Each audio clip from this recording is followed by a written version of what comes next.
In Tune with the Infinite by Ralph Waldo Trine. There is a golden thread that runs through every religion in the world. There is a golden thread that runs through the lives and the teachings of all the prophets, seers, sages, and saviors in the world's history, through the lives of all men and women of truly great and lasting power. All that they have ever done or attained to has been done in full accordance with law.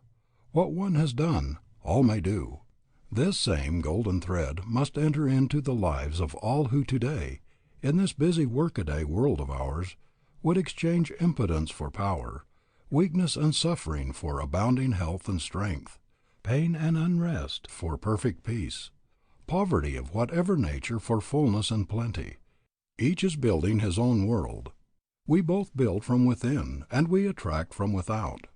Thought is the force with which we build, for these thoughts are forces. Like builds like, and like attracts like. In the degree that thought is spiritualized does it become more subtle and powerful in its workings. This spiritualizing is in accordance with law, and is within the power of all. Everything is first worked out in the unseen before it is manifested in the seen, in the ideal before it is realized in the real, in the spiritual before it shows forth in the material. The realm of the unseen is the realm of cause. The realm of the seen is the realm of effect. The nature of effect is always determined and conditioned by the nature of its cause. To point out the great facts in connection with and the great laws underlying the workings of the interior, spiritual, thought forces, to point them out so simply and so clearly that even a child can understand, is the author's aim. To point them out so simply and so clearly that all can grasp them, that all can take them and infuse them into everyday life, so as to mold it in all its details in accordance with what they would have it, is his purpose. That life can thus be molded by them is not a matter of mere speculation or theory with him, but a matter of positive knowledge. There is a divine sequence running throughout the universe. Within and above and below, the human will incessantly works the divine will, to come into harmony with it, and thereby with all the higher laws and forces, to come then into league and to work in conjunction with them, in order that they can work in league and in conjunction with us, is to come into the chain of this wonderful sequence. This is the secret of all success. This is to come into the possession of unknown riches, into the realization of undreamed of powers. Section 1. Fullness of Peace, Power, and Plenty. Prelude. The optimist is right. The pessimist is right. The one differs from the other as the light from the dark. Yet both are right. Each is right from his own particular point of view, and this point of view is the determining factor in the life of each. It determines as to whether it is a life of power or of impotence, of peace or pain, of success or failure. The optimist has the power of seeing things in their entirety and in their right relations. The pessimist looks from a limited and one-sided point of view. The one has his understanding illumined by wisdom. The understanding of the other is darkened by ignorance. Each is building his world from within, and the result of the building is determined by the point of view of each. The optimist, by his superior wisdom and insight, is making his own heaven, and in the degree that he makes his own heaven is he helping to make one for all the world beside. The pessimist, by virtue of his limitations, is making his own hell, and in the degree that he makes his own hell is he helping to make one for all mankind.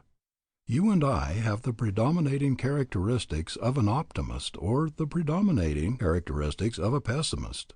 We are then making, hour by hour, our own heaven or our own hell, and in the degree that we are making the one or the other for ourselves, are we helping make it for all the world beside.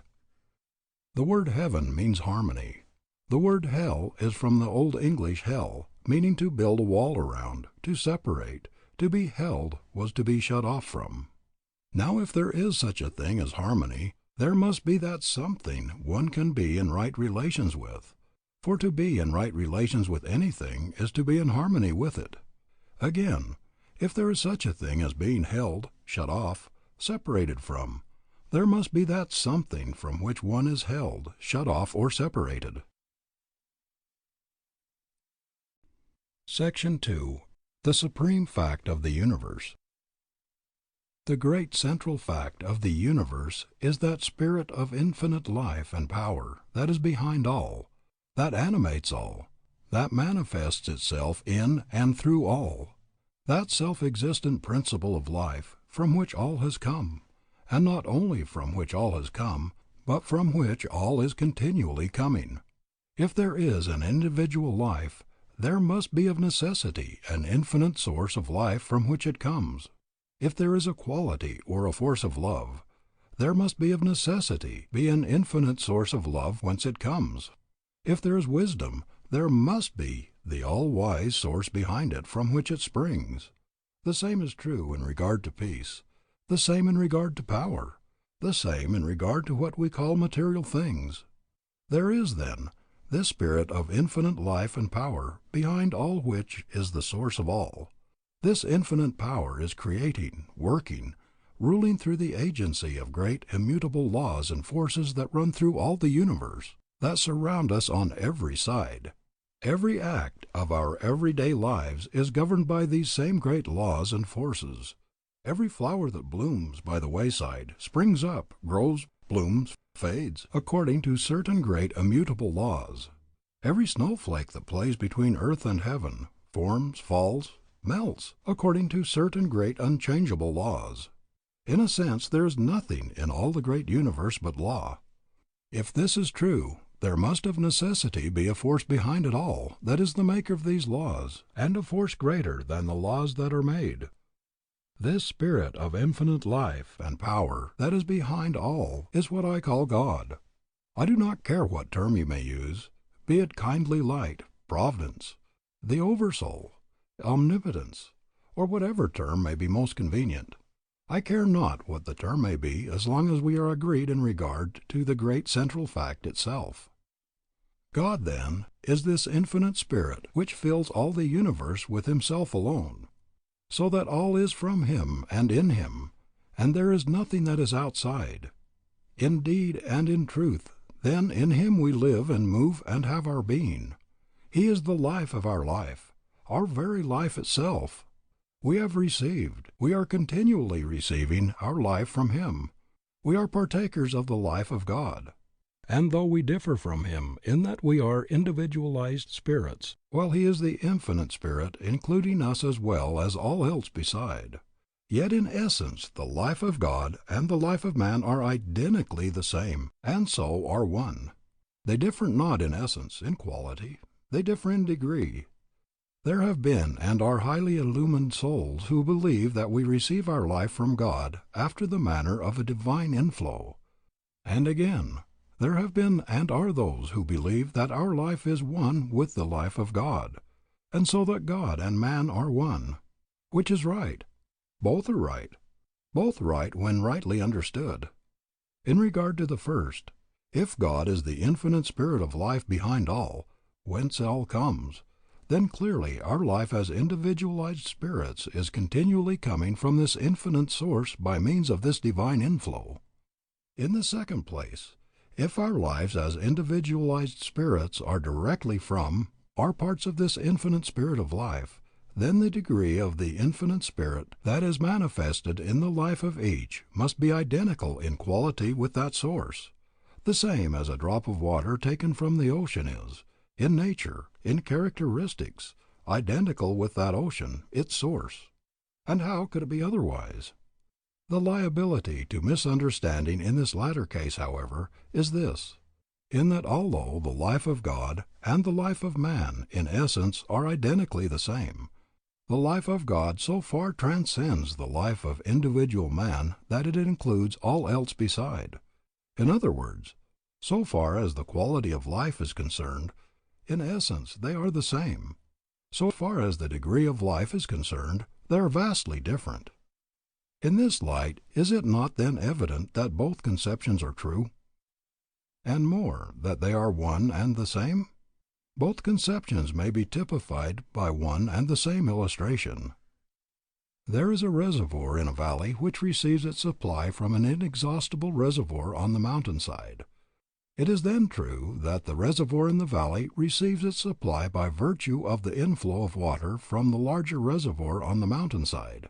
It is also true that the water in the smaller reservoir is in nature, in quality, in characteristics identically the same as that in the larger reservoir which is its source. The difference, however, is this: the reservoir on the mountainside, in the amount of its water, so far transcends the reservoir in the valley that it can supply innumerable number of like reservoirs and still be unexhausted. And so in the life of man, if, as I think we have already agreed, however we may differ in regard to anything else, there is this infinite spirit of life behind all, the life of all, and so, from which all comes, then the life of individual man, your life and mine, must come by a divine flow from this infinite source. And if this is true, then the life that comes by this inflow to man is necessarily the same in essence as is the infinite spirit of life. There is a difference. It is not a difference in essence. It is a difference in degree. If this is true, does it not then follow that in the degree that man opens himself to this divine inflow does he approach to God? If so, it then necessarily flows in that degree that he makes this approach does he take on the God powers. And if the God powers are without limit, does it not then follow that the only limitations man has are the limitations he sets to himself by virtue of not knowing himself? Section 3. The Supreme Fact of Human Life. From the great central fact of the universe in regard to which we have agreed, namely, this spirit of the infinite life that is behind all, and from which all comes, we are led to inquire as to what is the great central fact in human life. From what has gone before, the question almost answers itself. The great central fact in human life, in your life and in mine, is the coming into a conscious, vital realization of our oneness with this infinite life, and the opening of ourselves fully to this divine inflow. This is the great central fact in human life, for in this all else is included. All else follows in its train. In just the degree that we come into a conscious realization of our oneness with the infinite life, and open ourselves into this divine inflow, do we actualize in ourselves the qualities and powers of the infinite life. And what does this mean? It means simply this, that we are recognizing our true identity, that we are bringing our lives into harmony with the same great laws and forces, and so opening ourselves to the same great inspirations as have all the prophets, seers, sages, and saviors in the world's history, all men of truly great and mighty power. For in the degree that we come into this realization and connect ourselves with this infinite source, do we make it possible for the higher powers to play, to work, to manifest through us. We can keep closed this divine inflow to these higher forces and powers through ignorance, as most of us do, and thus hinder or prevent their manifesting through us. Or we can intentionally close ourselves to their operations and thus deprive ourselves of the powers to which, by the very nature of our being, we are rightful heirs. On the other hand, we can come into so vital a realization of the oneness of our real selves with this infinite life, and can open ourselves so fully to the incoming of this divine inflow, and so to the operation of these higher forces, inspirations, and powers, that we can indeed and in truth become what we may well term God-men. And what is a God-man? One in whom the powers of God are manifesting, though yet a man. No one can set limitations to a man or a woman of this type, for the only limitations he or she can have are those set by the self. Ignorance is the most potent factor in setting limitations to the majority of mankind, and so the great majority of people continue to live their little, dwarfed, and stunted lives simply by virtue of the fact that they do not realize the larger life to which they are heirs. They have never as yet come into a knowledge of the real identity of their true selves. Mankind has not yet realized that the real self is one with the life of God. Through its ignorance it has never yet opened itself to the divine inflow, and so has never made itself a channel through which the infinite powers and forces can manifest. When we know ourselves merely as men, we live accordingly, and have merely the powers of men. When we come into the realization of the fact that we are God-men, then again we live accordingly, and have the powers of God-men.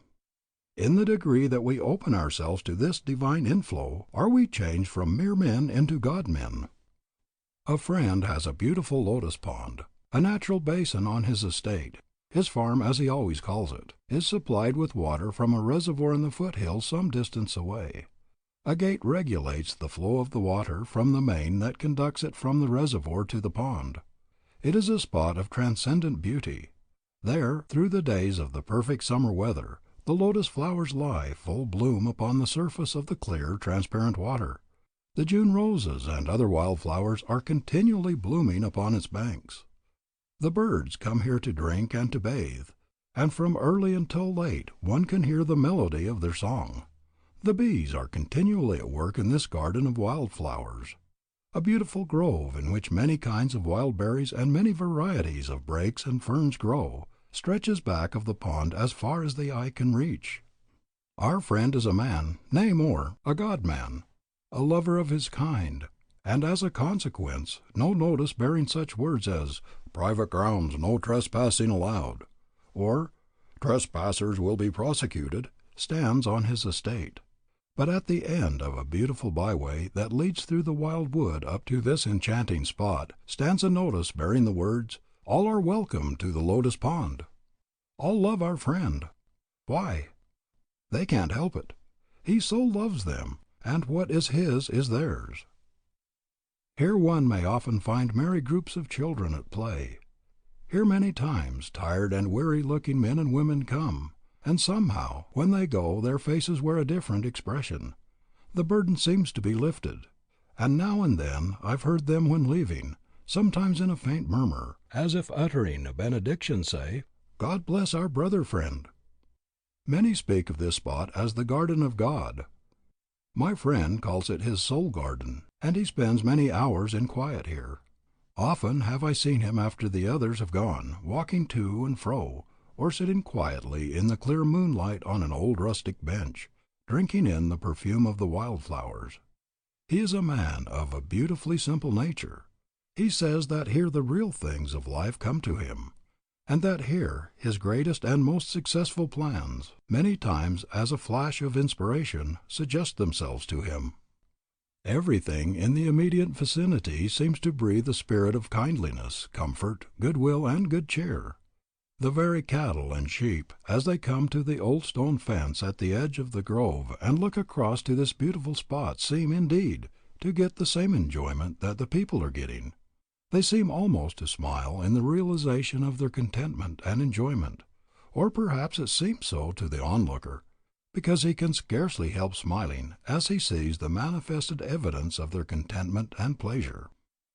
The gate of the pond is always opened wide enough to admit a supply of water so abundant that it continually overflows a quantity sufficient to feed a stream that runs through the fields below, giving the pure mountain water in drink to the cattle and flocks that are grazing there. The stream then flows on through the neighbors' fields. Not long ago our friend was absent for a year. He rented his estate during his absence to a man who, as the world goes, was of a very practical turn of mind. He had no time for anything that did not bring him direct practical returns. The gate connecting to the reservoir with the lotus pond was shut down, and no longer had the crystal mountain water the opportunity to feed and overflow it. The notice of our friend, "All are welcome to the lotus pond," was removed, and no longer were the gay companies of children, men and women seen at the pond. A great change came over everything. On account of the lack of the life-giving water, the flowers in the pond wilted, and their long stems lay stretched upon the mud in the bottom. The fish that formerly swam in its clear water soon died and gave an offensive odor to all who came near. The flowers no longer bloomed on its banks. The birds no longer came to drink and to bathe. No longer was heard the hum of bees, and more, The stream that ran through the fields below dried up, so that the cattle and the flocks no longer got their supply of clear mountain water. The difference between the spot now and the lotus pond when our friend gave it his careful attention was caused, as we readily see, by shutting off the gate to the pond, thus preventing the water from the reservoir in the hills, which was the source of its life, from entering it. And when this, the source of its life, was shut off, not only was the appearance of the lotus pond entirely changed, but the surrounding fields were deprived of the stream, to whose banks the flocks and cattle came for drink. In this, do we not see a complete parallel so far as human life is concerned? In the degree that we recognize our oneness, our connection with the Infinite Spirit which is the life of all, and in the degree that we open ourselves to this divine inflow, do we come into harmony with the highest, the most powerful, and the most beautiful everywhere. And in the degree that we do this, do we overflow, so that all who come in contact with us receive the effects of this realization on our part. This is the lotus pond of our friend, he who is in love with all that is truest and best in the universe. And in the degree that we fail to recognize our oneness with this infinite source, and so close, shut ourselves to this divine inflow, do we come into that state where there seems to be with us nothing of good, nothing of beauty, nothing of power. And when this is true, those who come in contact with us receive not good, but harm. This is the spot of the lotus pond while the farm was in the hands of a renter. There is this difference between the lotus pond and your life and mine. It has no power in itself of opening the gate to the inflow of the water from the reservoir which is its source. In regard to this, it is helpless and dependent upon an outside agency. You and I have the power within us, to open or to close ourselves to this divine inflow exactly as we choose. This we have through the power of mind, through the operation of thought. There is the soul life direct from God. This it is that relates us to the infinite. There is, then, the physical life. This it is that relates us to the material universe about us. The thought life connects the one with the other. It is this that plays between the two. Before we proceed farther, let us consider very briefly the nature of thought. Thought is not, as many times supposed, a mere infinite abstraction or something of a like nature. It is, on the contrary, a vital, living force, the most vital, subtle, and irresistible force there is in the universe. In our very laboratory experiments we are demonstrating the great fact that thoughts are forces. They have form, and quality, and substance, and power, and we are beginning to find that there is what we may term a science of thought. We are beginning also to find that through the instrumentality of our thought forces we have creative power, not merely in a figurative sense, but creative power in reality. Everything in the material universe about us, everything the universe has ever known, had its origin first in thought. From this it took its form. Every castle, every statue, every painting, every piece of mechanism, everything had its birth, its origin, first in the mind of the one who formed it before it received its material expression or embodiment. The very universe in which we live is the result of the thought energies of God, the infinite spirit that is back of all. And if it is true, as we have found, that we in our true selves are in essence the same, and in this sense are one with the life of this infinite spirit, do we not then see that in the degree that we come into vital realization of this stupendous fact, we, through the operation of our interior, spiritual, thought forces, have in like sense creative power? Everything exists in the unseen before it is manifested or realized in the seen, and in this sense it is true that the unseen things are the real, while the things that are seen are the unreal. The unseen things are cause, the seen things are effect. The unseen things are eternal, the seen things are the changing, the transient. The power of the word is a literal scientific fact. Through the operation of our thought forces we have creative power. The spoken word is nothing more or less than the outward expression of the workings of these interior forces. The spoken word is, then, in a sense, the means whereby the thought forces are focused and directed along any particular line, and this concentration, this giving them direction, is necessary before any outward or material manifestation of their power can become evident. Much is said in regard to building castles in the air, and one who is given to this building is not always looked upon with favor.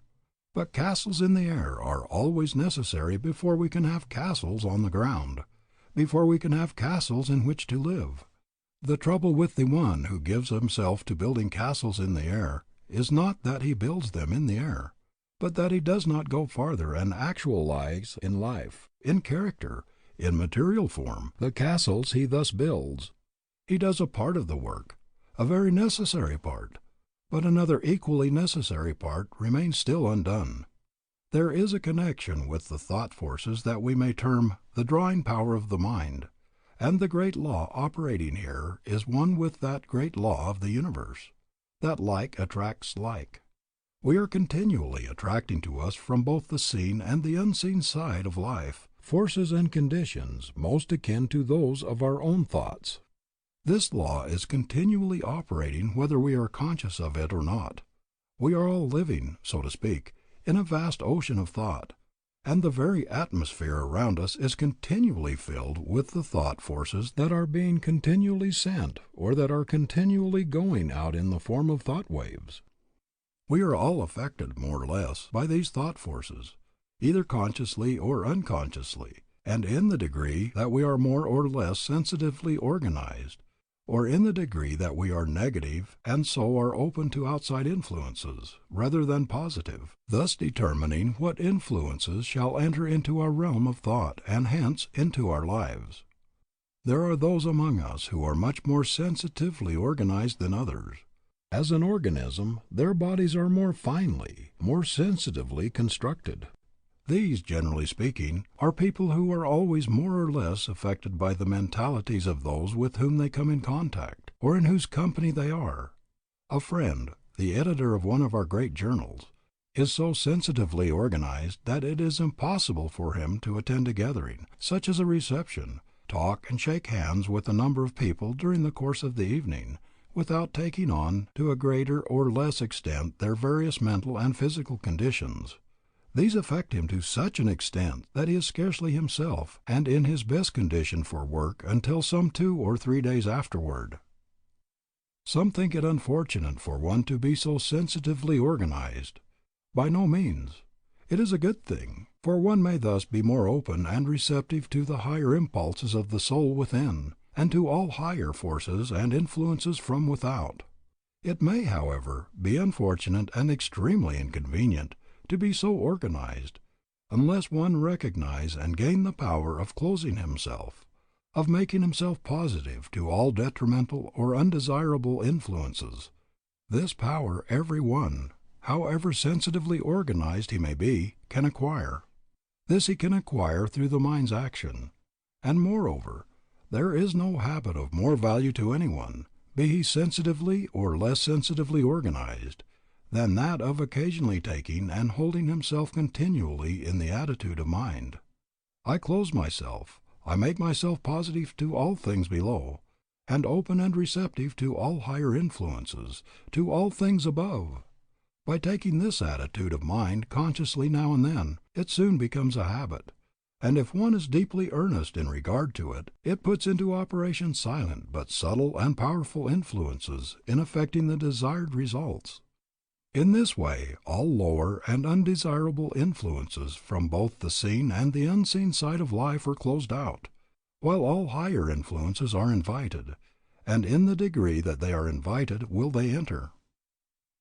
And what do we mean by the unseen side of life? First, the thought forces, the mental and emotional conditions in the atmosphere about us that are generated by those manifesting on the physical plane through the agency of physical bodies.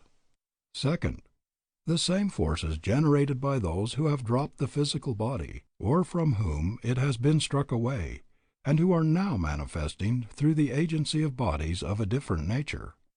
The individual existence of man begins on the sense plane of the physical world, but rises through successive gradations of ethereal and celestial spheres, corresponding with his ever-unfolding deific life and powers, to a destiny of unspeakable grandeur and glory. Within and above every physical planet is a corresponding ethereal planet or soul world, as within and above every physical organism is a corresponding ethereal organism or soul body, of which the physical is but the external counterpart and materialized expression.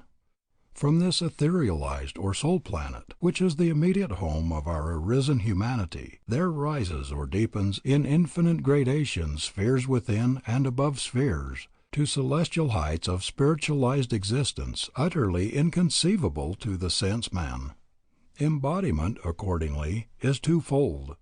The physical being but the temporary husk, so to speak, in and by which the real and permanent ethereal organism is individualized and perfected, somewhat as the full corn in the ear is reached by means of its husk, for which there is no further use.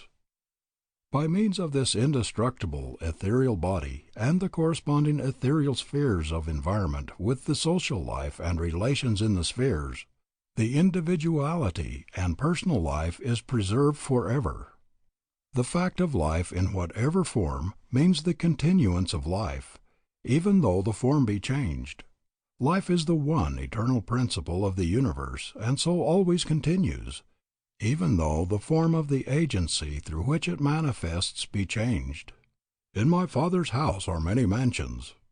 And surely, because the individual has dropped, has gone out of the physical body, there is no evidence at all that the life does not go right on the same as before, not commencing, for there is no cessation, but commencing in the other form, exactly where it has left off here. For all life is a continuous evolution, step by step. There one neither skips nor jumps. There are in the other form, then, mentalities and hence lives of all grades and influences, the same as there are in the physical form. If, then, the great law that like attracts like is ever operating, we are continually attracting to us from this side of life influences and conditions most akin to those of our own thoughts and lives. A gruesome thought that we should be so influenced, says one. By no means, all life is one. We are all bound together in the one common and universal life, and especially not when we take into consideration the fact that we have it entirely in our own hands to determine the order of thought we entertain, and consequently the order of influences we attract, and are not mere willowy creatures of circumstance, unless, indeed, we choose to be. In our mental lives we can either keep hold of the rudder and so determine exactly what course we take, what points we touch, or we can fail to do this, and failing, we drift, and are blown hither and thither by every passing breeze. And so, on the contrary, welcome should be the thought, for thus we may draw to us the influence and the aid of the greatest, the noblest, and the best who have lived on the earth, whatever the time, wherever the place. We cannot rationally believe other than that those who have labored in love and with uplifting power here are still laboring in the same way, and in all probability with more earnest zeal and with still greater power. And Elisha prayed, and said, Lord, I pray thee, open his eyes that he may see. And the Lord opened the eyes of the young man, and he saw. And behold, the mountain was full of horses and chariots of fire around about Elisha. While riding with a friend a few days ago, we were speaking of the great interest people are everywhere in taking in the more vital things of life, the eagerness with which they are reaching out for a knowledge of the interior forces, their ever-increasing desire to know themselves and to know their true relations with the Infinite. And in speaking of the great spiritual awakening that is so rapidly coming all over the world, the beginnings of which are so clearly seen during the closing years of this, and whose ever-increasing proportions we are to witness during the early years of the coming century, I said, how beautiful if Emerson, the illumined one so far in advance of his time, who labored so faithfully and so fearlessly to bring about these very conditions. How beautiful if he were with us today to witness it all! How he would rejoice! "How do we know," was the reply, "that he is not witnessing it all? And more, that he is not having a hand in it all, a hand even greater, perhaps, than when we saw him here?" Thank you, my friend, for this reminder. And truly, are they not all ministering spirits sent forth to minister to those who shall be heirs of salvation? As science is so abundantly demonstrating today, the things that we see are but a very small fraction of the things that are. The real vital forces at work in our own lives and in the world about us are not seen by the ordinary physical eye. Yet they are the causes of which all things we see are merely the effects. Thoughts are forces. Like builds like, and like attracts like. For one to govern his thinking, then, is to determine his life. Says one of deep insight into the nature of things, "The law of correspondences between spiritual and material things is wonderfully exact in its workings. People ruled by the mood of gloom attract to them gloomy things. People always discouraged and despondent do not succeed in anything, and live only by burdening someone else. The hopeful, confident, and cheerful attract the elements of success. A man's front or backyard will advertise that man's ruling mood in a way it is kept. A woman at home shows her state of mind in her dress. A slattern advertises the ruling mood of hopelessness, carelessness, and lack of system. Rags, tatters, and dirt are always in the mind before being on the body. The thought that is most put out brings its corresponding visible element to crystallize about you as surely and literally as the visible bit of copper in solution attracts to it the invisible copper in that solution. A mind always hopeful, confident, courageous, and determined on its set purpose, and keeping itself to that purpose, attracts to itself out of the elements things and powers favorable to that purpose. Every thought of yours has a literal value to you in every possible way. The strength of your body, the strength of your mind, your success in business, and the pleasure your company brings others, depends on the nature of your thoughts. In whatever mood you set your mind does your spirit receive of unseen substance in correspondence with that mood. It is as much a chemical law as spiritual law. Chemistry is not confined to the elements we see. The elements we do not see with the physical eye outnumber 10,000 times to those we do see. The Christ injunction, "Do good to those who hate you," is based on a scientific fact and a natural law. So, to do good is to bring to yourself all the elements in nature of power and good. To do evil is to bring the contrary destructive elements. When our eyes are opened, self-preservation will make us stop all evil thought. Those who live by hate will die by hate. That is, those who live by the sword will die by the sword. Every evil thought is as a sword drawn on the person to whom it is directed. If a sword is drawn in return, so much the worse for both. And says another, who knows full well whereof he speaks, "The law of attraction works universally on every plane of action, and we attract whatever we desire or expect. If we desire one thing and expect another, we become like houses divided against themselves, which are quickly brought to desolation. Determine resolutely to expect only what you desire. Then you will attract only what you wish for.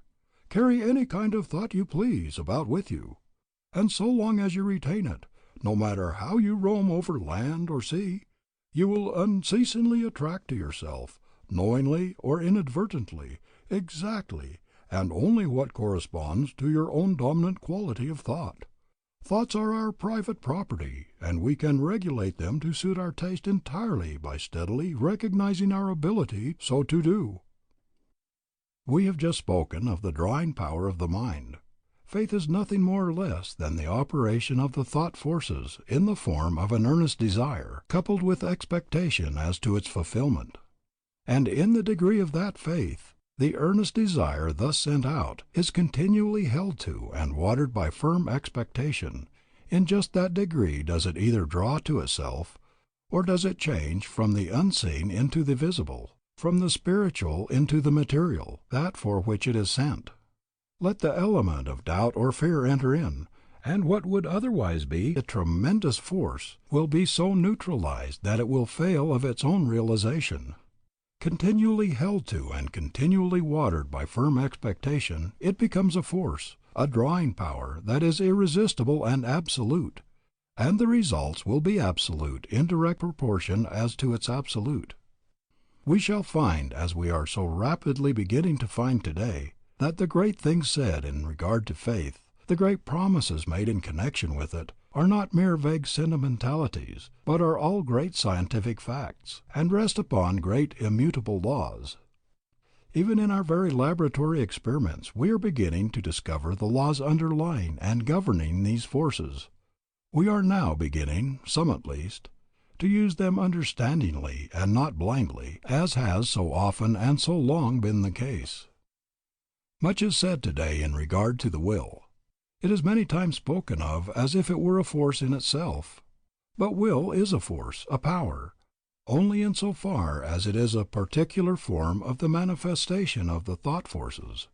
For it is by what we call the will that thought is focused and given a particular direction, and in the degree that thought is thus focused and given direction, it is effective in the work it is sent out to accomplish. In a sense there are two kinds of will, the human and the divine. The human will is the will of what, for convenience sake, we may term the lower self.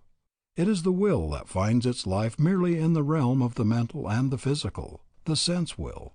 It is the will of one who is not yet awake to the fact that there is a life that far transcends the life of merely the intellect and the physical senses, and which, when realized and lived, does not do away with or minify these, but which, on the contrary, brings them to their highest perfection and to their powers of keenest enjoyment. The divine will is the will of the higher self, the will of the one who recognizes his oneness with the divine, and who consequently brings his will to work in harmony, in conjunction with the divine will. The Lord thy God in the midst of thee is mighty. The human will has its limitations. So far and no farther, says the law. The divine will has no limitations. It is supreme. All things are open and subject to you, says the law. And so in the degree that the human will is transmuted into the divine, in the degree that it comes into harmony with and so acts in conjunction with the divine, does it become supreme. Then it is that thou shalt decree a thing, and it shall be established unto thee. The great secret of life and of power, then, is to make and to keep one's conscious connection with this infinite source. The power of everyday life, the very life itself, is determined by what it relates itself to. God is immanent as well as transcendent. He is creating, working, ruling in the universe today, in your life and in mine, just as much as He ever has been. We are too apt to regard Him after the manner of an absentee landlord, one who has set into operation the forces of this great universe and then taken himself away. In the degree, however, that we recognize Him as immanent as well as transcendent, are we able to partake of His life and power. For in the degree that we recognize Him as the infinite spirit of life and power that is today, at this very moment, working and manifesting in and through all, and then, in the degree that we come into the realization of our oneness with this life, do we become partakers of, and so do we actualize in ourselves the quality of His life. In the degree that we open ourselves to the inflowing tide of this eminent and transcendent life, do we make ourselves channels through which the infinite intelligence and power can work. It is through the instrumentality of the mind that we are enabled to connect the real soul life with the physical life, and so enable the soul life to manifest and work through the physical. The thought life needs continually to be illumined from within. This illumination can come in just the degree that through the agency of the mind we recognize our oneness with the divine, of which each soul is an individual form of expression. This gives us the inner guiding which we call intuition. Intuition is to the spiritual nature and understanding practically what sense perception is to the sensuous nature and understanding. It is an inner spiritual sense through which man is open to the direct revelation and knowledge of God, the secrets of nature and life, and through which he is brought into conscious unity and fellowship with God, and made to realize his own deific nature and supremacy of being as the Son of God. Spiritual supremacy and illumination thus realized through the development and perfection of intuition under divine inspiration gives the perfect inner vision and direct insight into the character, properties, and purpose of all things to which the attention and interest are directed. It is, we repeat, a spiritual sense opening inwardly, as the physical senses open outwardly, and because it has the capacity to perceive, grasp, and know the truth at first hand, independent of all external sources of information, we call it intuition. All inspired teaching and spiritual revelations are based upon the recognition of this spiritual faculty of the soul, and its power to receive and appropriate them. Conscious unity of man in spirit and purpose with the Father, born out of his supreme desire and trust, opens his soul through this inner sense to immediate inspiration and enlightenment from the divine omniscience and the cooperative energy of the divine omnipotence, under which he becomes a seer and a master. On this higher plane of realized spiritual life in the flesh the mind holds the impersonal attitude and acts with unfettered freedom and unbiased vision, grasping the truth at first hand, independent of all external sources of information. Approaching all beings and things from the divine side, they are seen in the light of the divine omniscience, God's purpose in them, and so the truth concerning them, as it rests in the mind of God, are thus revealed by direct illumination from the divine mind, to which the soul is opened inwardly through the spiritual sense we call intuition. Some call it the voice of the soul, some call it the voice of God, some call it the sixth sense. It is our inner spiritual sense.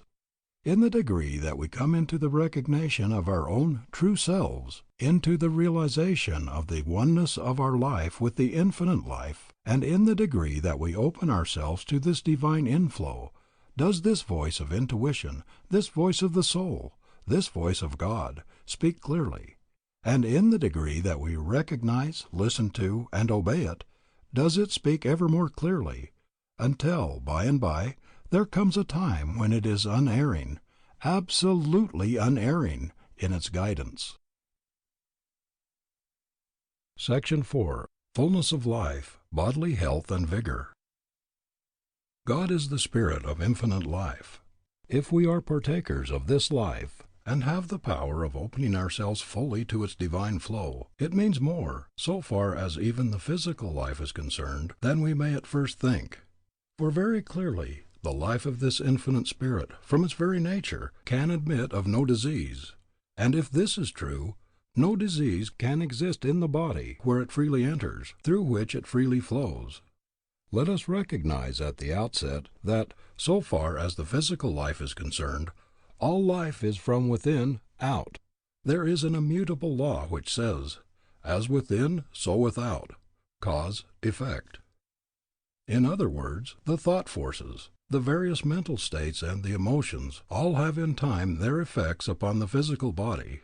Someone says, "I hear a great deal said today in regard to the effects of the mind upon the body, but I don't know as I place very much confidence in this." Don't you? Someone brings you sudden news. You grow pale, you tremble, or perhaps you fall into a faint. It is, however, through the channel of your mind that the news is imparted to you. A friend says something to you, perhaps at the table, something that seems very unkind. You are hurt by it, as we say. You have been enjoying your dinner, but from this moment your appetite is gone. But what was said entered into and affected you through the channel of your mind. Look! Yonder goes a young man, dragging his feet, stumbling over the slightest obstruction in the path. Why is it? Simply that he is weak-minded, an idiot. In other words, a falling state of mind is productive of a falling condition of the body. To be sure-minded is to be sure-footed. To be uncertain in mind is to be uncertain in step. Again, a sudden emergency arises. You stand trembling and weak with fear. Why are you powerless to move? Why do you tremble?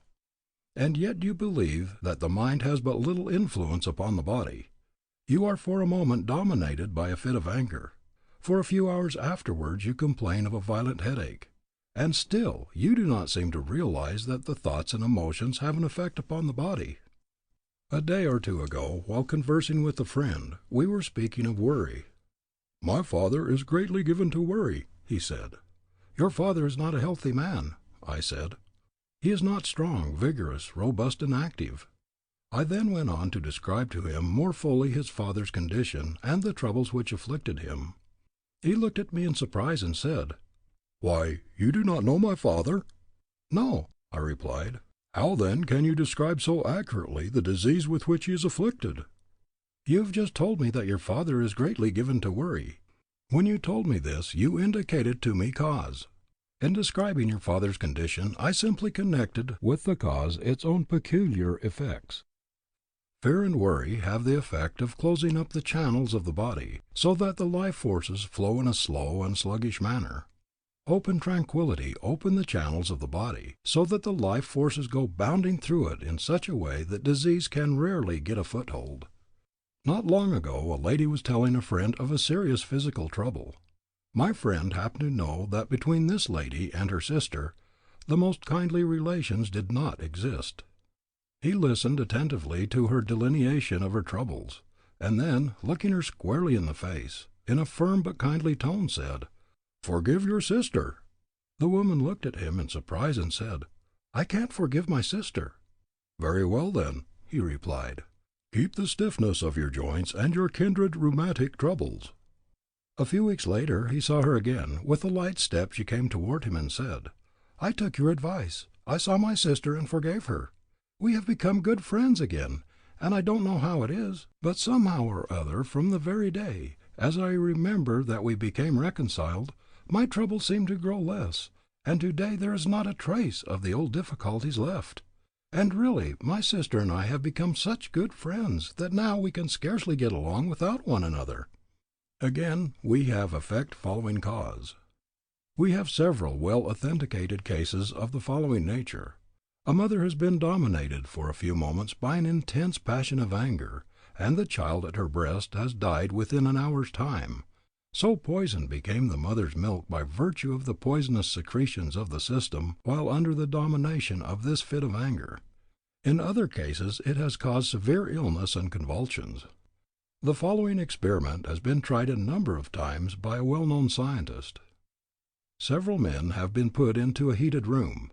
Each man has been dominated for a moment by a particular passion of some kind, one by an intense passion of anger, and others by different other passions. The experimenter has taken a drop of perspiration from the body of each of these men, and by means of a careful chemical analysis he has been able to determine the particular passion by which each has been dominated. Practically the same results revealed themselves in the chemical analysis of the saliva of each of the men. Says a noted American author, an able graduate of one of our greatest medical schools, and one who has studied deeply into the forces that build the body and the forces that tear it down, "The mind is the natural protector of the body. Every thought tends to reproduce itself, and ghastly mental pictures of disease, sensuality, and vice of all sorts produce scrofula and leprosy in the soul, which reproduces them in the body. Anger changes the chemical properties of the saliva to a poison dangerous to life. It is well known that sudden and violent emotions have not only weakened the heart in a few hours, but have caused death and insanity. It has been discovered by scientists that there is a chemical difference between that sudden cold exudation of a person under a deep sense of guilt and the ordinary perspiration, and the state of the mind can sometimes be determined by chemical analysis of the perspiration of a criminal, which, when brought into contact with selenic acid, produces a distinctive pink color. It is well known that fear has killed thousands of victims, while, on the other hand, courage is a great invigorator. Anger in the mother may poison a nursing child. Rarely, the celebrated horse tamer, said that an angry word would sometimes raise the pulse of a horse 10 beats in a minute. If this is true of a beast, what can we say of its power upon human beings, especially upon a child. Strong emotion often causes vomiting. Extreme anger or fright may produce jaundice.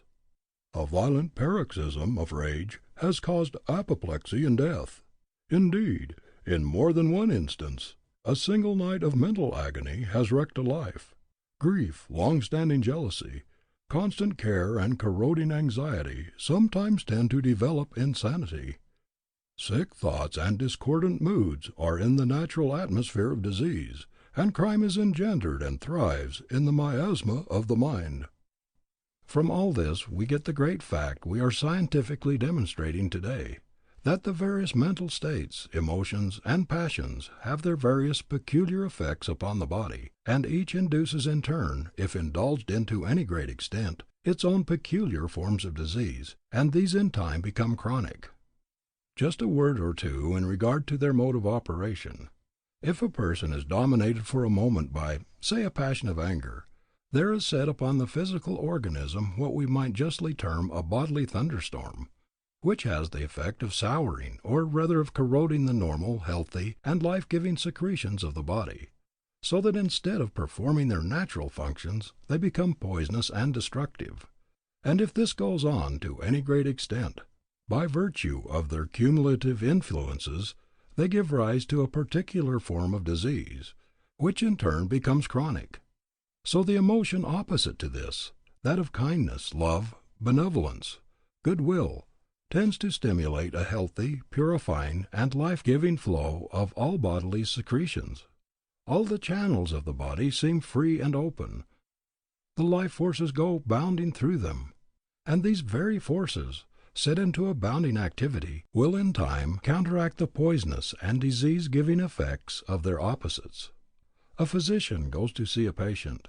He gives no medicine this morning. Yet the very fact of his going makes the patient better. He has carried with him the spirit of health. He has carried brightness of tone and disposition. He has carried hope into the sick chamber where he has left it there. In fact, the very hope and good cheer he has carried with him has taken hold of and has had a subtle but powerful influence upon the mind of the patient, and this mental condition imparted by the physician has in turn its effects upon the patient's body. And so through the instrumentality of this mental suggestion the healing goes on. Know then, whatever cheerful and serene supports the mind, supports the body too. Hence, the most vital movement mortals feel is hope, the balm and lifeblood of the soul. We sometimes hear a person in weak health say to another, "I always feel better when you come." There is a scientific reason underlying the statement. The tongue of the wise is health. The power of suggestion, so far as the human mind is concerned, is a most wonderful and interesting field of study. Most wonderful and powerful forces can be set into operation through this agency. One of the world's most noted scientists, recognized everywhere as one of the most eminent anatomists living, tells us that he has proven from laboratory experiments that the entire human structure can be completely changed, made over, within a period of less than 1 year, and that some portions can be entirely remade within a period of a very few weeks. "Do you mean to say," I hear it asked, "that the body can be changed from a diseased to a healthy condition through the operation of the interior forces?" Most certainly, and more. This is the natural method of cure. The method that has as its work the application of drugs, medicines, and external agencies is the artificial method. The only thing that any drug or medicine can do is to remove obstructions, that the life forces may have simply a better chance to do their work. The real healing process must be performed by the operation of the life forces within. A surgeon and physician of world-wide fame recently made to his medical associates the following declaration: "For generations past the most important influence that plays upon nutrition, the life principle itself, has remained an unconsidered element in the medical profession, and almost exclusive drift of its studies and remedial paraphernalia has been confined to the action of matter over mind. This has seriously interfered with the evolutionary tendencies of the doctors themselves, and consequently the psychic factor in professional life is still in a rudimentary or comparatively undeveloped state. But the light of the 19th century has dawned, and so the march of mankind in general is taken in the direction of the hidden forces of nature. Doctors are now compelled to join the ranks of students in psychology, and follow their patrons into the broader field of mental therapeutics. There is no time for lingering, no time for skepticism or doubt or hesitation. He who lingers is lost, for the entire race is enlisted in the movement. I am aware of the fact that in connection with the matter we are now considering, there has been a great deal of foolishness during the past few years. Many absurd and foolish things have been claimed and done. But this is nothing against, and it has absolutely nothing to do with the great underlying laws themselves. The same has been true of the early days of practically every system of ethics or philosophy or religion the world has ever known. But as time has passed, these foolish, absurd things have fallen away, and the great eternal principles have stood out ever more and more clearly defined. I know personally of many cases where an entire and permanent cure has been effected, in some within a remarkably short period of time, through the operation of these forces. Some of them are cases that have been entirely given up by the regular practice, materia medica. We have numerous accounts of such cases in all times and in connection with all religions.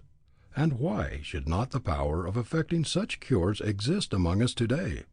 The power does exist, and it will be actualized in just the degree that we recognize the same great laws that were recognized in times past.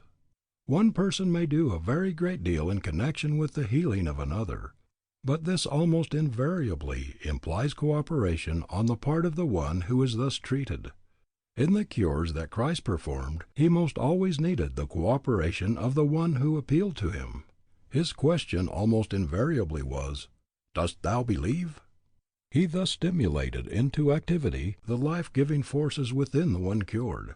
If one is in a very weak condition, or if his nervous system is exhausted, or if his mind through the influence of disease is not so strong in its workings, it may be well for him for a time to seek the aid and cooperation of another. But it would be far better for such a one could he bring himself to a vital realization of the omnipotence of his own interior powers. One may cure another, but to be permanently healed one must do it himself. In this way another may be most valuable as a teacher by bringing one to a clear realization of the power of the forces within. But in every case, in order to have a permanent cure, the work of the self is necessary. Christ's words were almost invariably, "Go and sin no more," or "Thy sins are forgiven thee," thus pointing out the one eternal and never-changing fact, that all disease and its consequent suffering is the direct or indirect result of the violation of law, either consciously or unconsciously, either intentionally or unintentionally. Suffering is designed to continue only so long as sin continues. Sin not necessarily in the theological, but always in the philosophical sense, though many times in the sense of both. The moment the violation ceases, the moment one comes into perfect harmony with the law, the cause of the suffering ceases, and though there may be residing within the cumulative effects of past violation, the cause is removed, and consequently there can be no more effects in the form of additions, and even the diseased condition that has been induced from past violation will begin to disappear as soon as the right forces are set into activity. There is nothing that will more quickly and more completely bring one into harmony with the laws under which he lives than this vital realization of his oneness with the Infinite Spirit, which is the life of all life. In this there can be no disease, and nothing will more readily remove from the organism the obstructions that have accumulated there, or in other words, the disease that resides there, than this full realization and the complete opening of oneself to this divine inflow. "I shall put my spirit in you, and ye shall live." The moment a person realizes his oneness with the Infinite Spirit, he recognizes himself as a spiritual being, and no longer as a mere physical, material being. He then no longer makes the mistake of regarding himself as a body, subject to ills and diseases, but he realizes the fact that he is spirit, spirit now as much as he ever will or can be, and that he is the builder and so the master of the body, the house in which he lives, and the moment he thus recognizes his power as master, he ceases in any way to allow it the mastery over him. He no longer fears the elements or any of the forces that he now in his ignorance allows to take hold of and affect the body. The moment he realizes his own supremacy, instead of fearing them as he did when he was out of harmony with them, he learns to love them. He thus comes into harmony with them, or rather, he so orders them that they come into harmony with him. He who formerly was the slave has now become the master. The moment we come to love a thing, it no longer carries harm for us.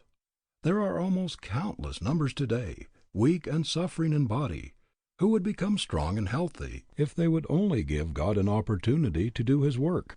To such I would say, don't shut out the divine inflow. Do anything else rather than this.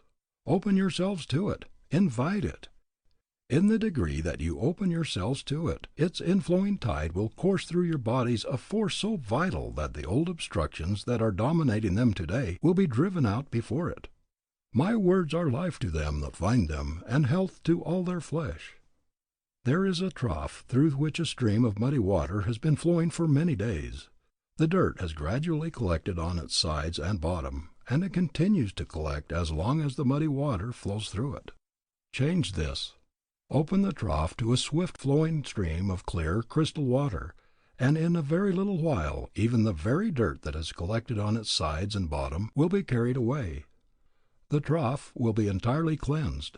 It will present an aspect of beauty, and no longer an aspect of ugliness. And more, the water that now courses through it will be of value. It will be an agent of refreshment, of health, and of strength to those who use it. Yes, in just the degree that you realize your oneness with this infinite spirit of life, and thus actualize your latent possibilities and powers, you will exchange disease for ease, inharmony for harmony, suffering and pain for abounding health and strength. And in the degree that you realize this wholeness, this abounding health and strength in yourself, will you carry it to all with whom you come in contact. For we must remember that health is contagious as well as disease. I hear it asked, what can be said in a concrete way in regard to the practical application of these truths, so that one can hold himself in the enjoyment of perfect bodily health, and more, that one may heal himself of any existing disease? In reply, let it be said that the chief thing that can be done is to point out the great underlying principle, and that each individual must make his own application. One person cannot well make this for another. First let it be said that the very fact of one's holding the thought of perfect health sets into operation vital forces which will in time be more or less productive of the effect, perfect health. Then speaking more directly in regard to the great principle itself, from its very nature it is clear that more can be accomplished through the process of realization than through the process of affirmation, though for some affirmation may be a help, an aid to realization. In the degree, however, that you come into a vital realization of your oneness with the infinite spirit of life, whence all life in individual form has come and is continually coming, and in the degree that through this realization you open yourself to its divine inflow, do you set into operation forces that will sooner or later bring even the physical body into a state of abounding health and strength. For to realize that this infinite spirit of life can from its very nature admit of no disease, and to realize that this, then, is the life in you, by realizing your oneness with it, you can so open yourself to its more abundant entrance that the diseased bodily conditions, effects, will respond to the influence of its all-perfect power. This either quickly or more tardily, depending entirely upon yourself. There have been those who have been able to open themselves so fully to this realization that the healing has been instantaneous and permanent. The degree of intensity always eliminates in like degree the element of time. It must, however, be a calm, quiet, and expectant intensity, rather than an intensity that is fearing, disturbed, and non-expectant. Then there are others who have come to this realization by degrees. Many will receive great help and many will be entirely healed by a practice somewhat after the following nature. With a mind at peace and with a heart going out in love to all, go into the quiet of your own interior self, holding the thought, I am one with the infinite Spirit of life, the life of my life.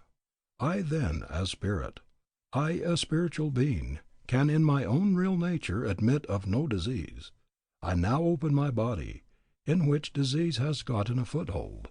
I open it fully to the inflowing tide of this infinite life, and it now, even now, is pouring in and coursing through my body, and the healing process is going on.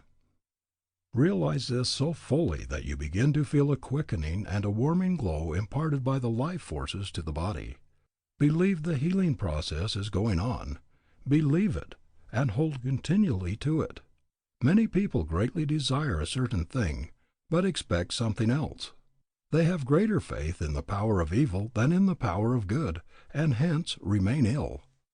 If one will give himself to this meditation, realization, treatment, or whatever term it may seem best to use, at stated times as often as he may choose, and then continually hold himself in the same attitude of mind, thus allowing the force to work continually, he will be surprised how rapidly the body will be exchanging conditions of disease and inharmony for health and harmony.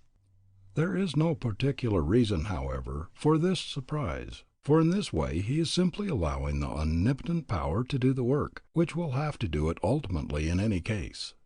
If there is a local difficulty, and one wants to open this particular portion, in addition to the entire body, to this inflowing life, he can hold this particular portion in thought, for to fix the thought in this way upon any particular portion of the body stimulates or increases the flow of the life forces in that portion.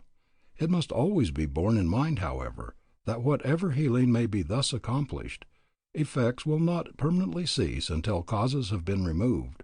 In other words, as long as there is the violation of law, so long disease and suffering will result. This realization that we are considering will have an influence not only where there is a diseased condition of the body, but even where there is not this condition it will give an increased bodily life, vigor, and power. We have had in many cases, in all times and in all countries, of healing through the operation of the interior forces, entirely independent of external agencies. Various have been the methods, or rather, various have been the names applied to them, but the great law underlying all is one and the same today. When the Master sent his followers forth, his injunction to them was to heal the sick and the afflicted, as well as to teach the people. The early church fathers had the power of healing. In short, it was a part of their work. And why should we not have the power today, the same as they had it then? Are the laws all that different? Identically the same. Why then? Simply because, with a few rare exceptions here and there, we are unable to get beyond the mere letter of the law into its real vital spirit and power. It is the letter that killeth. It is the spirit that giveth life and power. Every soul who becomes so individualized that he breaks through the mere letter and enters into the real vital spirit, will have the power, as have all who have gone before, and when he does, he will also be the means of imparting it to others, for he will be the one who will move and who will speak with authority. We are rapidly finding today, and we shall find even more and more as time passes, that practically all disease, with its consequent suffering, has its origin in perverted mental and emotional states and conditions. The mental attitude we take toward anything determines to a greater or less extent its effects upon us. If we fear it, or if we antagonize it, the chances are that it will have detrimental or even disastrous effects upon us. If we come into harmony with it by quietly recognizing and inwardly asserting our superiority over it, in the degree that we are able successfully to do this, in that degree will it carry with it no injury for us. No disease can enter into or take hold of our bodies unless it find therein something corresponding to itself, which makes it possible. And in the same way, no evil or undesirable condition of any kind can come into our lives unless there is already in them that which invites it, and so makes it possible for it to come. The sooner we begin to look within ourselves for the cause of whatever comes to us, the better it will be. For so much the sooner will we begin to make conditions within ourselves such that only good may enter. We, who from our very nature should be masters of all conditions, by virtue of our ignorance are mastered by almost numberless conditions of every description. Do I fear a draught? There's nothing in the draught, a little purifying current of God's pure air, to cause me trouble, to bring on a cold, perhaps an illness. The draught can affect me only in the degree that I myself make it possible, only in the degree that I allow it to affect me. We must distinguish between causes and mere occasions. The draught is not cause, nor does it carry cause with it. Two persons are sitting in the same draught. One is injuriously affected by it. The other experiences not even an inconvenience, but he rather enjoys it. The one is a creature of circumstances. He fears the draught, cringes before it, continually thinks of the harm it is doing him. In other words, he opens every avenue for it to enter and take hold of him. And so it, harmless and beneficent in itself, brings to him exactly what he has empowered it to bring. The other recognizes himself as the master over and not the creature of circumstances. He is not concerned about the draught. He puts himself into harmony with it, makes himself positive to it, and instead of experiencing any discomfort, he enjoys it, and in addition to its doing him a service by bringing the pure fresh air from without to him, it does him the additional service of hardening him even more to any future conditions of a like nature. But if the draught was cause, it would bring the same results to both.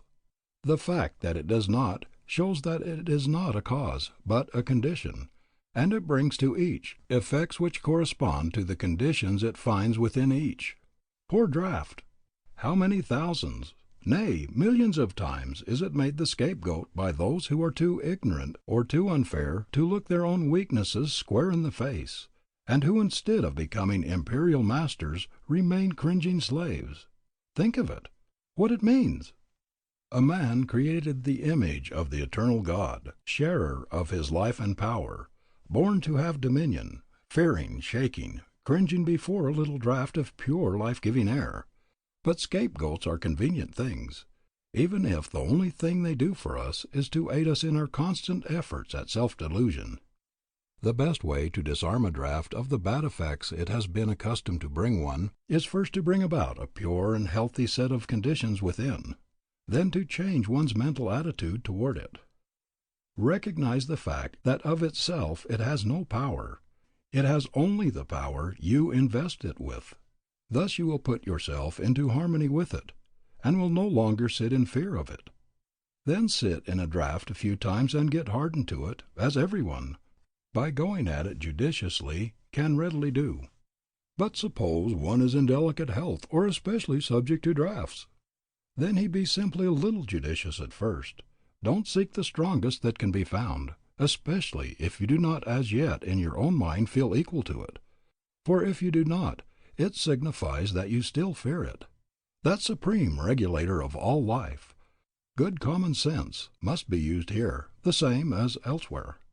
If we are born to have dominion, and that we are is demonstrated by the fact that some have attained it, and what one has done, soon or late, all can do, then it is not necessary that we live under the domination of any physical agent. In the degree that we recognize our own interior powers, then we are rulers and able to dictate.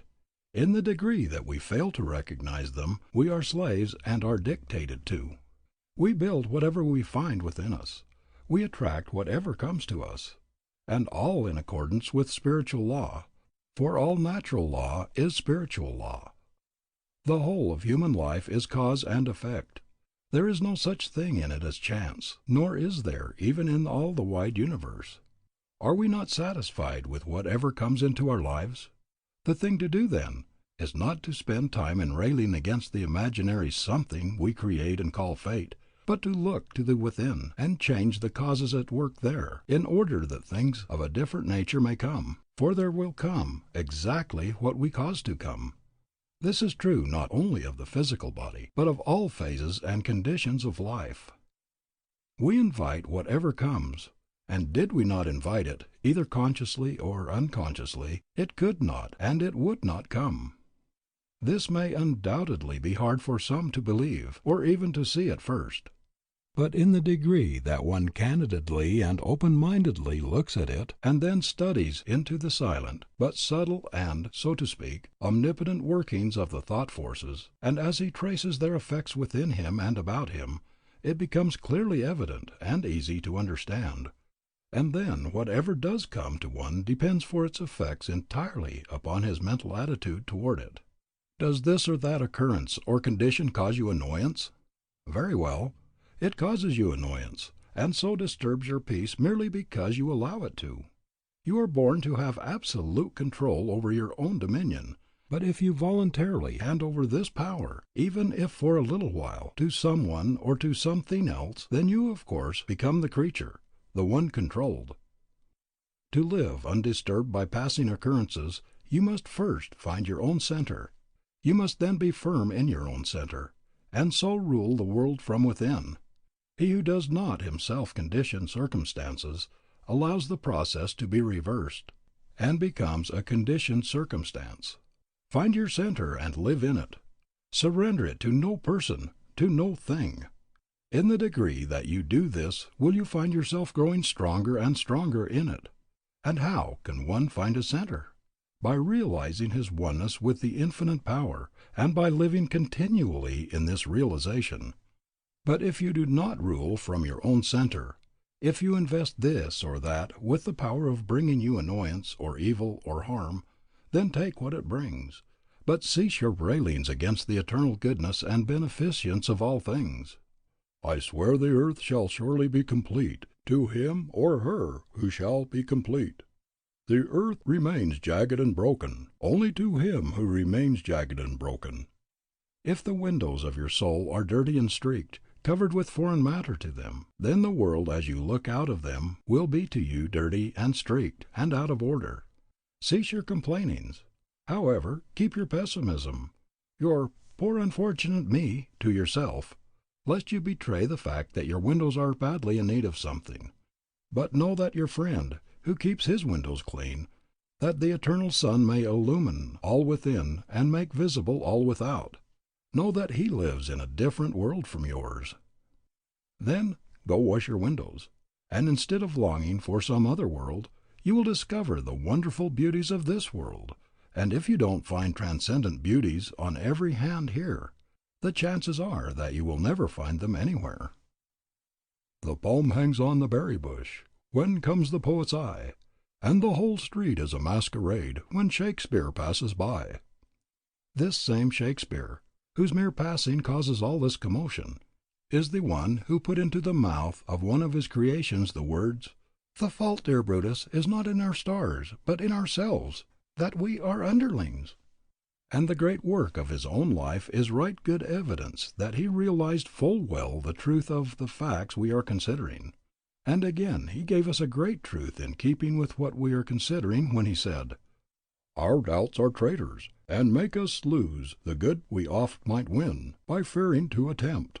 There is probably no agent that brings us more undesirable conditions than fear.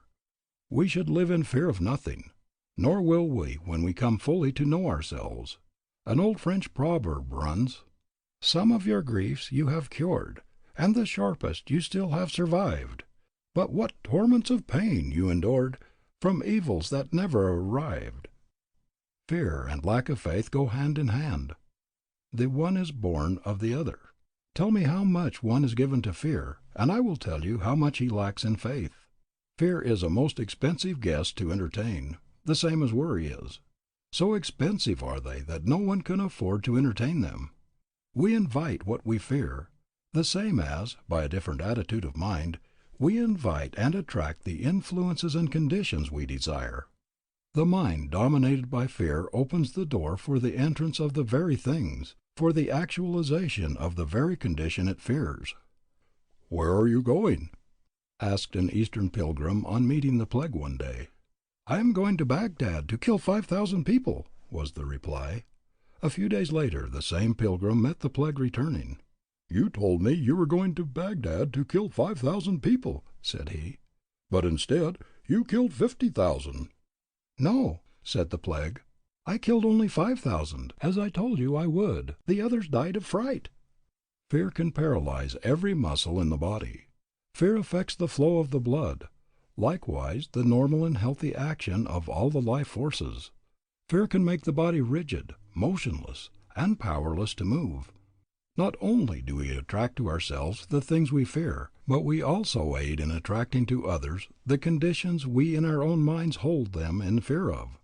This we do in proportion to the strength of our own thought, and in the degree that they are sensitively organized and so influenced by our thought, and this, although it be unconscious both on their part and on ours. Children, and especially when very young, are generally speaking, more sensitive to their surrounding influences than grown people are. Sometimes veritable little sensitive plates, registering the influences about them, and embodying them as they grow. How careful in their prevailing mental states then should be those who have them in charge, and especially how careful should a mother be during the time she is carrying the child, and when every thought, every mental as well as emotional state has its direct influence upon the life of the unborn child. Let parents be careful how they hold a child, either younger or older, in the thought of fear. This is many times done unwittingly on their part, through anxiety, and at times through what might well be termed overcare, which is fully as bad as undercare. I know a number of cases where a child has been so continually held in the thought of fear lest this or that condition come upon him, that the very things that were feared have been drawn to him, which probably otherwise never would have come at all. Many times there has been no adequate basis for the fear. In case there is a basis, then far wiser is it to take exactly the opposite attitude, so as to neutralize the force at work, and then to hold the child in the thought of wisdom and strength, that it may be able to meet the condition and master it, instead of being mastered by it. But a day or two ago a friend was telling me of an experience of his own life in this connection.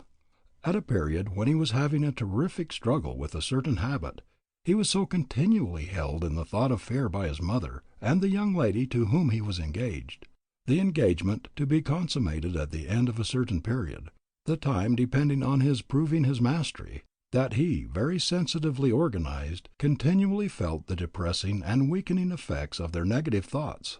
He could always tell exactly how they felt toward him. He was continually influenced and weakened by their fear, by their questionings, by their suspicions, all of which had the effect of lessening the sense of his own power, all of which had an endeavor paralyzing influence upon him. And so, instead of their begetting courage and strength in him, they brought him to a still greater realization of his own weakness and the almost worthless use of struggle. Here were two who loved him dearly, and who would have done anything and everything to help him gain the mastery, but who, ignorant of the silent, subtle, ever-working and all-telling power of the thought forces, instead of imparting to him courage, instead of adding to his strength, disarmed him of this, and then added an additional weakness from without. In this way the battle for him was made harder in a threefold degree. Fear and worry and all kindred mental states are too expensive for any person, man, woman, or child, to entertain or indulge in. Fear paralyzes healthy action. Worry corrodes and pulls down the organism, and will finally tear it to pieces. Nothing is to be gained by it, but everything to be lost. Long-continued grief at any loss will do the same. Each brings its own peculiar type of ailment. An inordinate love of gain, a close-fisted, hoarding disposition will have kindred effects. Anger, jealousy, malice, continual fault-finding, lust, has each its own peculiar corroding, weakening, tearing down effects. We shall find that not only happiness and prosperity, concomitants of righteousness, living in harmony with the higher laws, but bodily health as well. The great Hebrew seer enunciated a wonderful chemistry of life when he said, "As righteousness tendeth to life, so he that pursueth evil pursueth it to his own death."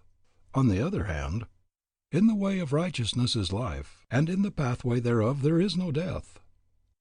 The time will come when it will be seen that this means far more than most people dare even to think as yet. It rests with the man to say whether his soul shall be housed in a stately mansion of ever-growing splendor and beauty, or in a hovel of his own building, a hovel at last ruined and abandoned to decay.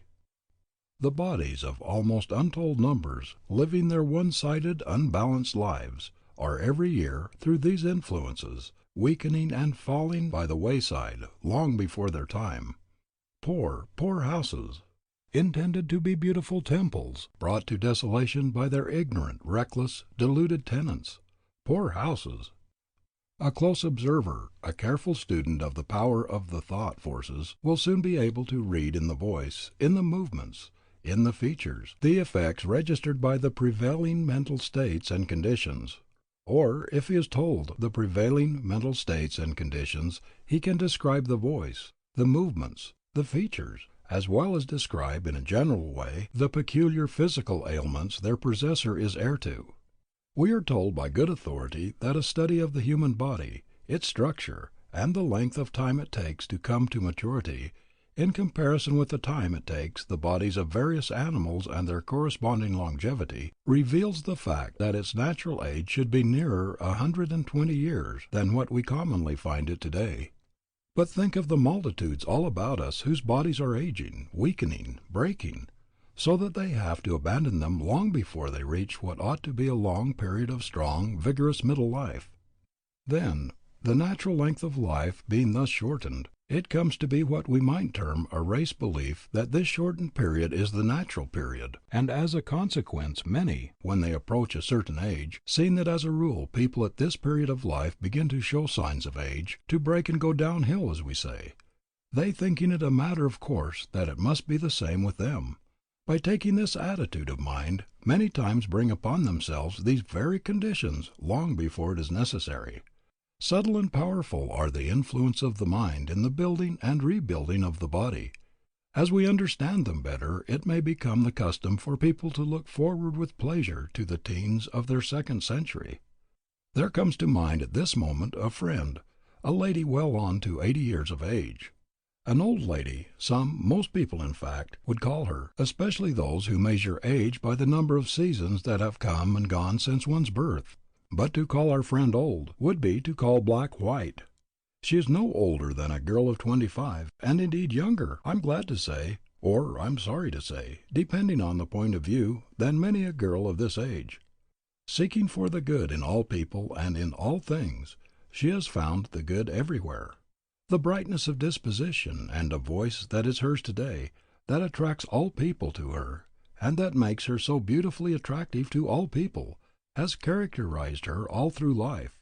It has in turn carried brightness and hope and courage and strength to hundreds and thousands of people through all these years, and will continue to do so apparently for many years yet to come. No fears, no worryings, no hatreds, no jealousies, no sorrowings, no grievings, no sordid graspings after inordinate gain. We have found entrance into her realm of thought. As a consequence, her mind, free from these abnormal states and conditions, has not externalized in her body the various physical ailments that the great majority of people are lugging about with them, thinking in their ignorance that they are natural, and that it is all in accordance with the eternal order of things that they should have them. Her life has been one of varied experiences, so that all these things would have found ready entrance into the realm of her mind and so into her life, were she ignorant enough to allow them entrance. On the contrary, she has been wise enough to recognize the fact that in one kingdom at least she is ruler, the kingdom of her mind, and that it is hers to dictate as to what shall and what shall not enter there. She knows, moreover, that in determining this she is determining all the conditions of her life. It is indeed a pleasure as well as an inspiration to see her as she goes here and there, to see her sunny disposition, her youthful step, to hear her joyous laughter. Indeed and in truth, Shakespeare knew whereof he spoke when he said, "It is the mind that makes the body rich." With great pleasure I watched her but recently as she was walking along the street, stopping to have a word and so a part in the lives of a group of children at play by the wayside. hastening her step a little to have a word with the washerwoman toting her bundle of clothes, stopping for a word with the laboring man returning with dinner pail in hand from his work, returning the recognition from the lady in her carriage, and so imparting some of her own rich life to all with whom she came in contact.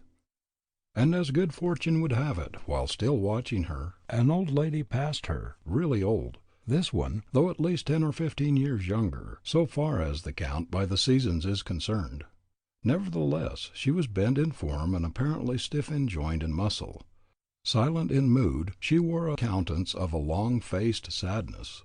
It was intensified surely several-fold by a black, sombre headgear, with an immense heavy veil, still more sombre-looking if possible. Her entire dress was of this description. By this relic of barbarism garb, combined with her own mood and expression, she continually proclaimed to the world two things: her own personal sorrows and woes, which by this very method she kept continually fresh in her mind, and also her lack of faith in the eternal goodness of things, her lack of faith in the love and eternal goodness of the Infinite Father. Wrapped only in the thoughts of her own ailments and sorrows and woes, she received and she gave nothing of joy, nothing of hope, nothing of courage, nothing of value to those whom she passed or with whom she came in contact, but on the contrary, she suggested to all and helped to intensify in many those mental states all too prevalent in our common human life, and as she passed our friend one could notice a slight turn of the head which, coupled with the expression in her face, seemed to indicate this as her thought. "Your dress and your conduct are not wholly in keeping with a lady of your years." Thank God! Then thank God they are not. And may He in His great goodness and love send us an innumerable company of the same rare type, and may they live 1,000 years to bless mankind, to impart the life-giving influences of their own royal lives to the numerous ones all about us who stand so much in need of them. Would you remain always young, and would you carry all the joyousness and buoyancy of youth into your maturer years? Then have care concerning but one thing, how you live in your thought world. This will determine all. It was the inspired one, Gautama, the Buddha, who said, "The mind is everything. What you think you become." And the same thing had Ruskin in mind when he said, "Make yourself nests of pleasant thoughts. None of us as yet know, for none of us have been taught in early youth, what fairy palaces we may build of beautiful thought, proof against all adversity." And would you have in your body all the elasticity, all the strength, all the beauty of your younger years? Then live these in your mind, making no room for unclean thought, and you will externalize them in your body. In the degree that you keep young in thought will you remain young in body, and you will find that your body will in turn aid your mind, for body helps mind the same as mind builds body. You are continually building, and so externalizing in your body conditions most akin to the thoughts and emotions you entertain. And not only are you so building from within, but you are also continually drawing from without forces of a kindred nature. Your particular kind of thought connects you with a similar order of thought from without. If it is bright, hopeful, cheerful, you connect yourself with a current of thought of this nature. If it is sad, fearing, despondent, then this is the order of thought you connect yourself with. If the latter is the order of your thought, then perhaps unconsciously and by degrees you have been connecting yourself with it. You need to go back and pick up again a part of your child nature, with its careless and cheerful type of thought. The minds of the group of children at play are unconsciously concentrated in drawing to their bodies a current of playful thought. Place a child by itself, deprive it of its companions, and soon it will mope and become slow of movement. It is cut off from that peculiar thought current and is literally out of its element. You need to bring again this current of playful thought to you which has gradually been turned off. You are too serious or sad or absorbed in the seriousness affairs of life. You can be playful and cheerful without being puerile or silly. You can carry on business all the better for being in the playful mood when your mind is off your business. There is nothing but ill resulting from the permanent mood of sadness and seriousness. The mood which by many so long maintained makes it difficult for them to smile at all. At 18 or 20 you commenced growing out of the more playful tendency of early youth. You took hold of the more serious side of life. You went into some business. You became more or less involved in its cares, perplexities, and responsibilities. Or as man or woman, you entered on some phase of life involving care or trouble. Or you became absorbed in some game of business which, as you followed it, left no time for play. Then as you associated with older people you absorbed their old ideas, their mechanical methods of thinking, their acceptance of errors without question or thought of question. In all this you opened your mind to a heavy, care-laden current of thought. Into this you glided unconsciously. That thought is materialized in your blood and flesh.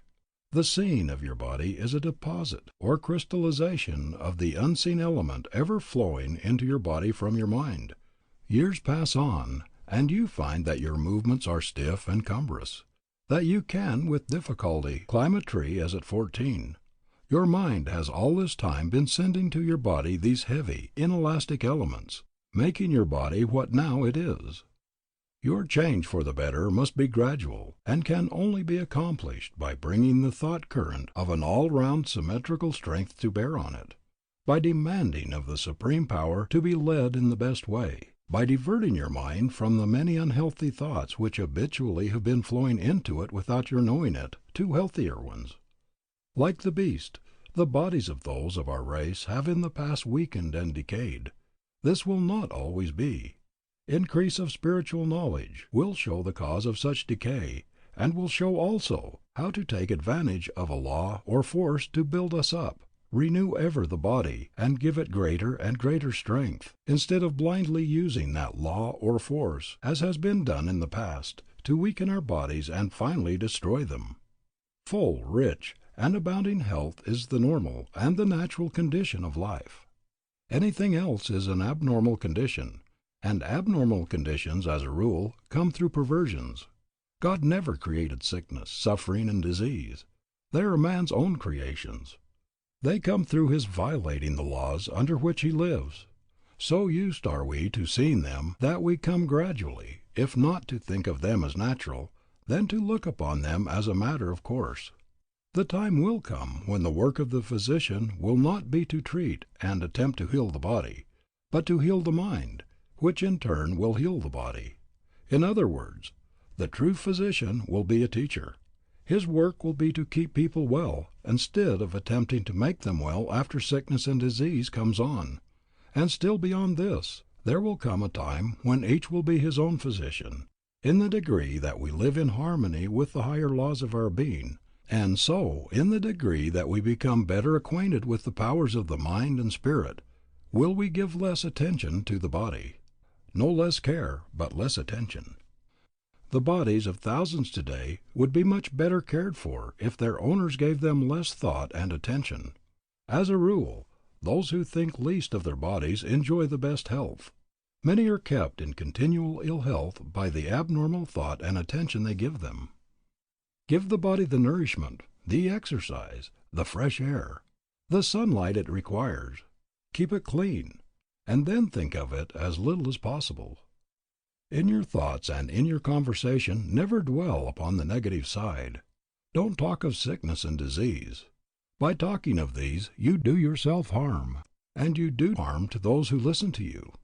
Talk of those things that will make people the better for listening to you. Thus you will infect them with health and strength, and not with weakness and disease.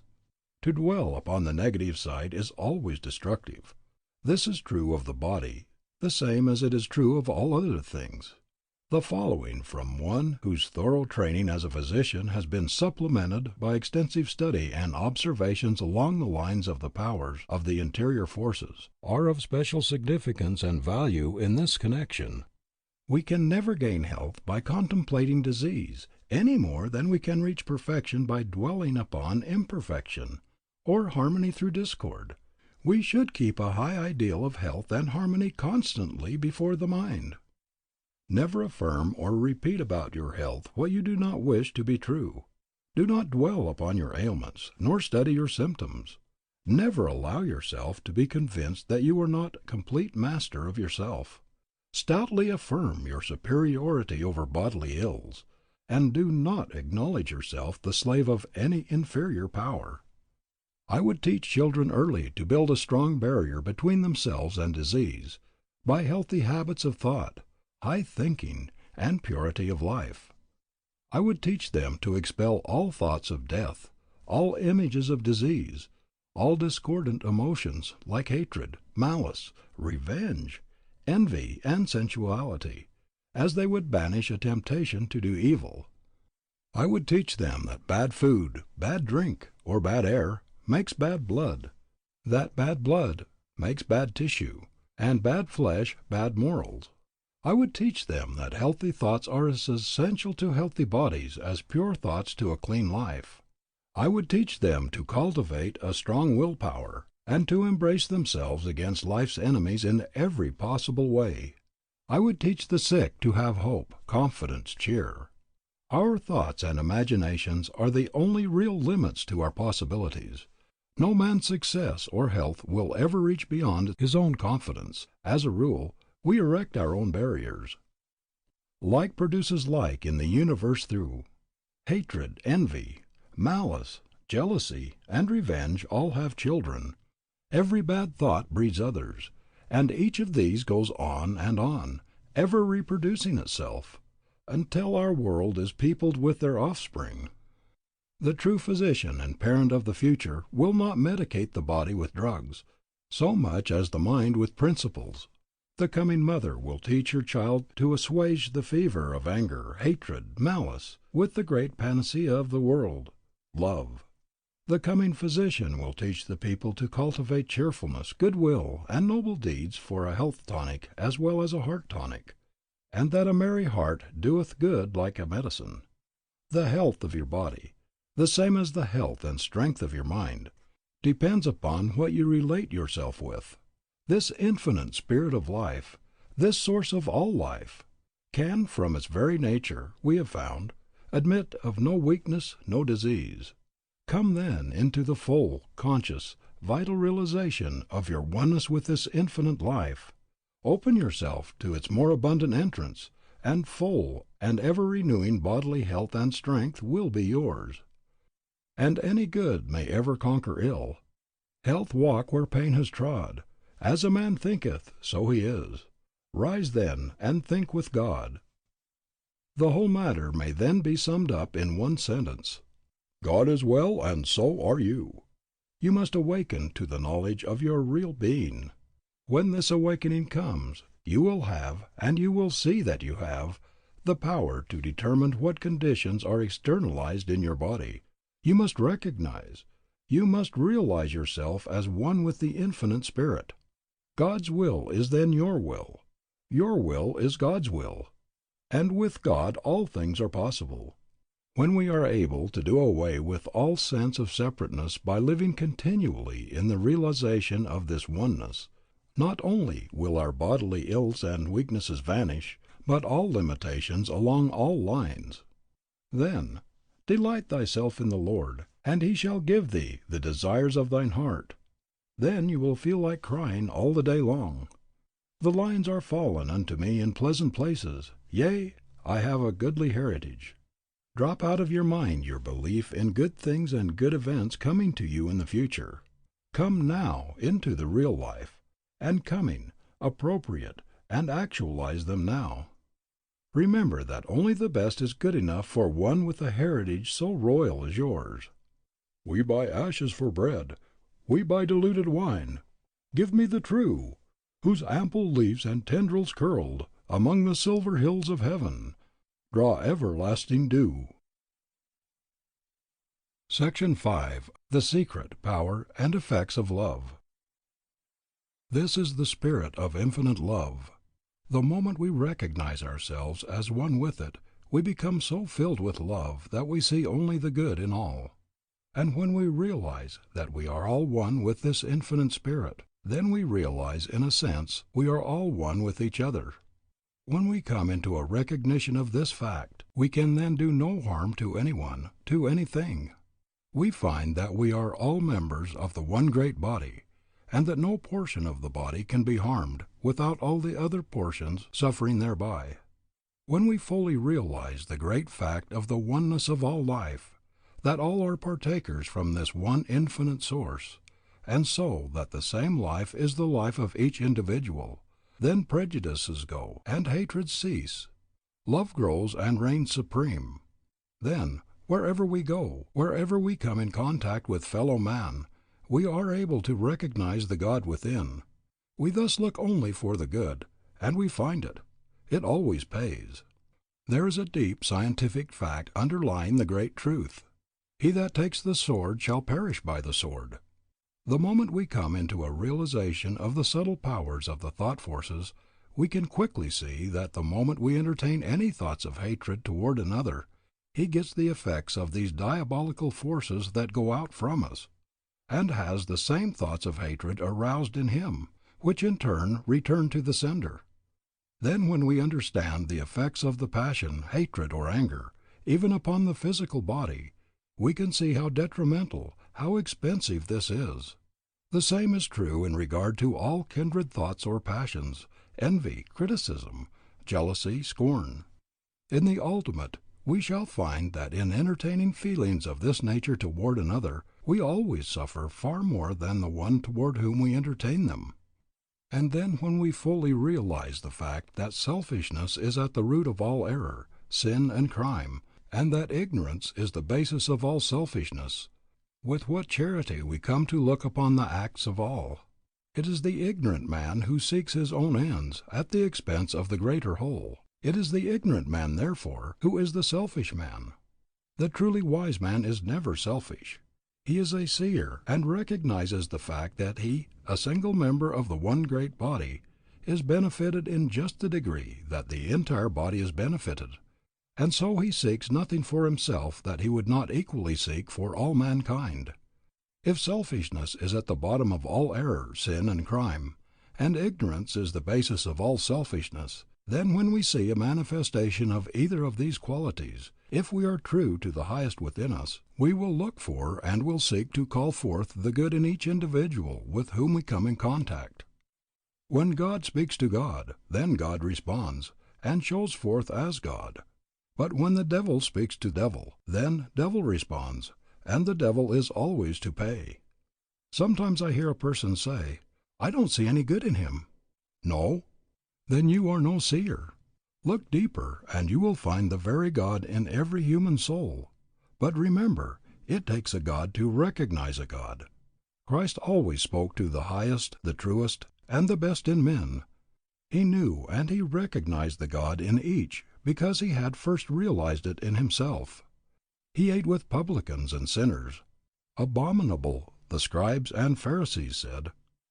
They were so wrapped up in their own conceits, their own self-centeredness, hence their own ignorance, that they had never found the God in themselves, and so they never dreamed that it was the real life of even publicans and sinners. In the degree that we hold a person in the thought of evil or of error, do we suggest evil and error to him.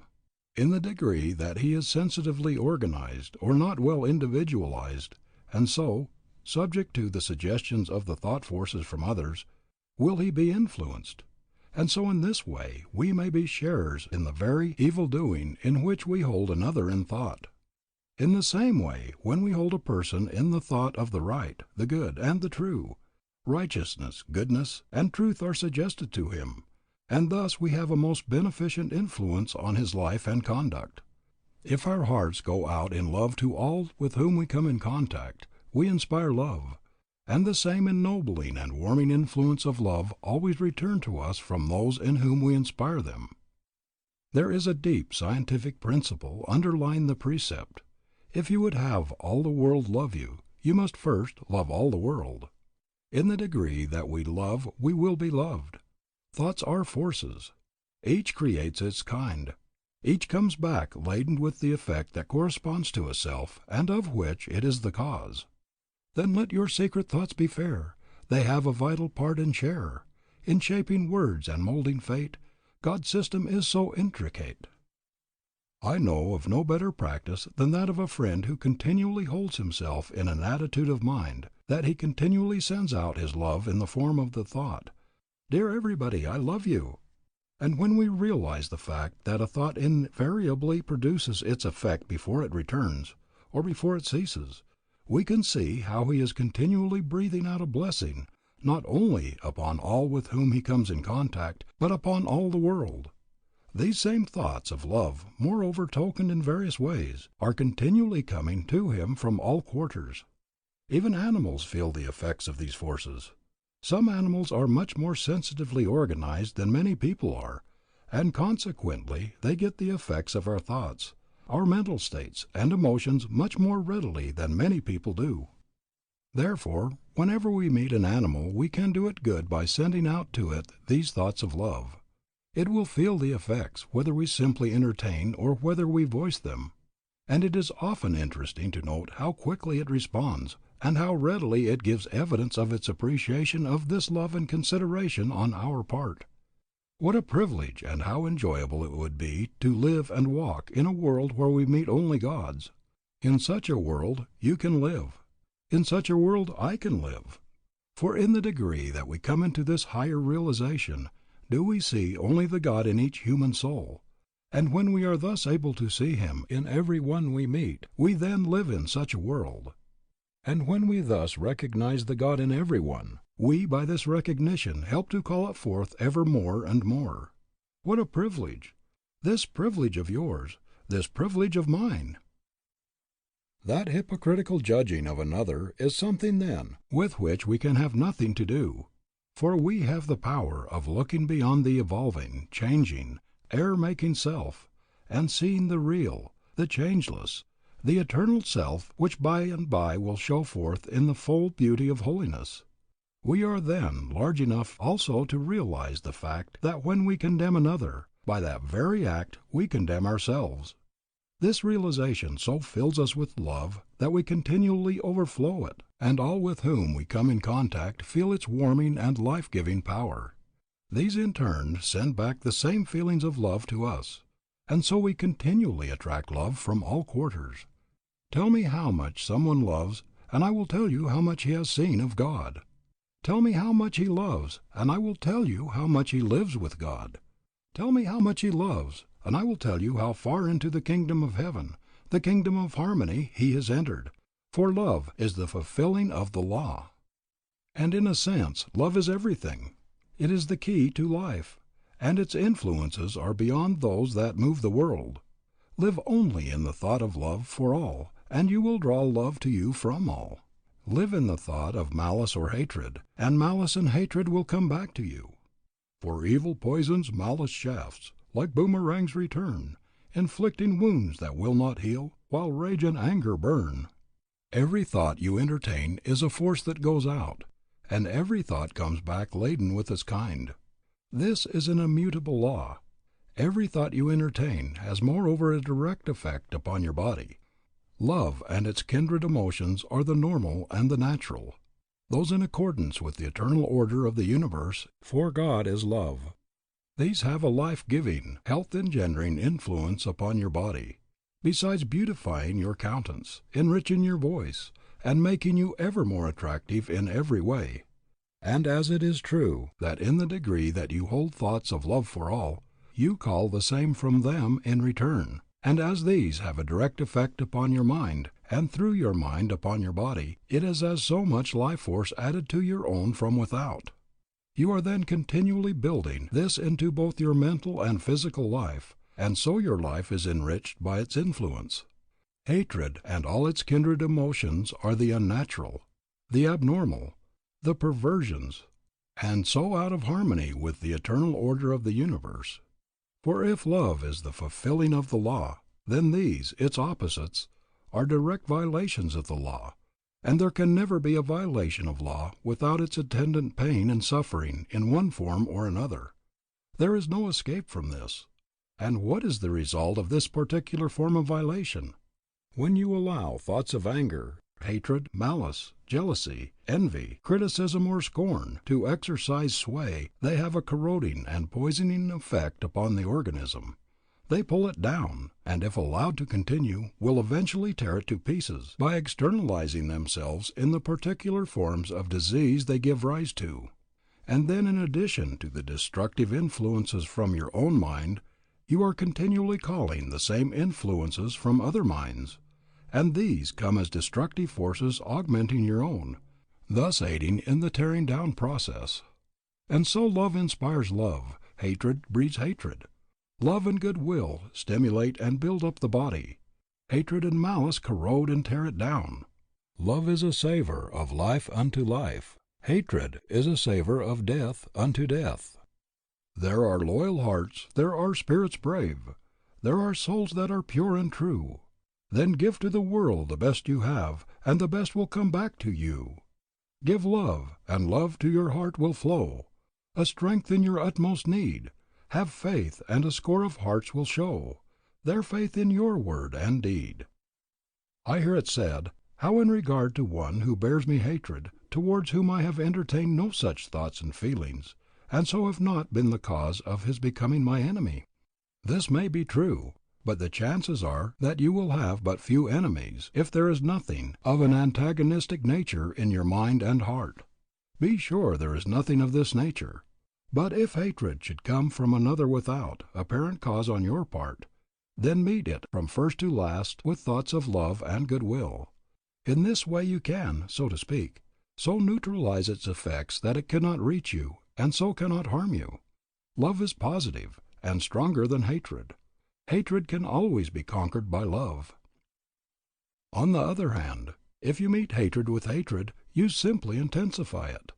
You add fuel to the flame already kindled, upon which it will feed and grow, and so you increase and intensify the evil conditions. Nothing is to be gained by it. Everything is to be lost. By sending love for hatred, you will be able so to neutralize it that it will not only have no effect upon you, but it will not be able to even reach you. But more than this, you will by this course sooner or later be able literally to transmute the enemy into the friend.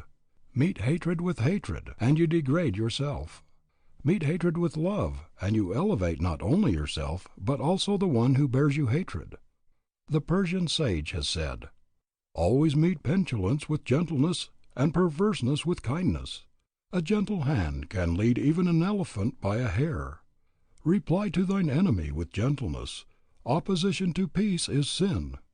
The Buddhist says, "If a man foolishly does me wrong, I will return him the protection of my ungrudging love. The more evil comes from him, the more good shall go from me." "The wise man avenges injuries by benefits," says the Chinese. "Return good for evil, overcome anger by love. Hatred never ceases by hatred, but by love," says the Hindu. The truly wise man or woman will recognize no one as an enemy. Occasionally we hear the expression, "Never mind, I'll get even with him." Will you? And how will you do it? You can do it in one of two ways. You can, as if you have in mind, deal with him as he deals, or apparently deals with you. Pay him, as we say, in his own coin. If you do this, you will get even with him by sinking yourself to his level, and both of you will suffer by it. Or you can show yourself the larger.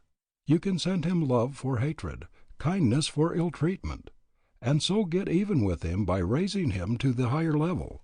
But remember that you can never help another without by that very act helping yourself. And if forgetful of self, then in most all cases the value to you is greater than the service you render another. If you are ready to treat him as he treats you, then you show clearly that there is in you that which draws the hatred and ill treatment to you. You deserve what you are getting, and should not complain, nor would you complain if you were wise. By following the other course, you most effectually accomplish your purpose. You gain a victory for yourself, and at the same time you do a great service for him, for which it is evident he stands greatly in need. Thus you become his savior. He in turn may become the savior of other error-making and consequently care-encumbered men and women. Many times the struggles are greater than we can ever know. We need more gentleness and sympathy and compassion in our common human life. Then we will neither blame nor condemn. Instead of blaming or condemning, we will sympathize, And all the more we will comfort one another, for the way is often dreary, and the feet are often weary, and the heart is very sad. There is a heavy burden bearing, when it seems that none are caring. And we half forget that ever we were glad. Comfort one another, with the hand clasped close and tender, with the sweetness love can render. And the looks of friendly eyes do not wait with grace unspoken, while life's daily bread is broken. Gentle speech is oft like manna from the skies. When we come fully to realize the great fact that all evil and error and sin, with all their consequent sufferings, come through ignorance, then whenever we see a manifestation of these in whatever form, if our hearts are right, we will have compassion, sympathy, and compassion for the one in whom we see them. Compassion will then change itself into love, and love will manifest itself in kindly service. Such is the divine method. And so instead of aiding and trampling and keeping a weaker one down, we will hold him up until he can stand alone and become the master. But all life growth is from within out, and one becomes a true master in the degree that the knowledge of the divinity of his own nature draws upon his inner consciousness and so brings him to a knowledge of the higher laws. And in no way can we so effectually hasten this dawning in the inner consciousness of another as by showing forth the divinity within ourselves simply by the way we live. By example and not by precept, by living, not by preaching, by doing, not by professing, by living the life, not by dogmatizing as to how it should be lived. There is no contagion equal to the contagion of life. Whatever we sow, that shall we also reap, and each thing sown produces of its kind. We can kill not only by doing another bodily injury directly, but we can and we do kill by every antagonistic thought. Not only do we thus kill, but while we kill we suicide. Many a man has been made sick by having the ill thoughts of a number of people centered upon him. Some have been actually killed. Put hatred into the world, and we make it a literal hell. Put love into the world, and heaven with all its beauties and glories becomes a reality. Not to love is not to live, or it is to live a living death. The life that goes out in love to all is the life that is full and rich, and continually expanding in beauty and in power. Such is the life that becomes even more inclusive, and hence larger in its scope and influence. The larger the man and the woman, the more inclusive they are in their love and their friendships. The smaller the man and the woman, the more dwarfed and dwindling their natures, the more they pride themselves upon their exclusiveness. Anyone, a fool or an idiot, can be exclusive. It comes easy.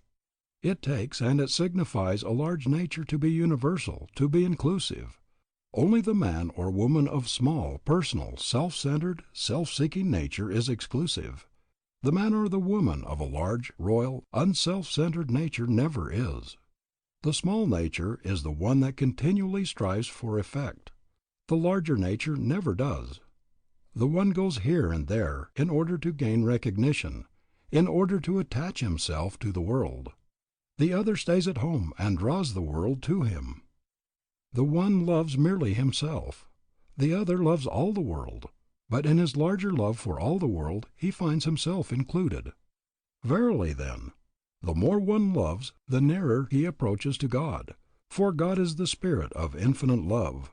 And when we come into the realization of our oneness with this infinite Spirit, then divine love so fills us that, enriching and enrapturing our own lives, from them it flows out to enrich the life of all the world. In coming into the realization of our oneness with the infinite life, we are brought at once into right relations with our fellow men. We are brought into harmony with the great law, that we find our own lives in losing them in the service of others. We are brought to a knowledge of the fact that all life is one, and so that we are all parts of the one great whole. We then realize that we can't do for another without at the same time doing for ourselves. We also realize that we cannot do harm to another without by that very act doing harm to ourselves. We realize that the man who lives to himself alone lives a little dwarfed and stunted life, because he has no part in this larger life of humanity. But the one who in service loses his own life in this larger life, has his own life increased and enriched 1,000 or millionfold, and every joy, every happiness, everything of value coming to each member of this greater whole comes as such to him, for he has a part in the life of each and all. And here let a word be said in regard to true service. Peter and John were one day going up to the temple, and as they were entering the gate they were met by a poor cripple who asked them for alms. Instead of giving him something to supply the day's needs and then leaving him in the same dependent condition for the morrow and the morrow, Peter did him a real service, and a real service for all mankind by saying, "Silver and gold I have none, but such as I have I give unto thee." And then he made him whole. He thus brought him into the condition where he could help himself. In other words, the greatest service we can do for another is to help him to help himself. To help him directly might be weakening, though not necessarily. It depends entirely upon circumstances. But to help one to help himself is never weakening, but always encouraging and strengthening, because it leads him to a larger and stronger life. There is no better way to help one to help himself than to bring him to a knowledge of himself. There is no better way to bring one to a knowledge of himself than to lead him to a knowledge of the powers that are lying dormant within his own soul. There is nothing that will enable him to come more readily or more completely into an awakened knowledge of the powers that are lying dormant within his own soul than to bring him into the conscious, vital realization of his oneness with the infinite life and power, so that he may open himself to it in order that it may work and manifest through him. We will find that these same great truths lie at the very bottom of the solution of our social situation, and we will also find that we will never have a full and permanent solution of it until they are fully recognized and built upon. Section 6. Wisdom and Interior Illumination. This is the spirit of infinite wisdom, and in the degree that we open ourselves to it, does the highest wisdom manifest itself to and through us. We can in this way go to the very heart of the universe itself and find the mysteries hidden to the majority of mankind, hidden to them, though not hidden of themselves. In order for the highest wisdom and insight we must have absolute confidence in the divine guiding us, but not through the channel of someone else. And why should we go to another for knowledge and wisdom? With God is no respect of persons. Why should we seek these things second hand? Why should we thus stultify our own innate powers? Why should we not go direct to the infinite source itself? "If any man lack wisdom, let him ask of God. Before they call, I will answer, and while they are yet speaking, I will hear." When we thus go directly to the infinite source itself, we are no longer slaves to personalities, institutions, or books. We should always keep ourselves open to suggestions of truth from these agencies. We should always regard them as agencies, however, and never as sources. We should never recognize them as masters, but simply as teachers. With Browning, we must recognize the great fact that "the truth is within ourselves. It takes no rise from outward things, whate'er you may believe. There is an inmost center in us all, where truth abides in fullness." There is no more important injunction in all the world, nor one with a deeper interior meaning than, "To thine own self be true." In other words, be true to your own soul, for it is through your own soul that the voice of God speaks to you. This is the interior guide. This is the light that lighteth every man that cometh into the world. This is conscience. This is intuition. This is the voice of the higher self, the voice of the soul, the voice of God. "Thou shalt hear a voice behind thee saying, This is the way, walk ye in it." When Moses was on the mountain, it was after the various physical commotions and manifestations that he heard the "still small voice," the voice of his own soul, through which the infinite God was speaking. If we will but follow this voice of intuition, it will speak ever more clearly and more plainly, until by and by it will be absolute and unerring in its guidance. The great trouble with us is that we do not listen to and do not follow this voice within our own souls, and so we become as a house divided against itself. We are pulled this way and that, and we are never certain of anything.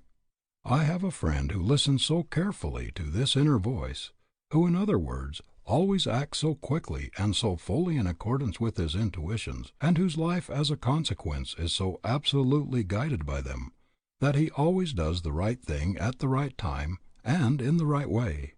He always knows when to act and how to act, and he is never in the condition of a house divided against itself. But someone says, may it not be dangerous for us to act always upon our intuitions? Suppose we should have an intuition to do harm to someone? We need not be afraid of this, however, for the voice of the soul, this voice of God speaking through the soul, will never direct any one to do harm to another, nor to do anything that is not in accordance with the highest standards of right and truth and justice. And if you at any time have a prompting of this kind, know that it is not the voice of intuition. It is some characteristic of your lower self that is prompting you. Reason is not to be set aside, but is to be continually illumined by this higher spiritual perception, and in the degree that it is thus illumined will it become an agent of light and power. When one becomes thoroughly individualized, he enters into the realm of all knowledge and wisdom, and to be individualized is to recognize no power outside of the infinite power that is back of all. When one recognizes this great fact and opens himself to this spirit of infinite wisdom, he then enters upon the road to the true education, and mysteries that before were closed now reveal themselves to him. This must indeed be the foundation of all true education, this evolving from within, this evolving of what has been involved by the infinite power. All things that is valuable for us to know will come to us if we will but open ourselves to the voice of this infinite spirit. It is thus that we become seers and have the power of seeing into the very heart of things. There are no new stars. There are no new laws or forces. But we can so open ourselves to this spirit of infinite wisdom that we can discover and recognize those that have not been known before, and in this way they become new to us. When in this way we come into a knowledge of truth we no longer need facts that are continually changing. We can then enter into the quiet of our own interior selves. We can open the window and look out, and thus gather the facts as we choose. This is true wisdom. Wisdom is the knowledge of God. Wisdom comes by intuition. It far transcends knowledge. Great knowledge, knowledge of many things, may be had by virtue simply of a very retentive memory. It comes by tuition. But wisdom far transcends knowledge. In that knowledge is a mere incident of this deeper wisdom. He who would enter into the realm of wisdom must first divest himself of all intellectual pride. He must become as a little child. Prejudices, preconceived opinions and beliefs always stand in the way of true wisdom. Conceited opinions are always suicidal in their influences. They bar the door to the entrance of truth. All about us we see men in the religious world, in the world of science, in the political, in the social world, who through intellectual pride are so wrapped in their own conceits and prejudices that larger and later revelations of truth can find no entrance to them. And instead of growing and expanding, they are becoming dwarfed and stunted, and still more incapable of receiving truth. Instead of actively aiding in the process of the world, they are as so many dead sticks in the way that would retard the wheels of progress. This, however, they can never do. Such always in time get bruised, broken, and left behind, while God's triumphal car of truth moves steadily onward. When the steam engine was still being experimented with, and before it was perfected sufficiently to come into practical use, a well-known Englishman, well known then in scientific circles, wrote an extended pamphlet proving that it would be impossible for it ever to be used in ocean navigation, that is, in a trip involving the crossing of the ocean, because it would be utterly impossible for any vessel to carry with it sufficient coal for the use of its furnace. And the interesting feature of the whole matter was that the very first steam vessel that made the trip from England to America had among its cargo a part of the first edition of this carefully prepared pamphlet. There was only one edition. Many editions might be sold now. This seems indeed an amusing fact, but far more amusing is the man who voluntarily closes himself to truth, because, forsooth, it does not come through conventional or orthodox or heretofore accepted channels, or because it may not be in full accord with, or possibly may be opposed to, established usages or beliefs. On the contrary, let there be many windows in your soul, that all the glory of the universe may beautify it. Not the narrow pane of one poor creed can catch the radiant rays that shine from countless sources. Tear away the blinds of superstition. Let the light pour through fair windows, broad as truth itself, and high as heaven. Tune your ear to all the worldless music of the stars, and to the voice of nature, and your heart shall turn to truth and goodness as the plant turns to the sun. 1,000 unseen hands reach down to help you to their peace-crowned heights, and all the forces of the firmament shall fortify your strength. Be not afraid to thrust aside half-truths and grasp the whole. There is a great law in connection with the coming of truth. It is this: whenever a man or woman shuts himself or herself to the entrance of truth on account of intellectual pride, preconceived opinions, prejudices, or for whatever reason, there is a great law which says that truth in its fullness will come to that one from no source. And on the other hand, when a man or woman opens himself or herself fully to the entrance of truth from wherever source it may come, there is an equally great law which says that truth will flow to him or to her from all sources, from all quarters. Such becomes the free man, the free woman, for it is the truth that makes us free. The other remains in bondage, for truth has no invitation, and will not enter where it is not fully and freely welcomed. And where truth is denied entrance, the rich blessings it carries with it cannot take up their abode. On the contrary, when this is the case, it sends an envoy carrying with it atrophy, disease, death, physically and spiritually as well as intellectually. And the man who would rob another of his free and unfettered search for truth, who would stand as the interpreter of truth for another, with the intent of remaining in this position, rather than endeavoring to lead him to the place where he can be his own interpreter, is more to be shunned than a thief and a robber. The injury he works is far greater, for he is doing direct and positive injury to the very life of the one he thus holds. Who has ever appointed any man, whoever he may be, as the keeper, the custodian, the dispenser of God's immutable truth? Many indeed are moved and so are called to be teachers of truth, but the true teacher will never stand as the interpreter of truth for another. The true teacher is the one whose endeavor is to bring the one he teaches to a true knowledge of himself, and hence of his own interior powers, that he may become his own interpreter. All others are, generally speaking, those animated by purely personal motives, self-aggrandizement, or personal gain. Moreover, he who would claim to have all the truth and the only truth is a bigot, a fool, or a knave. In the Eastern literature is a fable of a frog. The frog lived in a well, and out of his little well he had never been. One day a frog whose home was in the sea came to his well. Interested in all things, he went in. "Who are you? Where do you live?" said the frog in the well. "I am so-and-so, and my home is in the sea." "The sea? What is that? Where is that?" "It is a very large body of water, and not far away." "How big is your sea?" "Oh, very big." "As big as this?" pointing to a little stone lying near. "Oh, much bigger." "As big as this?" pointing to the board upon which they were sitting. "Oh, much bigger." "How much bigger then?" "Why, the sea in which I live is bigger than your entire well. It would make millions of wells such as yours." "Nonsense, nonsense! You are a deceiver and a falsifier. Get out of my well. Get out of my well. I want nothing to do with any such frogs as you." "Ye shall know the truth, and the truth shall make you free," is the promise. "Ye shall close yourselves to truth. Ye shall live in your own conceits, and your own conceits shall make fools and idiots of you," would be a statement applicable to not a few, and to not a few who pride themselves upon their superior intellectual attainments. Idiocy is arrested mental growth. Closing oneself for whatever reason to truth and hence to growth brings a certain type of idiocy, though it may not be called by this name.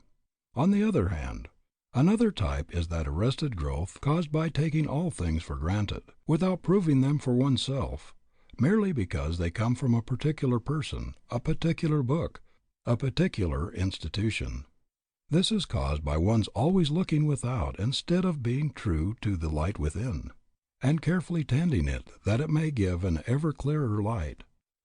With brave and intrepid Walt Whitman, we should be able to say, "From this hour I ordain myself, loosed of limits and imaginary lines, going where I list, my own master, total and absolute, listening to others, considering well what they say, pausing, searching, receiving, contemplating, gently, but with undeniable will, divesting myself of the holds that would hold me." Great should be the joy that God's boundless truth is open to all, open equally to all, and that it will make each one its dwelling place in proportion as he earnestly desires it and opens himself to it.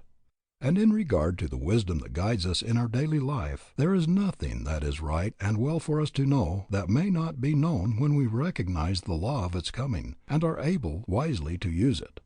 Let us know that all things are ours as soon as we know how to appropriate them. I hold it as a changeless law, from which no soul can sway or swerve. We have that in each of us which will draw, whate'er we need or most deserve. If the time comes when we know not what course to pursue, when we know not which way to turn, the fault lies in ourselves. If the fault lies in ourselves, then the correction of this unnatural condition lies also in ourselves. It is never necessary to come into such a state if we are awake and remain awake to the light and the powers within us.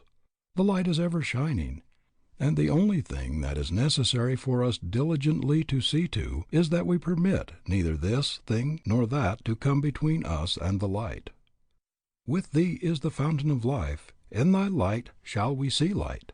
Let us hear the words of one of the most highly illumined men I have ever known, and one who as a consequence is never in the dark, when the time comes, as to what to do and how to do it. "Whenever you are in doubt as to the course you should pursue, after you have turned to every outward means of guidance, let the inward eye see, let the inward ear hear, and allow this simple, natural, beautiful process to go on unimpeded by questionings or doubts. In all dark hours and times of unwonted perplexity, we need to follow one simple direction, found, as all needed directions can be found, in the dear old gospel, which so many read, but alas, so few interpret. Enter into thine inner chamber and shut the door." Does this mean that we must literally betake ourselves to a private closet with a key in the door? If it did, then the command could never be obeyed in the open air, on land or sea, and the Christ loved the lakes and the forests far better than the cramping rooms of city dwelling houses. Still his counsels are so wide-reaching that there is no spot on earth and no conceivable situation in which any of us may be placed where we cannot follow them.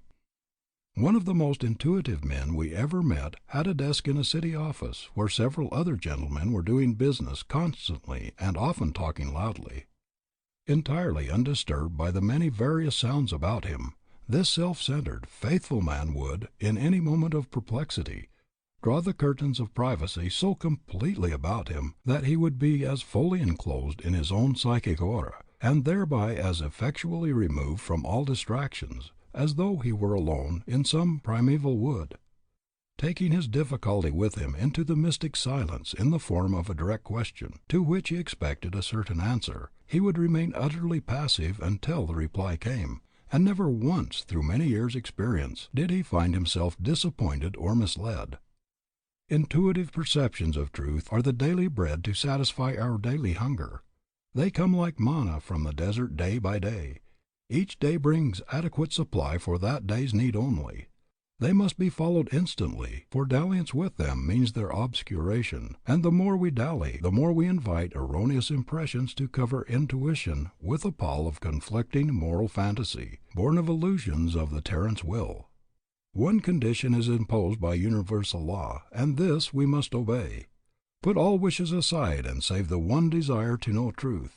Couple with this one demand the fully consecrated determination to follow what is distinctly perceived as truth immediately it is revealed. No other affection must be permitted to share the field with this all-absorbing love of truth for its own sake.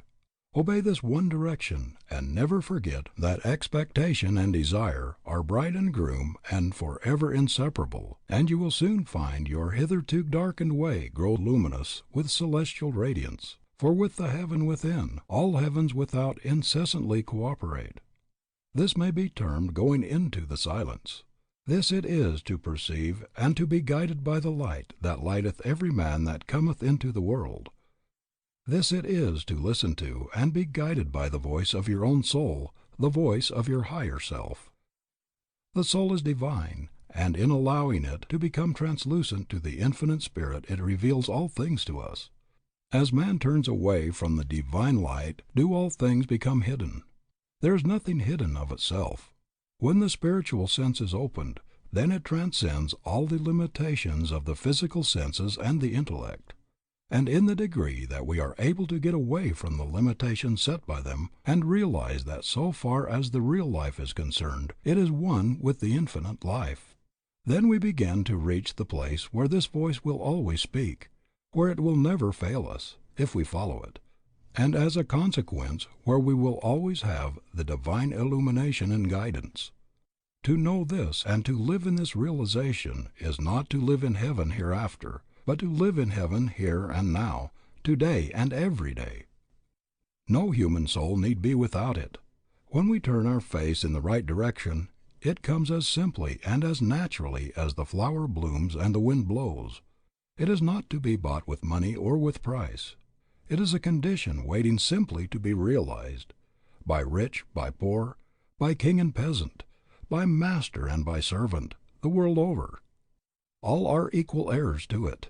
And so the peasant, if he find it first, lives a life far transcending in beauty and in real power the life of his king.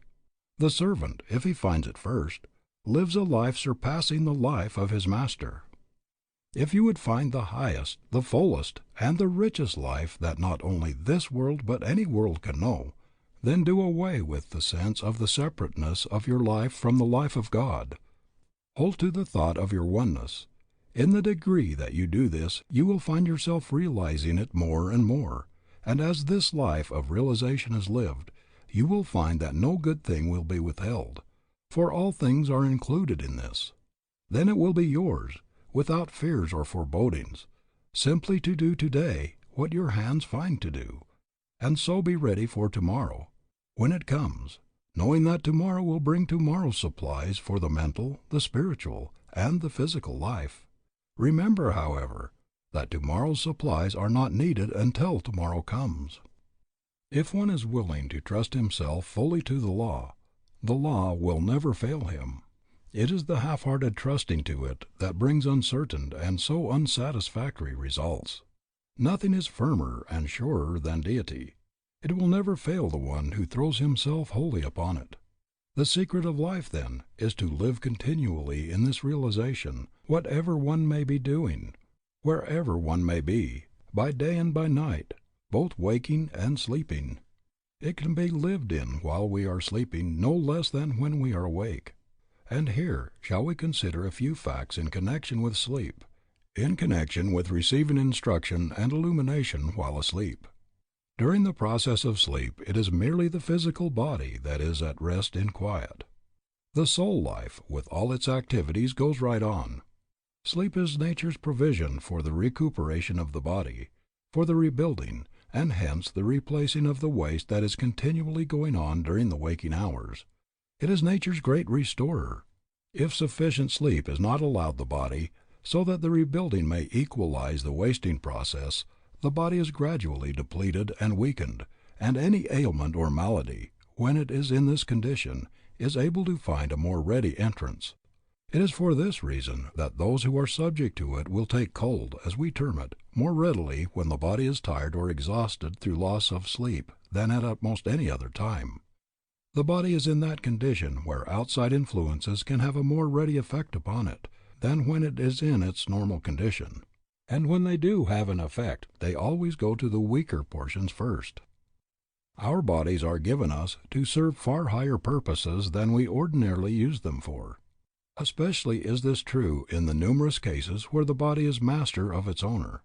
In the degree that we come into the realization of the higher powers of the mind and spirit, in that degree does the body, through their influence upon it, become less gross and heavy, finer in its texture and form, and then, because the mind finds a kingdom of enjoyment in itself, and in all the higher things it becomes related to, excesses in eating and drinking, as well as all others, naturally and of their own accord fall away. There also falls away the desire for the heavier, grosser, less valuable kinds of food and drink, such as the flesh of animals, alcoholic drinks, and all things of the class that stimulate the body and the passions, rather than build the body and the brain into a strong, clean, well-nourished, enduring, and fibrous condition. In the degree that the body becomes less gross and heavy, finer in its texture and form, there is less waste, and what there is more easily replaced, so that it keeps in a more regular and even condition. When this is true, less sleep is actually required, and even the amount that is taken does more for a body of this finer type than it can do for one of the other nature. As the body in this way grows finer, in other words, as the process of its evolution is thus accelerated, it in turn helps the mind and the soul in the realization of ever higher perceptions, and thus body helps mind the same as mind builds body. It was undoubtedly this fact that Browning had in mind when he said, "Let us cry, all good things are ours, nor soul helps flesh more now than flesh helps soul." Sleep, then, is for the resting and the rebuilding of the body. The soul needs no rest, and while the body is at rest in sleep, the soul life is active the same as when the body is in activity. There are some, having a deep insight into the soul's activities, who say that we travel when we sleep.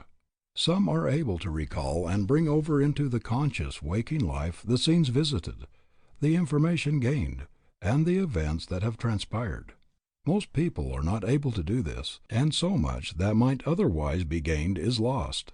They say, however, that it is in our power, in proportion as we understand the laws, to go where we will, and to bring over into the conscious waking life all the experiences thus gained. Be this, however, as it may, it certainly is true that while sleeping we have the power, in a perfectly normal and natural way, to get much of value by way of light, instruction, and growth that the majority of people now miss. If the soul life, that which relates us to the Infinite Spirit, is always active, even while the body is at rest, why may not the mind so direct conditions as one falls asleep, that while the body is at rest, it may continually receive illumination from the soul, and bring what it thus receives over into the conscious waking life? This indeed can be done, and it is done by some to great advantage, and many times the highest inspirations from the soul come in this way, as would seem most natural, since at this time all communications from the outer, material world no longer enter. I know those who do much work during sleep, the same as they get much light along desired lines. By charging the mind on going to sleep as to a particular time for waking, it is possible, as many of us know, to wake on the very minute. Not infrequently we have examples of difficult problems that defied solution during waking hours, being solved during sleep. A friend, a well-known journalist, had an extended newspaper article clearly and completely worked out for her in this way. She frequently calls this agency to her aid. She was notified by the managing editor one evening to have the article ready in the morning, an article requiring more than ordinary care, and one in which quite a knowledge of facts was required. It was a matter in connection with which she knew scarcely anything, and all her efforts at finding information regarding it seemed to be of no avail. She set to work, but it seemed as if her own powers defied her. Failure seemed imminent. Almost in desperation she decided to retire, and putting the matter into her mind in such a way that she would be able to receive the greatest amount of aid while asleep, she fell asleep and slept soundly until morning. When she awoke, her work of the previous evening was the first thing that came into her mind. She lay quietly for a few minutes, and as she lay there, the article, completely written, seemed to stand before her mind. She ran through it, arose, and without dressing took her pen and transcribed it onto paper, literally acting as her own amanuensis. The mind, acting intently along a particular line, will continue so to act until some other object of thought carries it along another line. And since, in sleep, only the body is in quiet while the mind and soul are active, then the mind, on being given a certain direction when one drops off to sleep, will take up the line along which it is directed, and can be made in time to bring over into consciousness the result of its activities. Some will be able very soon to get results of this kind. For some it will take longer. Quiet and continued effort will increase the faculty. Then, by virtue of the law of the drawing power of the mind, since the mind is always active, we are drawing to us, even while sleeping, influences from the realms kindred to those in which we in our thoughts are living before we fall asleep. In this way we can put ourselves into relation with whatever kinds of influence we choose and accordingly gain much during the process of sleep. In many ways, the interior faculties are more open and receptive while we are in sleep than while we are awake. Hence the necessity of exercising even greater care as to the nature of the thoughts that occupy the mind as we enter into sleep, for there can come to us only what we by our own order of thought attract. We have it entirely in our own hands. And for the same reason, this greater degree of receptivity during this period, we are able by understanding and using the law to gain much of value more readily in this way than when the physical senses are fully open to the material world about us.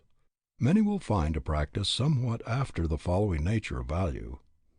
When light or information is desired along any particular line, light or information you feel is right and wise for you to have, as for example, light in regard to an uncertain course of action, then as you retire, first bring your mind into the attitude of peace and goodwill for all.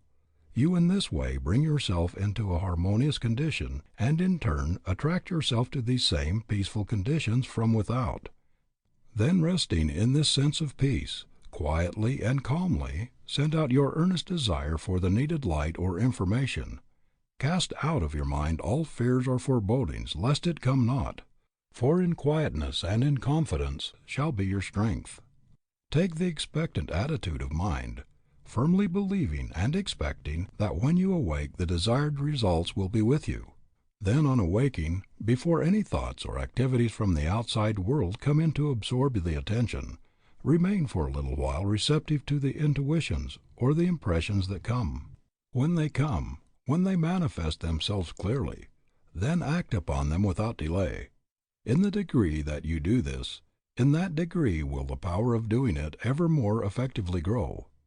Or, if for unselfish purposes you desire to grow and develop any of your faculties, or to increase the health and strength of your body, take a corresponding attitude of mind, the form of which will readily suggest itself in accordance with your particular needs or desires.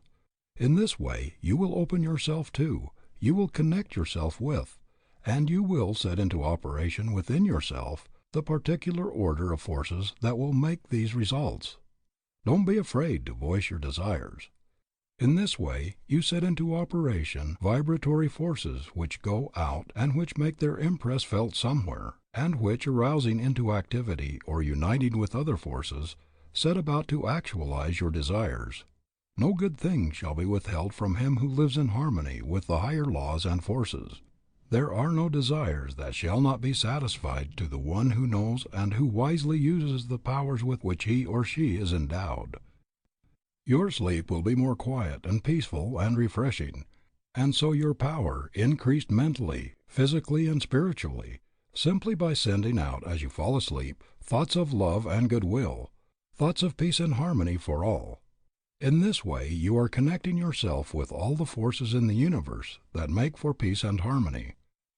A friend who has known the world over through his work along humane lines has told me many times in the middle of the night he has awakened suddenly and there comes to his mind, as a flash of inspiration, a certain plan in connection with his work, and as he lays there quietly and opens himself to it, the methods for its successful carrying out all reveal themselves to him clearly.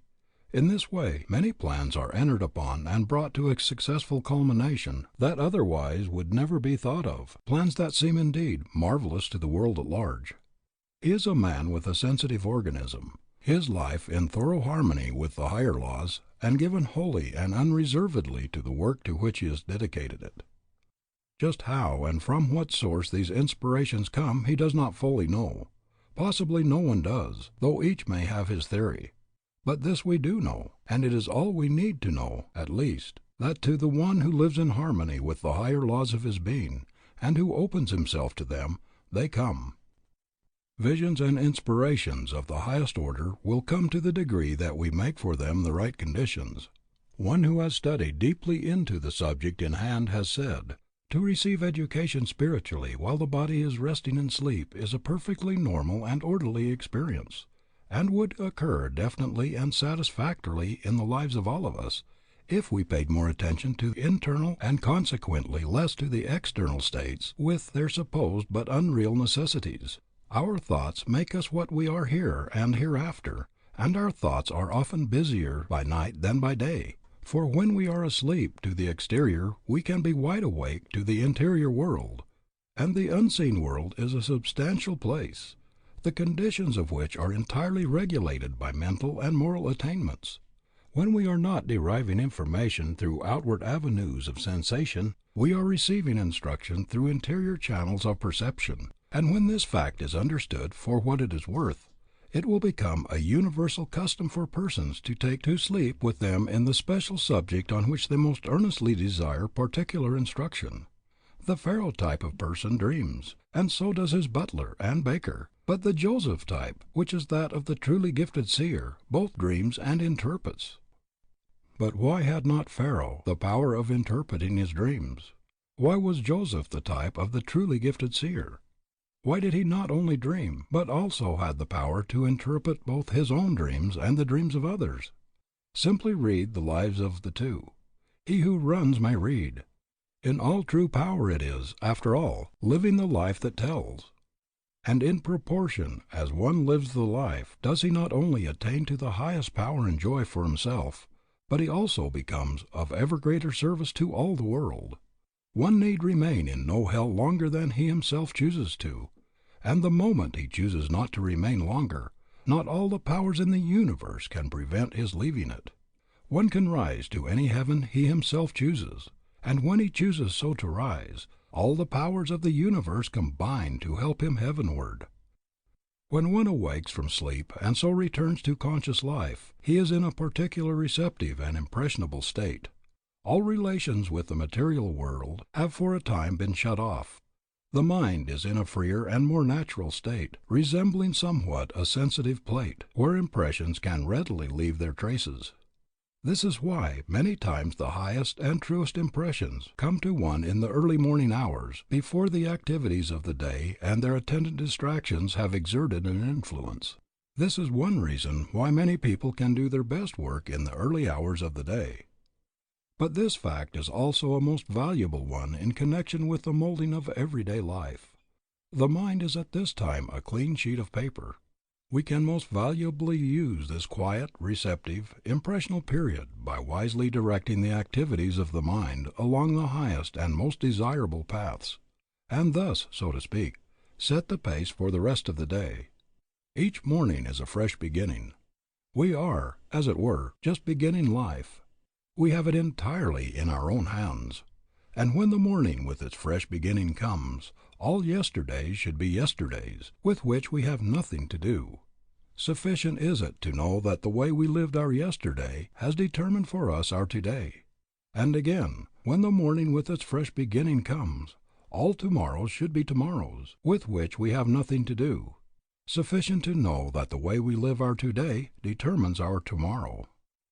Every day is a fresh beginning. Every morn is the world made anew.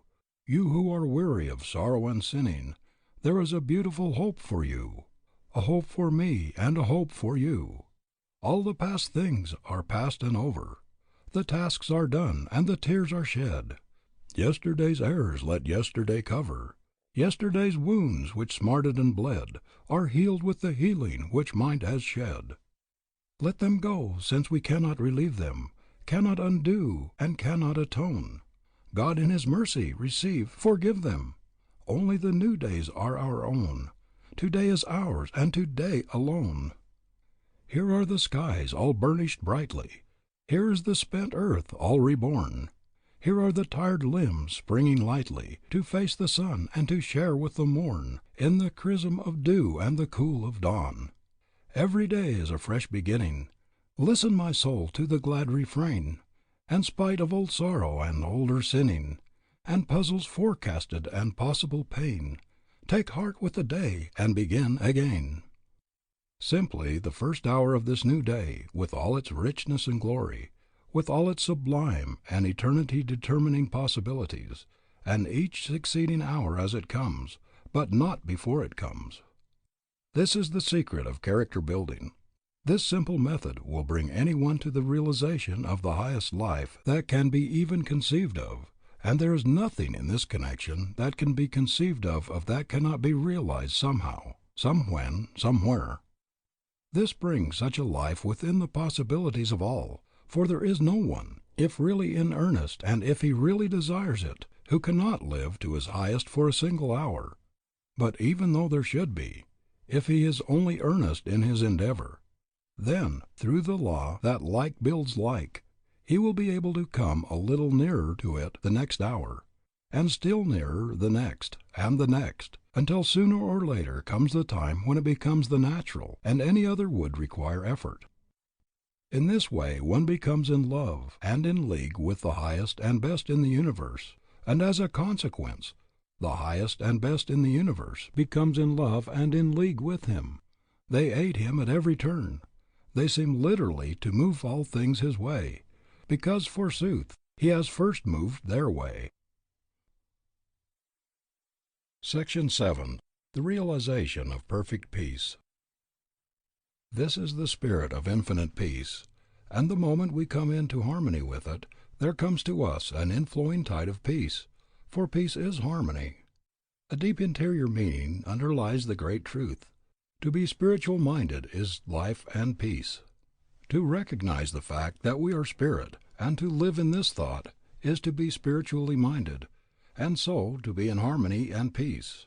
Oh, the thousands of men and women all about us weary with care, trouble and ill at ease, running hither and thither to find peace, weary in body, soul, and mind, going to other countries, traveling the world over, coming back and still not finding it. Of course they have not found it, and they never will find it in this way, because they are looking for it where it is not. They are looking for it without, when they should look within. Peace is to be found only within, and unless one find it there, he will never find it at all. Peace lies not in the external world. It lies within one's own soul. We may travel over many different avenues in pursuit of it. We may seek it through the channels of the bodily appetites and passions. We may seek it through all the channels of the external. We may chase for it hither and thither, but it will always be just beyond our grasp, because we are searching for it where it is not. In the degree, however, that we order the bodily appetites and passions in accordance with the promptings of the soul within, will the higher forms of happiness and peace enter our lives. But in the degree that we fail in doing this, will disease, suffering, and discontent enter in. To be at one with God is to be at peace. The child's simplicity is the greatest agency in bringing this full and complete realization. The child's simplicity is the greatest agency in bringing this full and complete realization. The child's simplicity that recognizes its true relations with the Father's life. There are people I know who have come into such a conscious realization of their oneness with this infinite life, this spirit of infinite peace, that their lives are fairly bubbling over with joy. I have particularly in mind at this moment a comparatively young man who was an invalid for several years, his health completely broken with nervous exhaustion, who thought there was nothing in life worth living for, to whom everything and everybody presented a gloomy aspect, and he in turn presented a gloomy aspect to all with whom he came in contact. Not long ago he came into such a vital realization of his oneness with this infinite power, he opened himself so completely to its divine inflow, that today he is in perfect health, and frequently as I meet him now he cannot resist the impulse to cry out, "Oh, it is a joy to be alive!" I know an officer on our police force who has told me that many times when off duty and on his way home in the evening, there comes to him such a vivid and vital realization of his oneness with this infinite power, and this spirit of infinite peace so takes hold and so fills him, that it seems as if his feet could scarcely keep to the pavement. So buoyant and so exhilarated does he become by reason of this inflowing tide. He who comes into this higher realization never has any fear, for he has always with him a sense of protection, and the very realization of this makes his protection complete. Of him it is true, "No weapon that is formed against thee shall prosper. There shall no ill come nigh thy dwelling. Thou shalt be in league with the stones of the field, and the beasts of the field shall be at peace with thee." These are the men and women who seem to live charmed lives. The moment we fear anything, we open the door for the entrance of the actualization of the very thing we fear. An animal will never harm a person who is absolutely fearless in regard to it. The instant he fears, he opens himself to danger. And some animals, the dog for example, can instantly detect the element of fear, and this gives them the courage to do harm. In the degree that we come into a full realization of our oneness with this infinite power, do we become calm and quiet, undisturbed by the little occurrences that before so vex and annoy us. We are no longer disappointed in people, for we always read them aright. We have the power of penetrating into their very souls and seeing the underlying motives that are at work there. A gentleman approached a friend the other day, and with great show of cordiality grasped him by the hand and said, "Why, Mr. A., I'm so glad to see you." Quick as a flash my friend read him, and looking him steadily in the eye, replied, "No, you are mistaken. You are not glad to see me, but you are very much disconcerted, so much so that you are now blushing in evidence of it." The gentleman replied, "Well, you know this day and age of conventionality and form we have to put on the show, and sometimes make believe what we do not really feel." My friend once more looked at him in the face and said, "Again you are mistaken. Let me give you one little word of advice. You will always fare better and think far more of yourself, always to recognize and to tell the truth rather than to give yourself any semblance of it.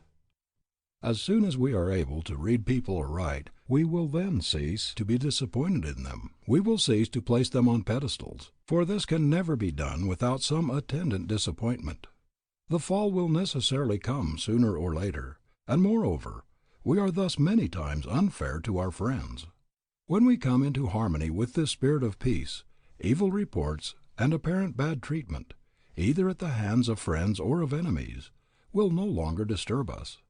When we are conscious of the fact that in our life and work we are true to that eternal principle of right, of truth, of justice that runs through all the universe, that unites and governs all, that always eventually prevails, then nothing of this kind can come nigh us, and come what may, we will always be tranquil and undisturbed. The things that cause sorrow and pain and bereavement will not be able to take the hold of us they now take. For true wisdom will enable us to see the proper place and know the right relations of all things. The loss of friends by the transition we call death will not cause sorrow to the soul that has come into this higher realization, for he knows that there is no such thing as death, for each one is not only a partaker, but an eternal partaker, of this infinite life. He knows that the mere falling away of the physical body by no means affects the real soul life. With a tranquil spirit born of a higher faith he can realize for himself, and to those less strong he can say, "Loving friends, be wise and dry, straightway every weeping eye. What you left upon the bier is not worth a single tear. 'Tis a simple sea-shell, one out of which the pearl has gone. The shell was nothing, leave it there. The pearl, the soul, was all, is here." And so far as the element of separation is concerned, he realizes that to the spirit there are no bounds, and that spiritual communion, whether between two persons in the body, or two persons, one in the body and one out of the body, is within reach of all. In the degree that the higher spiritual life is realized, can there be this higher spiritual communion. The things that we open to ourselves always come to us. People in the olden times expected to see angels, and they saw them. But there is no more reason why they should have seen them than that we should see them now. No more reason why they should come and dwell with them than that they should come and dwell with us. For the great laws governing all things are the same today as they were then. If angels come not to minister unto us, it is because we do not invite them. It is because we keep the door closed through which they otherwise might enter. In the degree that we are filled with this spirit of peace by thus opening ourselves to its inflow, does it pour through us, so that we carry it with us wherever we go. In the degree that we thus open ourselves, do we become magnets to attract peace from all sources. And in the degree that we attract and embody it in ourselves, are we able to give it forth to others. We can in this way become such perfect embodiments of peace that wherever we go, we are continually shedding benedictions. But a day or two ago I saw a woman grasp the hand of a man. His face showed the indwelling God, saying, "Oh, it does me so much good to see you. I have been in anxiety and almost in despair during the past few hours, but the very sight of you has rolled the burden entirely away." There are people all around us who are continually giving out blessings and comfort, persons whose mere presence seems to change sorrow into joy, fear into courage, despair into hope, weakness into power. It is the one who has come into the realization of his own true self who carries this power with him and who radiates it wherever he goes. The one who, as we say, has found his center. And in all the great universe there is but one center, the infinite power that is working in and through all. The one who then has found his center is the one who has come into the realization of his oneness with this infinite power, the one who recognizes himself as a spiritual being, for God is spirit. Such is the man of power, centered in the infinite. He has thereby, so to speak, connected himself with, he has attached his belts to, the great powerhouse of the universe. He is constantly drawing power to himself from all sources. For thus centered, knowing himself, conscious of his own power, the thoughts that go from his mind are thoughts of strength, and by virtue of the law that like attracts like, he by his thoughts is continually attracting to himself from all quarters the aid of all whose thoughts are thoughts of strength, and in this way he is linking himself with this order of thought in the universe. And so to him that hath, to him shall be given. This is simply the working of a natural law. His strong positive and hence constructive thought is continually working success for him along all lines, and continually bringing to him help from all directions. The things that he sees, that he creates in the ideal, are through the agency of this strong constructive thought continually clothing themselves, taking form, manifesting themselves in the material. Silent, unseen forces are at work which will sooner or later be made manifest in the visible. Fear and all thoughts of failure never suggest themselves to such a man, or if they do, they are immediately sent out of his mind, and so he is not influenced by this order of thought from without. He does not attract it to him.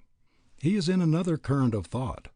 Consequently, the weakening, failure-bringing thoughts of the fearing, the vacillating, the pessimistic about him, have no influence upon him. The one who is of the negative, fearing kind, not only has his energies and his physical agents weakened, or even paralyzed through the influence of this kind of thought that is born within him, but he also in this way connects himself with this order of thought in the world about him. And in the degree that he does this, does he become a victim to the weak, fearing, negative minds all around him. Instead of growing in power, he increases in weakness. He is in the same order of thought with those of whom it is true, and even that which they have shall be taken away from them. This again is simply the working of a natural law, the same as its opposite. Fearing lest I lose even what I have, I hide it away in a napkin. Very well, I must then pay the price of my fearing lest I lose. Thoughts of strength build both strength from within and attract it from without.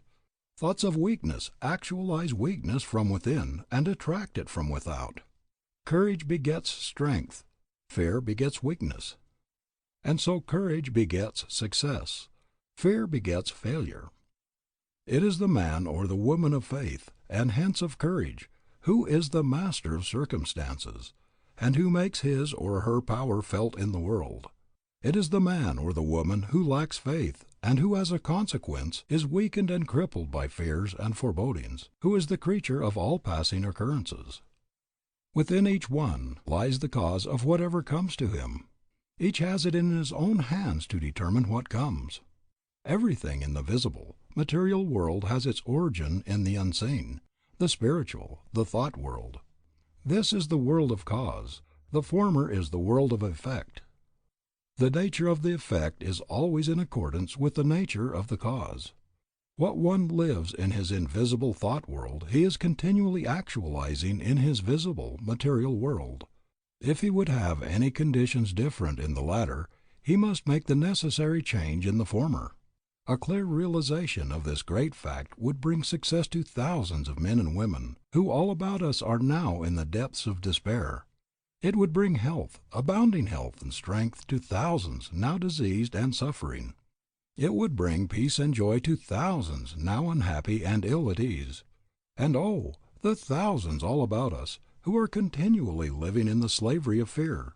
The spirits within that should be strong and powerful are rendered weak and impotent. Their energies are crippled, their efforts are paralyzed. Fear is everywhere. Fear of want, fear of starvation, fear of public opinion, fear of private opinion, fear that what we own today may not be ours tomorrow, fear of sickness, fear of death. Fear has become with millions a fixed habit. The thought is everywhere. The thought is thrown upon us from every direction. To live in continual dread, continual cringing, continual fear of anything, be it loss of love, loss of money, loss of position or situation, is to take the readiest means to lose what we fear we shall. By fear nothing is to be gained, but on the contrary, everything is to be lost. "I know this is true," says one. "I am given to fear. It's natural to me, and I can't help it." Can't help it. In saying this you indicate one great reason of your fear by showing that you do not even know yourself as yet. You must know yourself in order to know your powers, and not until you know them can you use them wisely and fully. Don't say you can't help it. If you think you can't, the chances are that you can't. If you think you can, and act in accordance with this thought, then not only are the chances that you can, but if you act fully in accordance with it, that you can and that you will is an absolute certainty. It was Virgil who, in describing the crew which in his mind would win the race, said of them, "They can because they think they can." In other words, this very attitude of mind on their part will infuse a spiritual power into their bodies that will give them the strength and endurance which will enable them to win. Then take the thought that you can. Take it merely as a seed thought. If need be, plant it in your consciousness, tend it, cultivate it, and it will gradually reach out and gather strength from all quarters. It will focus and make positive and active the spiritual force within you that is now scattered and of little avail. It will draw to itself force from without. It will draw to your aid the influence of other minds of its own nature, minds that are fearless, strong, courageous. You will thus draw to yourself and connect yourself with this order of thought. If earnest and faithful, the time will soon come when all fear will lose its hold, and instead of being an embodiment of weakness and a creature of circumstances, you will find yourself a tower of strength and a master of circumstances. We need more faith in everyday life, faith in the power that works for good, faith in the infinite God, and hence faith in ourselves created in His image. And however things at times may seem to go, however dark at times appearances may be, the knowledge of the fact that the Supreme Power has us in its charge, as it has the suns and endless systems of the worlds in space, will give us the supreme faith that all is well within us, the same as all is well with the world. Thou wilt keep him in perfect peace whose mind is stayed on thee. There is nothing firmer and safer and surer than Deity. Then as we recognize the fact that we have it in our own hands to open ourselves ever more fully to this infinite power, and call upon it to manifest itself in and through us, we will find in ourselves an ever-increasing sense of power. For this is the way we are working in conjunction with it, and it in turn is working in conjunction with us. We are then led into the realization of the fact that all things work together for good to those that love the good. Then the fears and forebodings that have dominated us in the past will be transmuted into faith, and faith, when rightly understood and rightly used, is a force before which nothing can stand. Materialism leads naturally to pessimism. And how could it do otherwise? A knowledge of the spiritual power working in and through us, as well as in and through all things, a power that works for righteousness, leads to optimism. Pessimism leads to weakness. Optimism leads to power. The one who is centered in Deity is the one who not only outrides every storm, but who through the faith and so the conscious power that is within him faces storm with the same calmness and serenity that he faces fair weather. For he knows well beforehand what the outcome will be. He knows that underneath are the everlasting arms. He it is who realizes the truth of the injunction, "Rest in the Lord, wait patiently for Him, and He shall give thee thy heart's desire." All shall be given, simply given, to him who is ready to accept it. Can anything be clearer than this? In the degree, then, that we work in conjunction with the Supreme Power, do we need the less to concern ourselves about results. To live in the full realization of this fact, and all that attends it, brings peace, a full, rich, abiding peace. A peace that makes the present complete, and that, going on before, brings back the assurance that as our days, so shall our strength be. The one who is thus centered, even in the face of all the unrest and the turmoil about us, can realize and say, "I stay my haste, I make delays, for what avails this eager pace? I stand amid eternal ways, and what is mine shall know my face. Asleep, awake, by night or day, the friends I seek are seeking me. No wind can drive my bark astray, nor change the tide of destiny. The waters know their own and draw, the brooks that spring in yonder height, so flows the good with equal law unto the soul of pure delight. The stars come nightly to the sky, the tidal wave unto the sea, nor time nor space nor deep nor high can keep my own away from me." Section 8. Coming into fullness of power. This is the Spirit of infinite power, and in the degree that we open ourselves to it does power become manifest in us. With God all things are possible. That is, in conjunction with God all things are possible. The true secret of power lies in keeping one's connection with God, who worketh all things, and in the degree that we keep this connection, are we able literally to rise above every conceivable limitation. Why then waste time in running hither and thither to acquire power? Why waste time with this practice or that practice? Why not go directly to the mountain top itself, instead of wandering through the byways, in the valleys, and on the mountain sides? That man has absolute dominion, as taught in all the scriptures of the world, is true not of physical man, but of spiritual man. There are many animals, for example, larger and stronger, over which from a physical standpoint he could not have dominion, but he can gain supremacy over even these by calling into activity the higher mental, physic, and spiritual forces with which he is endowed. Whatever can't be done in the physical can be done in the spiritual, and in direct proportion as a man recognizes himself as spirit, and lives accordingly, is he able to transcend in power the man who recognizes himself merely as material. All the sacred literature of the world is teeming with examples of what we call miracles. They are not confined to any particular times or places. There is no age of miracles in distinction from any other period that may be an age of miracles. Whatever has been done in the world's history can be done again, through the operation of the same laws and forces. These miracles were performed not by those who were more than men, but by those who through the recognition of their oneness with God became God-men, so that the higher forces and powers worked through them. For what, let us ask, is a miracle? Is it something supernatural? Supernatural only in the sense of being above the natural, or rather above that which is natural to man or his ordinary state. A miracle is nothing more or less than this. one who has come into a knowledge of his true identity, of his oneness with the all-pervading wisdom and power, thus makes it possible for laws higher than the ordinary mind knows to be revealed to him. These laws he makes use of. The people see the results, and by virtue of their own limitations call them miracles and speak of the person who performs these apparently supernatural works as a supernatural being. But they, as supernatural beings, could themselves perform these supernatural works if they would open themselves to the recognition of the same laws, and consequently to the realization of the same possibilities and powers. And let us also remember that the supernatural of yesterday becomes, as in the process of evolution we advance from the lower to the higher, from the more material to the more spiritual, the common and the natural of today, and what seems to be the supernatural of today becomes in the same way the natural of tomorrow, and so on through the ages. Yes, it is the God-man who does the things that appear supernatural, the man who by virtue of his realization of the higher powers transcends the majority and so stands out among them.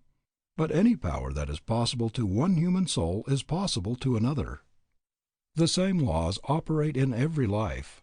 We can be men and women of power, or we can be men and women of impotence. The moment one virtually grasps the fact that he can rise, he will rise, and he can have absolutely no limitations other than the limitations he sets to himself. Cream always rises to the top. It rises simply because it is the nature of cream to rise. We hear much said of environment. We need to realize that environment should never be allowed to make the man, but that man should always, and always can, condition the environment. When we realize this, we will find that many times it is not necessary to take ourselves out of any particular environment, because we may yet have a work to do there. But by the very force we carry with us, we can so affect and change matters that we will have an entirely new set of conditions in an old environment. The same is true in regard to hereditary traits and influences. We sometimes hear the question asked, "Can they be overcome?" Only the one who doesn't yet know himself can ask a question such as this. If we entertain and live in the belief that they cannot be overcome, then the chances are that they will always remain. The moment, however, that we come into a realization of our true selves, and so of the tremendous powers and forces within, the powers and forces of the mind and spirit, hereditary traits and influences that are harmful in nature will begin to lessen, and will disappear with a rapidity directly in proportion to the completeness of this realization. There is no thing we cannot overcome.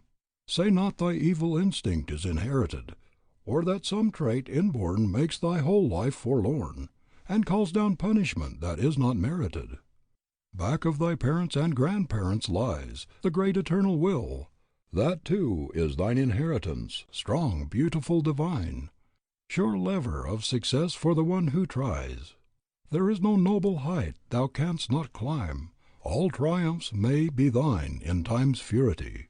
If whatsoever thy fault, dost thou not faint or halt, but lean upon the staff of God's security. Earth has no claim the soul cannot contest.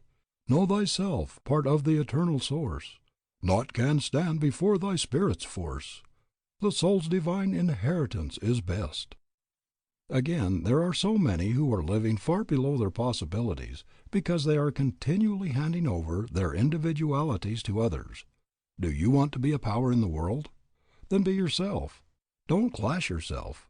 Don't allow yourself to be classed among the second hand, among the they say people. Be true to the highest within your own soul, and then allow yourself to be governed by no customs or conventionalities or arbitrary man-made rules that are not founded upon principle. Those things that are founded upon principle will be observed by the right-minded, the right-hearted man or woman in any case. Don't surrender your individuality, which is your greatest agent of power, to the customs and conventionalities that have gotten their life from the mass of those who haven't enough force to preserve their individualities. Those who, in other words, have given them over as ingredients to the mush of concession, which one of our greatest writers has said characterizes our modern society. If you do surrender your individuality in this way, you simply aid in increasing the undesirable conditions. In payment for this, you become a slave, and the chances are that in time you will be unable to hold even the respect of those whom you in this way try to please. If you preserve your individuality, then you become a master. And if wise and discreet, your influence and power will be an aid in bringing about a higher, a better, and a more healthy set of conditions in the world. All people, moreover, will think more of you, will honor you more highly for doing this, than if you show your weakness by contributing yourself to the same mush of concession that so many of them are contributing themselves to. With all classes of people you will then have an influence. A great style of hero draws equally all classes, all extremes of society to him, till we say the very dogs believe in him. To be oneself is the only worthy, and by all means the only satisfactory thing to be. May it not be good policy, says one, to be governed sometimes by one's surroundings? What is good policy? To be yourself first, last, and always. This above all, to thine own self be true, and it must follow as the night the day. Thou canst not then be false to any man. When we appeal to the Supreme and our life is governed by a principle, we are not governed either by fear of public opinion or loss of others' approbation, and we may be sure that the Supreme will sustain us. If in any way we try to live to suit others, we never shall suit them. And the more we try, the more unreasonable and exacting do they become. The government of your life is a matter that lies entirely between God and yourself. And when your life is swayed and influenced from any other source, you are on the wrong path. When we find the kingdom within, and become centered in the infinite, then we become a law unto ourselves. When we become a law unto ourselves, then we are able to bring to others a knowledge of laws higher than they are governed, or many times even enslaved by. When we have found this center, then that beautiful simplicity, at once the charm and power of a truly great personality, enters into our lives. Then all our striving for effect, that sure indicator of weakness and lack of genuine power, is absent. This striving for effect that is so common is always an indicator of a lack of something. It brings to mind the man who rides behind a dock-tailed horse, conscious of the fact that there is not enough in himself to attract attention. In common with a number of other weaklings, he adopts the brutal method of having his horse's tail sawed off, that its unnatural, odd appearance may attract from people the attention that he himself is unable to secure. But the one who strives for effect is always fooled more than he succeeds in fooling others. The man and the woman of true wisdom and insight can always see the causes that prompt, the motives that underlie the acts of all with whom he or she comes in contact. He is great who is what he is from nature, and who never reminds us of others. The men and the women who are truly awake to the real powers within are the men and women who seem to be doing so little, yet who in reality are doing so much. They seem to be doing so little because they are working with higher agencies, and yet are doing so much because of this very fact. They do their work on the higher plane.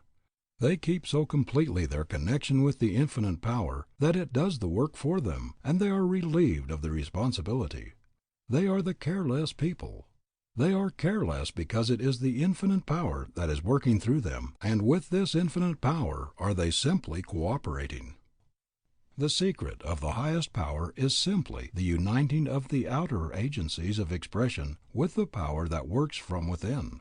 Are you a painter? Then in the degree that you open yourself to the power of the forces within, will you become great instead of mediocre. You can never put into permanent form inspirations higher than those that come through your own soul. In order for the higher inspirations to come through it, you must open your soul. You must open it fully to the supreme source of all inspiration.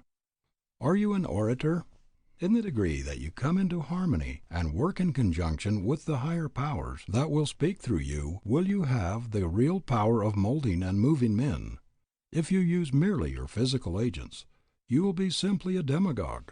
If you open yourself so that the voice of God can speak through and use your physical agents, you will become a great and true orator. Great and true in just the degree that you so open yourself. Are you a singer? Then open yourself and let the God within pour forth in the spirit of song. You will find it 1,000 times easier than all your long and studied practice without this. And other things being equal, there will come to you a power of song so enchanting and so enrapturing that its influence upon all who hear will be irresistible.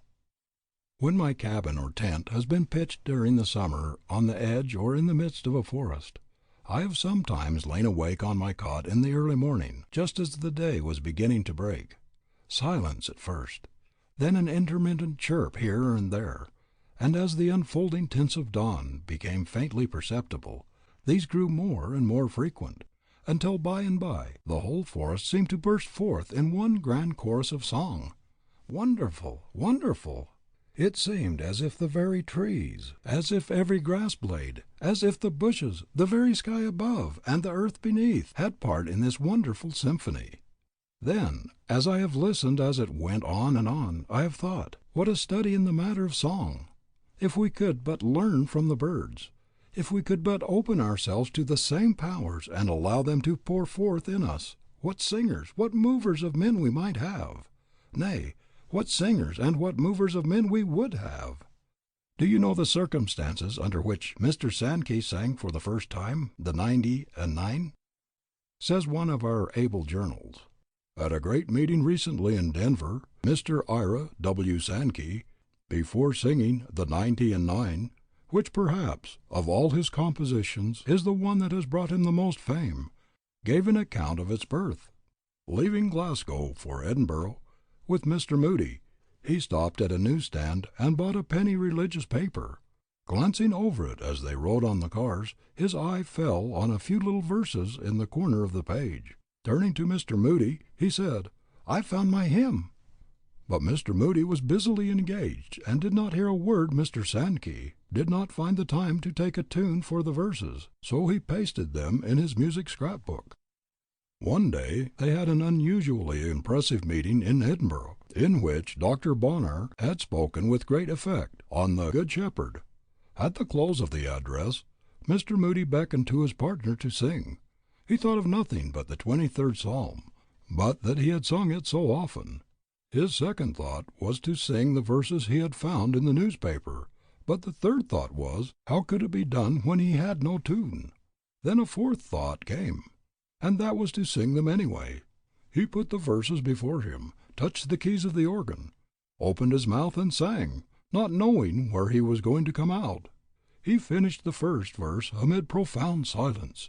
He took a long breath and wondered if he could sing the second the same way. He tried and succeeded. After that, it was easy to sing it. When he finished the hymn, the meeting was all broken down, and the throngs were crying.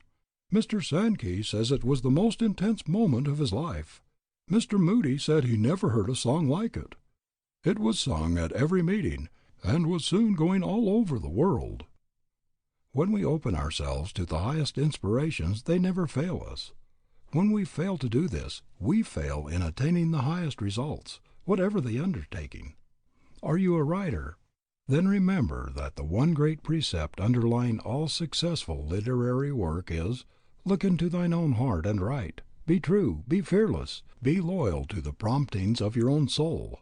Remember that an author can never write more than he himself is. If he would write more, then he must be more. He is simply his own amanuensis. He in a sense writes himself into his book. He can put no more into it than he himself is. If he is one of great personality, strong in purpose, deep in feeling, open always to the highest inspirations, a certain indefinable something gets into his pages that makes them breathe forth vital, living power, a power so great that each reader gets the same inspirations as those that spoke through the author. That's written between the lines is many more times more than that's written in the lines. It is the spirit of the author that engenders this power. It is this that gives that extra 25 or 30% that takes a book out of the class called medium and lifts it into the class called superior. That extra percent that makes it the one of the 100 that is truly successful, while the 99 never see more than their first edition. It is this same spiritual power that the author of a great personality puts into his work, that causes it to go so rapidly from reader to reader, for the only way that any book circulates in the ultimate is from mouth to mouth, any book that reaches a large circulation. It is this that many times causes a single reader, in view of its value to himself, to purchase numbers of copies for others. A good poem, says Emerson, goes about the world offering itself to reasonable men, who read it with joy and carry it to their reasonable neighbors. Thus it draws to it the wise and generous souls, confirming their secret thoughts, and through their sympathy really publishing itself. This is the type of author who writes not with the thought of having what he writes become literature, but he writes with the sole thought of reaching the hearts of the people, giving them something of vital value, something that will broaden, sweeten, enrich, and beautify their lives, that will lead them to the finding of the higher life, and with it the higher powers and the higher joys. It most always happens, however, that if he succeeds in thus reaching the people, the becoming literature part somehow takes care of itself, and far better than if he aimed for it directly. The one, on the other hand, who fears to depart from beaten paths, who allows himself to be bound by arbitrary rules, limits his own creative powers in just the degree that he allows himself so to be bound. "My book," says one of the greatest of modern authors, "shall smell of the pines and resound with the hum of insects. The swallow over my window shall interweave that thread or straw he carries in his bill into my web also." Far better, gentle sage, to have it smell of the pines and resound with the hum of insects, than to have it sound of the rules that a smaller type of man gets by studying the works of a few great, fearless writers like yourself, and formulating from what he thus gains a handbook of rhetoric. Of no use are the men who study to do exactly as was done before, who can never understand that today is a new day. When Shakespeare is charged with debts to his authors, Landor replies, "Yet he was more original than his originals. He breathed upon dead bodies and brought them into life." This is the type of man who doesn't move the world's way, but who moves the world his way.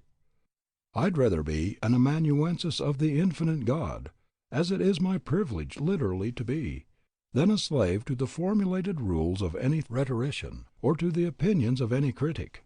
Oh, the people over and over.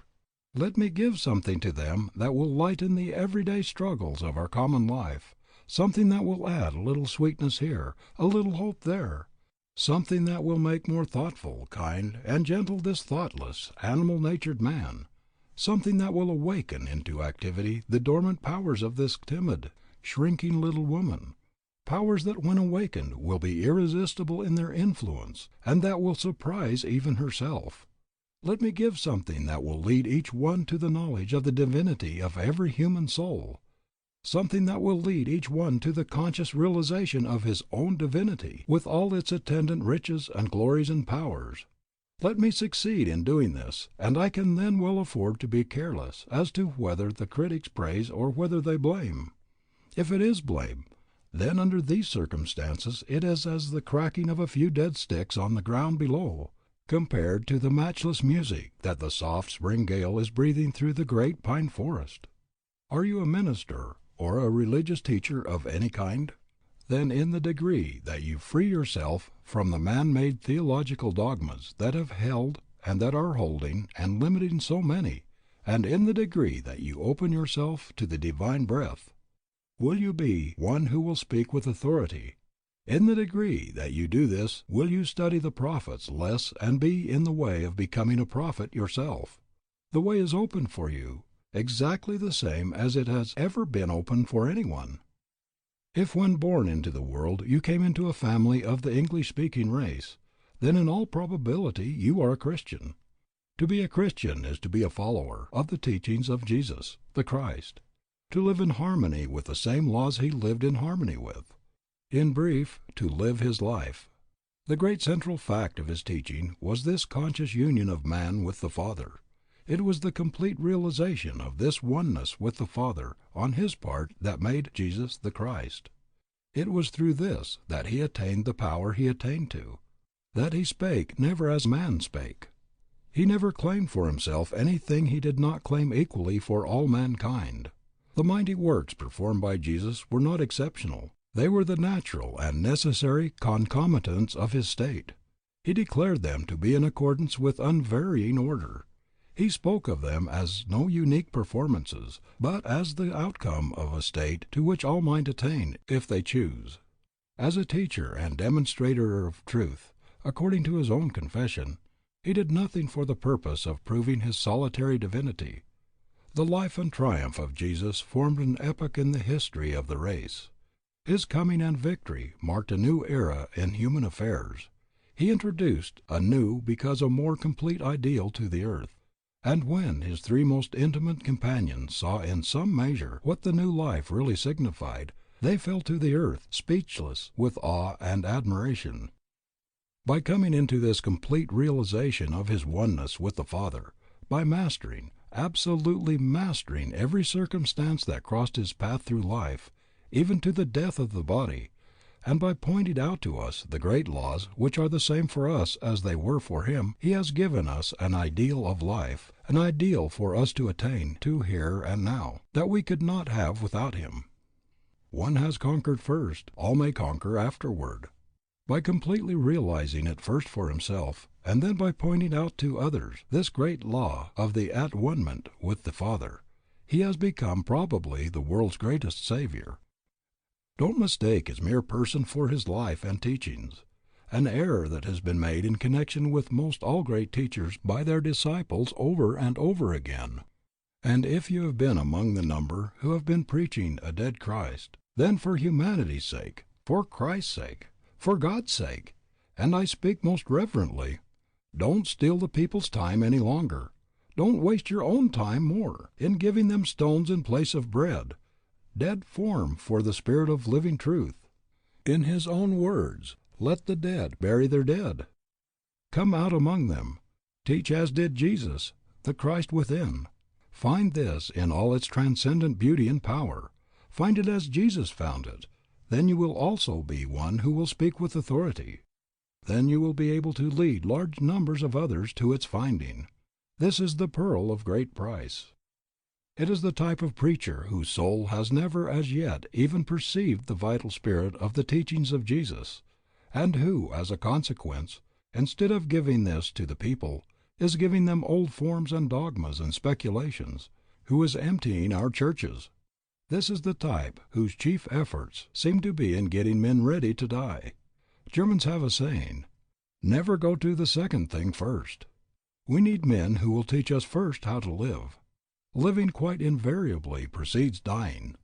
This also is true, that when we once know how to live, and live in accordance with what we know, then the dying, as we term it, will in a wonderfully beautiful manner take care of itself. It is in this fact the only way in which it can be taken care of. It is on account of this emptying of our churches, for the reason that the people are tiring of mere husks, that many short-sighted people are frequently heard to say that religion is dying out. Religion dying out? How can anything die before it is really born? And so far as the people are concerned, religion is just being born, or rather, they are just awaking to a vital, everyday religion.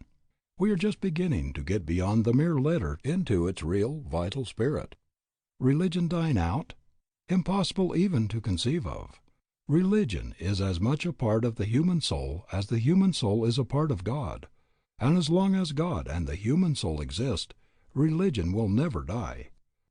Much of the dogma, the form, the ceremony, the mere letter that has stood as religion, and honestly, many times, let us be fair enough to say, this, thank God, is rapidly dying out, and never so rapidly as it is today.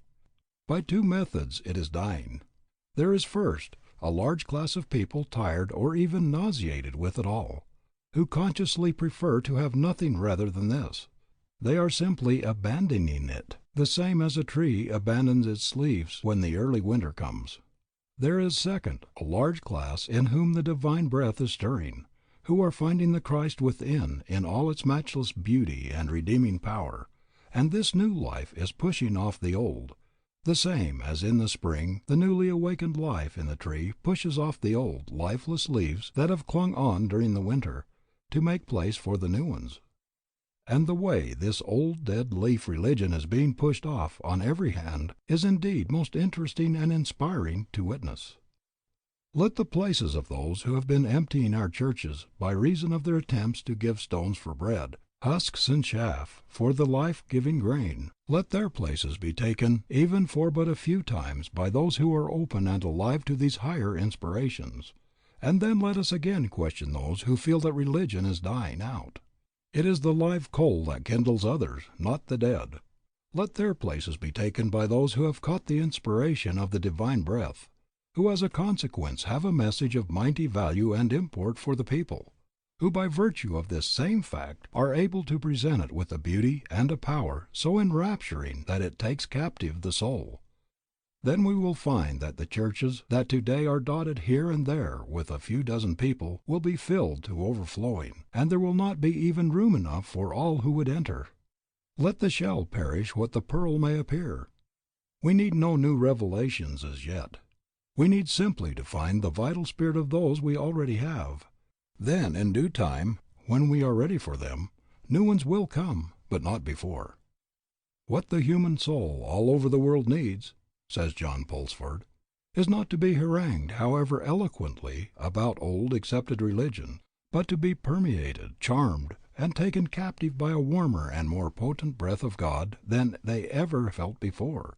And I should not be true to my personal experience if I did not bear testimony that this divine breath is as exquisitely adapted to the requirements of the soul's nature as a June morning to the planet.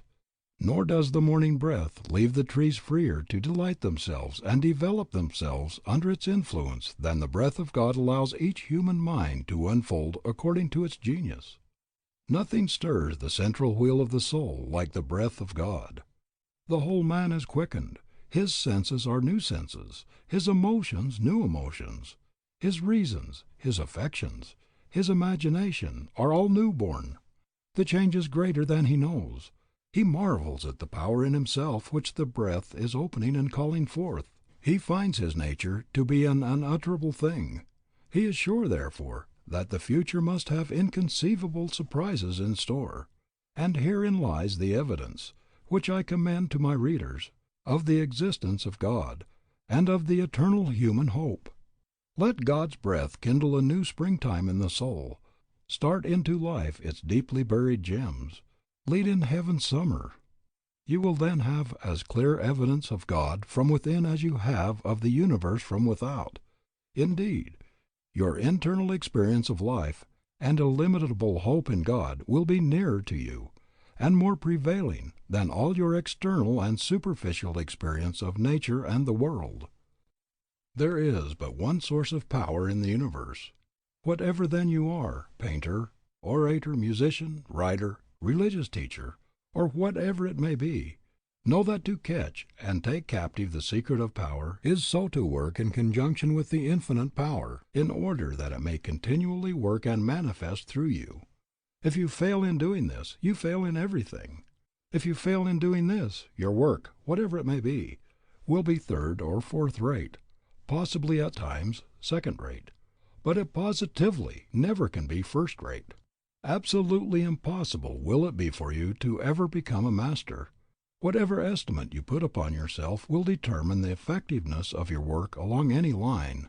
As long as you live merely in the physical and the intellectual, you set limitations to yourself that will hold you as long as you so live. When, however, you come into the realization of your oneness with the infinite life and power, and you open yourself that it may work through you, you will find that you have entered upon an entirely new phase of life, and that ever-growing increasing power will be yours. Then it will be true that your strength will be as the strength of 10, because your heart is pure. O God, I am one forever, with Thee by the glory of birth. The celestial powers proclaim it, to the utmost bounds of the earth. I think of this birthright immortal, and my being expands like a rose. As an odorous cloud of incense, around and above me it flows. A glorious song of rejoicing, an innermost spirit I hear, and it sounds like heavenly voices in a chorus divine and clear. And I feel a power uprising, like the power of an embryo god. With a glorious wall it surrounds me, and lifts me up from the sod. Section 9. Plenty of all things, the law of prosperity. This is the spirit of infinite plenty, the power that has brought, that is continually bringing, all things into expression in material form. He who lives in the realization of his oneness with this infinite power becomes a magnet to attract to himself a continual supply whatsoever things he desires. If one holds himself in the thought of poverty, he will be poor, and the chances are that he will remain in poverty. If he hold himself, whatever present conditions may be, continually in the thought of prosperity, he sets into operation forces that will sooner or later bring him into prosperous conditions. The law of attraction works unceasingly throughout the universe, and the one great and never-changing fact in connection with it is, as we have found, that like attracts like. If we are one with this infinite power, this source of all things, then in the degree that we live in the realization of this oneness, in that degree do we actualize in ourselves a power that will bring to us an abundance of all things that is desirable for us to have. In this way we come into possession of a power whereby we can actualize at all times those conditions that we desire. As all truth exists now, and awaits simply our perception of it, so all things necessary for present needs exist now, and await simply the power in us to appropriate them. God holds all things in His hands. His constant word is, "My child, acknowledge me in all your ways, and in the degree that you do this, in the degree that you live this, then what is mine is yours." Jehovah Jireh, the Lord will provide. He giveth to all men liberally, and upbraideth not.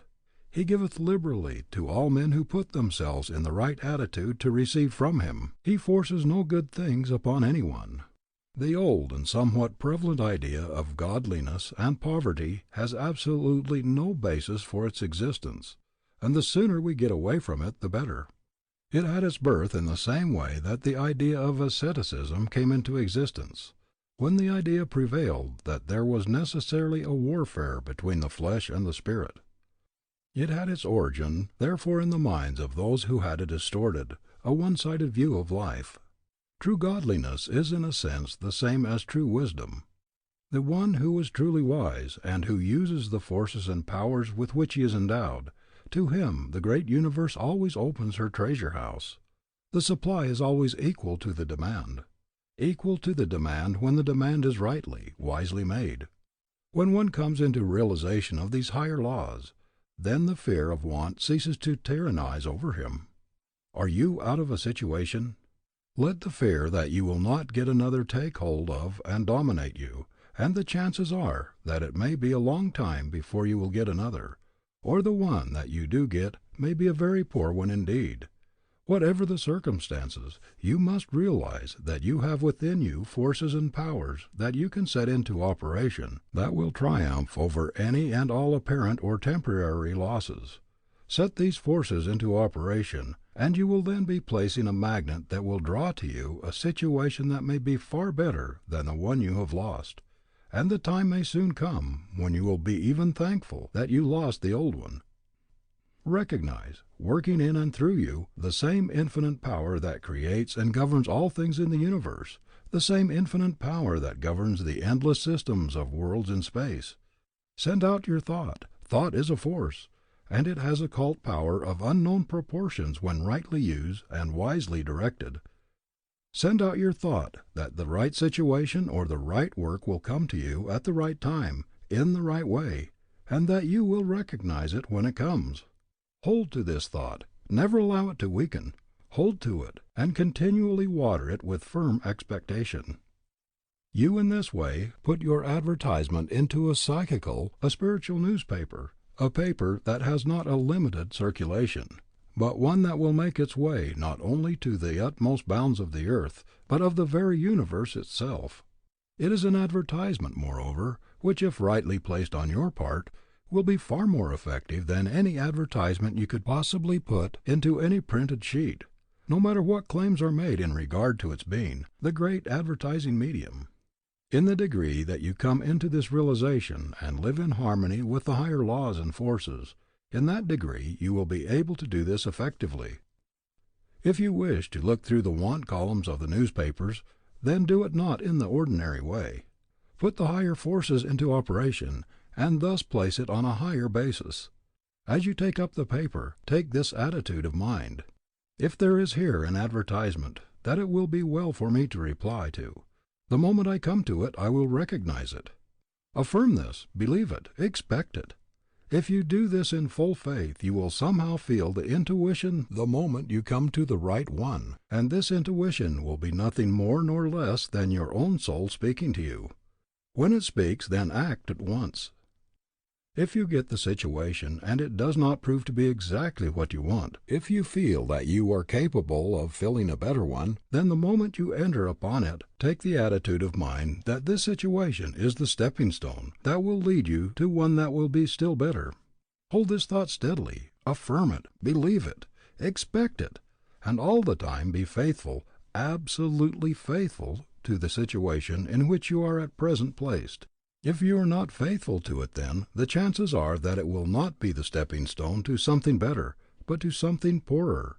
If you are faithful to it, the time may soon come when you will be glad and thankful, when you will rejoice that you lost your old position. This is the law of prosperity. When apparent adversity comes, be not cast down by it, but make the best of it, and always look forward for better things, for conditions more prosperous. To hold yourself in this attitude of mind is to set into operation subtle, silent, and irresistible forces that sooner or later will actualize in material form that which is today merely an idea. But ideas have occult power, and ideas, when rightly planted and rightly tended, are the seeds that actualize material conditions. Never give a moment to complaint, but utilize the time that would otherwise be spent in this way in looking forward and actualizing the conditions you desire. Suggest prosperity to yourself. See yourself in a prosperous condition. Affirm that you will before long be in a prosperous condition. Affirm it calmly and quietly, but strongly and confidently. Believe it absolutely. Expect it. Keep it continually watered with expectation. You thus make yourself a magnet to attract the things that you desire. Don't be afraid to suggest, to affirm these things, for by so doing you put forth an ideal which will begin to clothe itself in material form. In this way you are utilizing agents among the most subtle and powerful in the universe. If you are particularly desirous for anything that you feel it is good and right for you to have, something that will broaden your life or that will increase your usefulness to others, simply hold the thought that at the right time, in the right way, and through the right instrumentality, there will come to you, or there will open up for you, the way whereby you can attain what you desire. I know of a young lady who a short time ago wanted some money very badly. She wanted it for a good purpose. She saw no reason why she shouldn't have it. She is one who has come into an understanding of the power of the interior forces. She took and held herself in the attitude of mind we have just pointed out. In the morning, she entered into the silence for a few moments. In this way, she brought herself into a more complete harmony with the higher powers. Before the day closed, a gentleman called, a member of a family with which she was acquainted. He asked her if she would do for the family some work that they wanted done.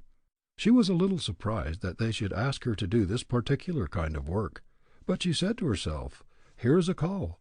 I will respond and see what it will lead to." She undertook the work. She did it well. When she had completed it, there was put into her hands an amount of money far beyond what she had expected. She felt that it was an amount too large for the work she had done. She protested. They replied, "No, you have done us a service that transcends in value the amount we offer to pay you." The sum thus received was more than sufficient for the work she wished to accomplish. This is but one of many instances in connection with the wise and effective use of the higher powers. It also carries a lesson. Don't fold your hands and expect to see things drop into your lap, but set into operation the higher forces and then take hold of the first thing that offers itself. Do what your hands find to do, and do it well. If this work is not thoroughly satisfactory to you, then affirm, believe, and expect that it is the agency that will lead you to something better.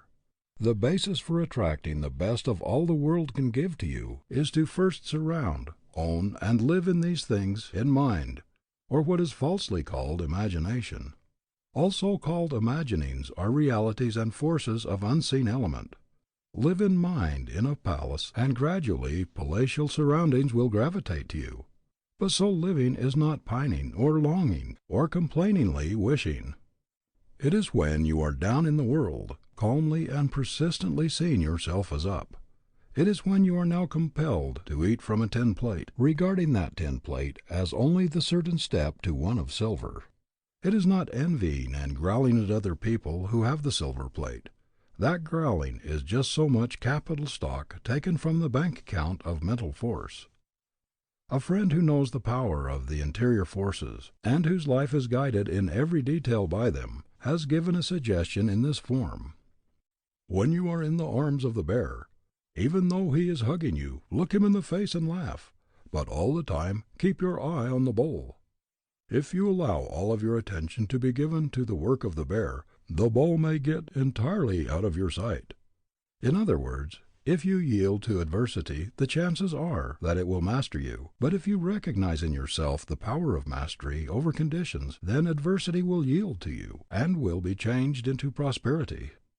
If when it comes to you calmly and quietly recognize it, and use the time that might otherwise be spent in regrets and fears and forebodings, in setting into operation the powerful forces within you, it will soon take its leave. Faith, absolute dogmatic faith, is the only law of true success. When we recognize the fact that a man carries his success or his failure with him, and that it does not depend upon outside conditions, we will come into the possession of powers that will quickly change outside conditions into agencies that make for success. When we come into this higher realization and bring our lives into complete harmony with the higher laws, we will then be able so to focus and direct the awakened interior forces that they will go out and return laden with that for which they are sent. We will then be great enough to attract success, and it will not always be apparently just a little ways ahead. We can then establish in ourselves a center so strong that instead of running hither and thither for this or that, we can stay at home and draw to us the conditions we desire. If we firmly establish and hold to this center, things will seem continually to come our way. The majority of people in the modern world are looking for things that are practical and that can be utilized in everyday life. The more carefully we examine into the laws underlying the great truths we are considering, the more we will find that they are not only eminently practical, but in a sense, and in the deepest and truest sense, they are the only practical things there are. There are people who continually pride themselves upon being exceedingly practical, but many times those who of themselves think nothing about this are the most practical people the world knows. And, on the other hand, those who take great pride in speaking of their own practicality are many times the least practical. Or again, in some ways they may be practical, but so far as life in its totality is concerned, they are absurdly impractical. What profit, for example, can there be for the man who, materially speaking, though he has gained the whole world, has never yet become acquainted with his own soul? There are multitudes of men all about us who are entirely missing the real life, men who have not learned even the ABC of true living. Slaves they are, abject slaves to their temporary material accumulations. Men who, thinking they possess their wealth, are on the contrary completely possessed by it. Men whose lives are comparatively barren in service to those about them and to the world at large. Men who, when they can no longer hold the body, the agency by means of which they are related to the material world, will go out poor indeed, pitiable poor, unable to take even the smallest particle of their accumulations with them. They will enter upon the other form of life naked and destitute. The kindly deeds, the developed traits of character, the realized powers of the soul, the real riches of the inner life and unfoldment, all those things that become our real and eternal possessions, have been given no place in their lives, and so of the real things in life they are destitute. Nay, many times worse than destitute. We must not suppose that habits once formed are any more easily broken off in the other form of life than they are in this. If one voluntarily grows a certain mania here, we must not suppose that the mere dropping of the body makes all conditions perfect. All is law. All is cause and effect. As we sow, so shall we also reap, not only in this life but in all lives. He who is enslaved with the sole desire for material possessions here will continue to be enslaved even after he can no longer retain his body. Then, moreover, he will have not even the means of gratifying his desires. Dominated by this habit, he will be unable to set his affections, for a time at least, upon other things, and the desire, without the means of gratifying it, will be doubly torturing to him. Perchance this torture may be increased by his seeing the accumulations he thought were his now being scattered and wasted by spendthrifts. He wills his property, as we say, to others, but he can have no word as to its use. How foolish, then, for us to think that any material possessions are ours. How absurd, for example, for one to fence off a number of acres of God's earth and say they are his. Nothing is ours that we cannot retain. The things that come into our hands come not for the purpose of being possessed, as we say, much less for the purpose of being hoarded. They come into our hands to be used, to be wisely used.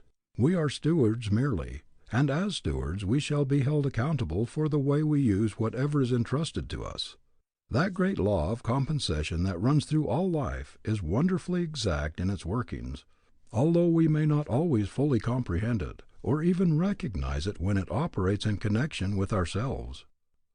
The one who has come into the realization of the higher life no longer has a desire for the accumulation of enormous wealth, any more than he has a desire for any other excess. In the degree that he comes into the recognition of the fact that he is wealthy within, external wealth becomes less important in his estimation. When he comes into the realization of the fact that there is a source within from which he can put forth power to call to him and actualize in his hands at any time a sufficient supply for all his needs, he no longer burdens himself with vast material accumulations that require his constant care and attention, and thus take his time and his thought from the real things of life. In other words, he first finds the kingdom, and he realizes that, when he has found this, all other things follow in measure. It is as hard for a rich man to enter into the kingdom of heaven, said the Master, he who having nothing had everything, as it is for a camel to pass through the eye of a needle. In other words, if a man give all his time to the accumulation, the hoarding of outward material possession far beyond what he can possibly ever use, what time has he for the finding of that wonderful kingdom, which when found brings all else with it? Which is better, to have millions of dollars, and to have the burden of taking care of it all, for the one always involves the other, or to come into the knowledge of such laws and forces that every need will be supplied in good time, to know that no good thing shall be withheld, to know that we have in our power to make the supply always equal to the demand? The one who enters into the realm of this higher knowledge never cares to bring upon himself the species of insanity that has such a firm hold upon so many in the world today. He avoids it as he would avoid any loathsome disease of the body. When we come into the realization of the higher powers, we will then be able to give more attention to the real life, instead of giving so much to the piling up of vast possessions that hamper rather than help it. It is the medium ground that brings the true solution here, the same as it is in all phases of life. Wealth beyond a certain amount cannot be used, and when it cannot be used, it then becomes a hindrance rather than an aid, a curse rather than a blessing. All about us are persons with lives now stunted and dwarfed who could make them rich and beautiful, filled with a perennial joy, if they would begin wisely to use that which they have spent the greater portion of their lives in accumulating. The man who accumulates during his entire life, and who leaves even all when he goes out for benevolent purposes, comes far short of the ideal life. It is but a poor excuse of a life. It is not especially commendable in me to give a pair of old worn-out shoes that I shall never use again to another who is in need of shoes. But it is commendable, if indeed doing anything we ought to do can be spoken of as being commendable. It is commendable for me to give a good pair of strong shoes to the man who in the midst of a severe winter is practically shoeless, the man who is exerting every effort to earn an honest living, and thereby take care of his family's needs. And if in giving the shoes I also give myself, he then has a double gift, and I a double blessing. There is no wiser use that those who have great accumulations can make of them than wisely put them into life, into character, day by day while they live. In this way their lives will be continually enriched and increased. The time will come when it will be regarded as a disgrace for a man to die and leave vast accumulations behind him. Many a person is living in a palace today, who in the real life is poorer than many a one who has not even a roof to cover him. A man may own and live in a palace, but the palace for him may be a poorhouse still. Moth and rust are nature's wise provisions, God's methods, for disintegrating and scattering, in this way getting ready for use in new forms, that which is hoarded and consequently serving no use. There is also a great law continually operating whose effects are to dwarf and deaden the powers of true enjoyment, as well as all the higher faculties of the one who hoards. Multitudes of people are continually keeping away from them higher and better things because they are forever clinging on to the old. If they would use and pass on the old, room would be made for new things to come. Hoarding always brings loss in one form or another. Wisely using, brings an ever-renewing gain. If the tree should as ignorantly and as greedily hold on to this year's leaves when they have served their purpose, where would be the full and beautiful new life that will be put forth in the spring? Gradual decay and finally death would be the result. If the tree is already dead, then it may perhaps be well enough for it to cling on to the old, for no new leaves will come. But as long as the life in the tree is active, it is necessary that it rid itself of the old ones, that room may be made for the new. Opulence is the law of the universe, an abundant supply for every need if nothing is put in the way of its coming. The natural and the normal life for us is this: to have such a fullness of life and power by living so continually in the realization of our oneness with the infinite life and power that we find ourselves in the constant possession of an abundant supply of all things needed. Then not by hoarding but by wisely using and ridding ourselves of things as they come, an ever-renewing supply will be ours, a supply far better adapted to present needs than the old could possibly be. In this way we not only come into possession of the richest treasures of the infinite good ourselves, but we also become open channels through which they can flow to others. Section 10.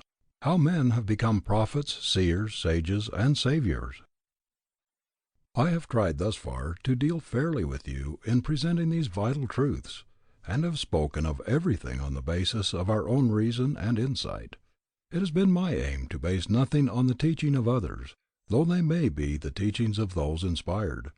Let us now look for a moment at these same great truths in the light of the thoughts and the teachings as put forth by some of the world's great thinkers and inspired teachers.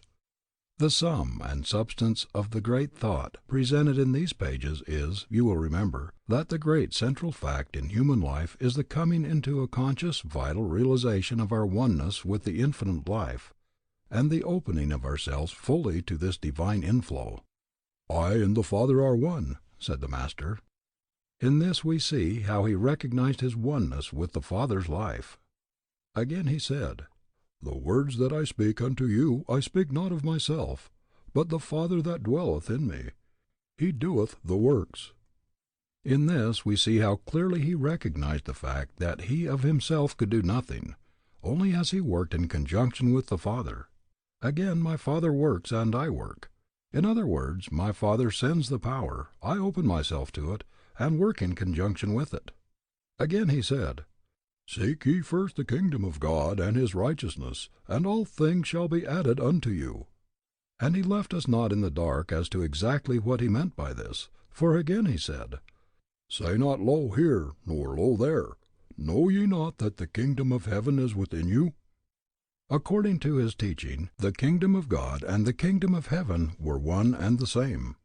If, then, his teaching is that the kingdom of heaven is within us, do we not clearly see that, putting it in other words, his injunction is nothing more nor less than, come ye into a conscious realization of your oneness with the Father's life, and as you realize this oneness you will find the kingdom, and when you find this, all things else shall follow.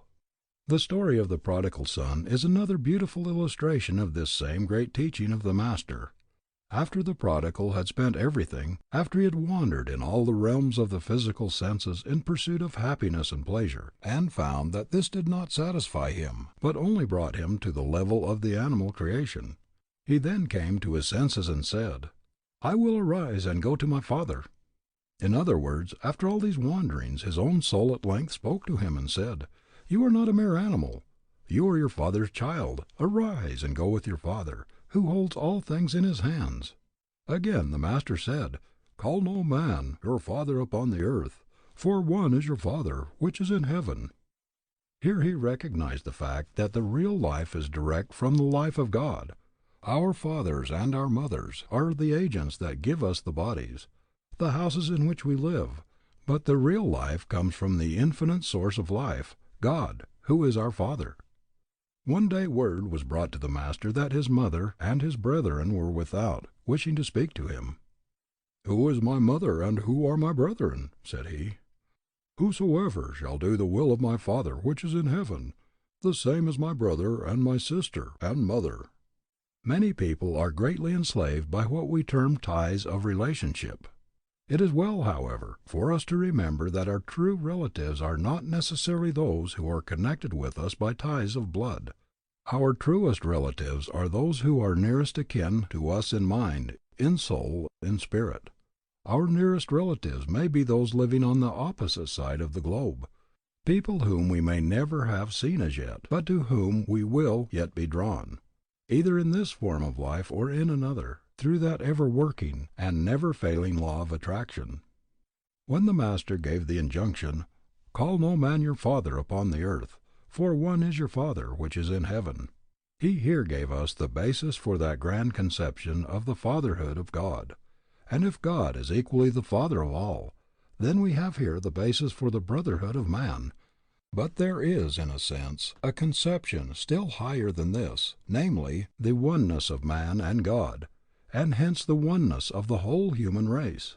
When we realize this fact, then we clearly see how in the degree that we come into the realization of our oneness with the infinite life, and so every step that we make Godward, we aid in lifting all mankind up to this realization, and enable them in turn to make a step Godward. The Master again pointed out our true relations with the infinite life when he said, Except you become as little children, ye shall not enter into the kingdom of heaven. When he said, Man shall not live by bread alone, but by every word that proceedeth out of the mouth of God, he gave utterance to a truth of a far greater import than we have as yet commenced fully to grasp. Here he taught that even the physical life cannot be maintained by material food alone, but that one's connection with this infinite source determines to a very great extent the condition of even the bodily structure and activities. Blessed are the pure in heart, for they shall see God. In other words, blessed are they who in all the universe recognize only God, for by such God shall be seen. Said the great Hindu sage Manu, He who in his own soul perceives the Supreme Soul in all beings, and acquires equanimity toward them all, attains the highest bliss. It was Athanasius who said, Even we may become gods walking about in the flesh. The same great truth we are considering is the one that runs through the life and the teachings of Gautama, he who became the Buddha. People are in bondage, said he, because they have not yet removed the idea of I. To do away with all sense of separateness, and to recognize the oneness of the Self with the Infinite, is the spirit that breathes through all his teachings. Running through the lives of all the medieval mystics was this same great truth, union with God. Then coming nearer to our own time, we find the highly illumined seer, Emanuel Swedenborg, pointing out the great laws in connection with what he termed the divine influx, and how we may open ourselves more fully to its operations. The great central fact in the religion and worship of the Friends is the inner light, God in the soul of man speaking directly in just the degree that the soul is open to him. The inspired one, the seer, who when with us lived at Concord, recognized the same great truth when he said, "We are all inlets to the great sea of life." And it was by opening himself so fully to its inflow that he became one inspired. All through the world's history we find that the men and the women who have entered into the realm of true wisdom and power, and hence into the realm of true peace and joy, have lived in harmony with this higher power. David was strong and powerful, and his soul burst forth in praise and adoration in just the degree that he listened to the voice of God and lived in accordance with his higher promptings. Whenever he failed to do this, we hear his soul crying out in anguish and lamentation. The same is true of every nation or people. When the Israelites acknowledged God and followed according to his leadings, they were prosperous, contented, and powerful, and nothing could prevail against them. When they depended upon their own strength alone and failed to recognize God as the source of their strength, we find them overcome, in bondage or despair. A great immutable law underlies the truth, "Blessed are they that hear the word of God and do it." Then follows all. We are wise in the degree that we live according to the higher light. All the prophets, seers, sages, and saviors in the world's history became what they became, and consequently had the powers they had, through an entirely natural process. They all recognized and came into the conscious realization of their oneness with the infinite life. God is no respecter of persons. He doesn't create prophets, seers, sages, and saviors as such. He creates men. But here and there one recognizes his true identity, recognizes the oneness of his life with the source whence it came. He lives in the realization of this oneness, and in turn becomes a prophet, seer, sage, or savior. Neither is God a respecter of races or of nations. He has no chosen people. But here and there a race or a nation becomes a respecter of God, and hence lives the life of a chosen people. There has been no age or place of miracles in distinction from any other age or place. What we term miracles have abounded in all places and at all times where conditions have been made for them. They are being performed today just as much as they ever have been when the laws governing them are respected. Mighty men, we are told they were. Mighty men who walked with God. And in the words, "who walked with God," lies the secret of the words, mighty men. Cause, effect. The Lord never prospers any man, but the man prospers because he acknowledges the Lord, and lives in accordance with the higher laws. Solomon was given the opportunity of choosing whatever he desired. His better judgment prevailed, and he chose wisdom. But when he chose wisdom, he found that it included all else beside. We are told that God hardened Pharaoh's heart. I don't believe it. God never hardens anyone's heart. Pharaoh hardened his own heart, and God was blamed for it. But when Pharaoh hardened his heart and disobeyed the voice of God, the plagues came. Again, cause, effect. Had he, on the contrary, listened, in other words, had he opened himself to and obeyed the voice of God, the plagues would not have come. We can be our own best friends or we can be our own worst enemies. In the degree that we become best friends to the highest and best within us, we become friends to all, and in the degree that we become enemies to the highest and best within us, do we become enemies to all. In the degree that we open ourselves to the higher powers and let them manifest through us, then by the very inspirations we carry with us do we become in a sense the saviors of our fellow men, and in this way we all are, or may become, the saviors one of another. In this way you may become, indeed, one of the world's redeemers. Section 11. The basic principle of all religions, the universal religion. The great truth we are considering is the fundamental principle running through all religions. We find it in every one. In regard to it all agree. It is moreover a great truth in regard to which all people can agree, whether they belong to the same or to different religions. People always quarrel about the trifles, about their personal views of minor insignificant points. They always come together in the presence of great fundamental truths, the threads of which run through all. The quarrels are in connection with the lower self. The agreements are in connection with the higher self. A place may have its factions that quarrel and fight among themselves, but let a great calamity come upon the land, flood, famine, pestilence, and these little personal differences are entirely forgotten, and all work shoulder to shoulder in the one great cause. The changing, the evolving self gives rise to quarrels. The permanent, the soul self unites in all the highest efforts of love and service. Patriotism is a beautiful thing. It is well for me to love my country. But why should I love my own country more than I love all others? If I love my own and hate others, I then show my limitations, and my patriotism will stand the test not even for my own.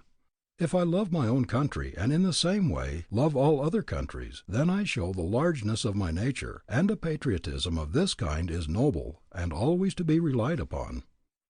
The view of God in regard to which we are agreed, that He is the infinite spirit of life and power, that is back of all, that is working in and through all, that is the life of all, is a matter in regard to which all men, all religions can agree. With this view there can be no infidels or atheists. There are atheists and infidels in connection with many views that are held concerning God, and thank God there are. Even devout and earnest people among us attribute things to God that no respectable men or women would permit to be attributed to themselves. This view is satisfying to those who cannot see how God can be angry with His children, jealous, vindictive. A display of these qualities always lessens our respect for men and women, and still we attribute them to God. The earnest, sincere heretic is one of the greatest friends true religion can have. Heretics are among God's greatest servants. They are among the true servants of mankind. Christ was one of the greatest heretics the world has ever known. He allowed Himself to be bound by no established or orthodox teachings or beliefs. Christ is preeminently a type of the universal. John the Baptist is a type of the personal. John dressed in a particular way, ate a particular kind of food, belonged to a particular order, lived and taught in a particular locality, and he himself recognized the fact that he must decrease while Christ must increase. Christ, on the other hand, gave Himself absolutely no limitations. He allowed Himself to be bound by nothing. He was absolutely universal, and as a consequence, taught not for His own particular day, but for all time. This mighty truth which we have agreed upon as the great central fact of human life is the golden thread that runs through all religions. When we make it the paramount fact in our lives, we will find that minor differences, narrow prejudices, and all these laughable absurdities will so fall away by virtue of their very insignificance, that a Jew can worship equally as well in a Catholic cathedral, a Catholic in a Jewish synagogue, a Buddhist in a Christian church, a Christian in a Buddhist temple. Or all can worship equally well about their own hearthstones, or out on the hillside, or while pursuing the avocations of everyday life. For true worship, only God and the human soul are necessary. It does not depend upon times or seasons or occasions. Anywhere and at any time God and man in the bush may meet. This is the great fundamental principle of the universal religion upon which all can agree. This is the great fact that is permanent. There are many things in regard to which all cannot agree. These are the things that are personal, non-essential, and so as time passes they gradually fall away. One who doesn't grasp this great truth, a Christian for example, asks, "But was not Christ inspired?" Yes, but he was not the only one inspired. Another who is a Buddhist asks, "Was not Buddha inspired?" Yes, but he was not the only one inspired. A Christian asks, "But is not our Christian Bible inspired?" Yes, but there are other inspired scriptures. A Brahmin or a Buddhist asks, "Are not the Vedas inspired?" Yes, but there are other inspired sacred books. Your error is not in believing that your particular scriptures are inspired, but your error is, and you show your absurdly laughable limitations by it, your inability to see that other scriptures are also inspired. The sacred books, the inspired writings, all come from the same source, God. God speaking through the souls of those who open themselves that He may thus speak. Some may be more inspired than others. It depends entirely on the relative degree that this one or that one opens himself to the divine voice. Says one of the inspired writers in the Hebrew Scriptures, "Wisdom is the breath of the power of God, and in all ages, entering into holy souls, she maketh them friends of God and prophets." Let us not be among the number so dwarfed, so limited, so bigoted as to think that the infinite God has revealed Himself to one little handful of His children, in one little quarter of the globe, and at one particular period of time. This isn't the pattern by which God works. "Of a truth I perceive that God is no respecter of persons, but in every nation he that revereth God and worketh righteousness is accepted of Him," says the Christian Bible. When we fully realize this truth, we will then see that it makes but little difference what particular form of religion one holds to. But it does make a tremendous difference how true he is to the vital principles of this one. In the degree that we love self less and love truth more, in that degree will we care less about converting people to our particular way of thinking, but all the more we will care to aid them in coming into the full realization of truth through the channels best adapted to them. The doctrine of our Master, says the Chinese, consisted solely in integrity of heart. We will find as we search that this is the doctrine of every one who is at all worthy the name of Master. The great fundamental principles of all religions are the same. They differ only in their minor details according to the various degrees of unfoldment of different people. I am sometimes asked, "To what religion do you belong?" What religion? Why, bless you, there's only one religion, the religion of the living God. There are, of course, the various creeds of the same religion arising from the various interpretations of different people, but they are all of minor importance. The more unfolded the soul, the less important do these minor differences become. They are also, of course, the various so-called religions. There is in reality, however, but one religion. The moment we lose sight of this great fact, we depart from the real, vital spirit of true religion, and allow ourselves to be limited and bound by form. In the degree that we do this, we build fences around ourselves, which keep others away from us, and which also prevent our coming into the realization of universal truth. There is nothing worthy the name of truth that is not universal. There is only one religion.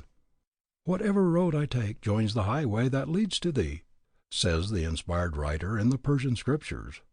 "Broad is the carpet God has spread, and beautiful the colors He has given it. The pure man respects every form of faith," says the Buddhist. "My doctrine makes no difference between high and low, rich and poor. Like the sky, it has room for all, and like the water, it washes all alike. The broad-minded see the truth in different religions. The narrow-minded see only the differences," says the Chinese. The Hindu has said, "The narrow-minded ask, is this man a stranger, or is he of our tribe? But to those in whom love dwells, the whole world is but one family. Altar flowers are of many species, but all worship is one. Heaven is a palace with many doors, and each may enter in his own way." "Are not we all children of one Father?" says the Christian. "God has made of one blood all nations, to dwell on the face of the earth." It was a latter-day seer who said, "That which was profitable to the soul of man, the Father revealed to the ancients. That which is profitable to the soul of man today, revealeth He this day."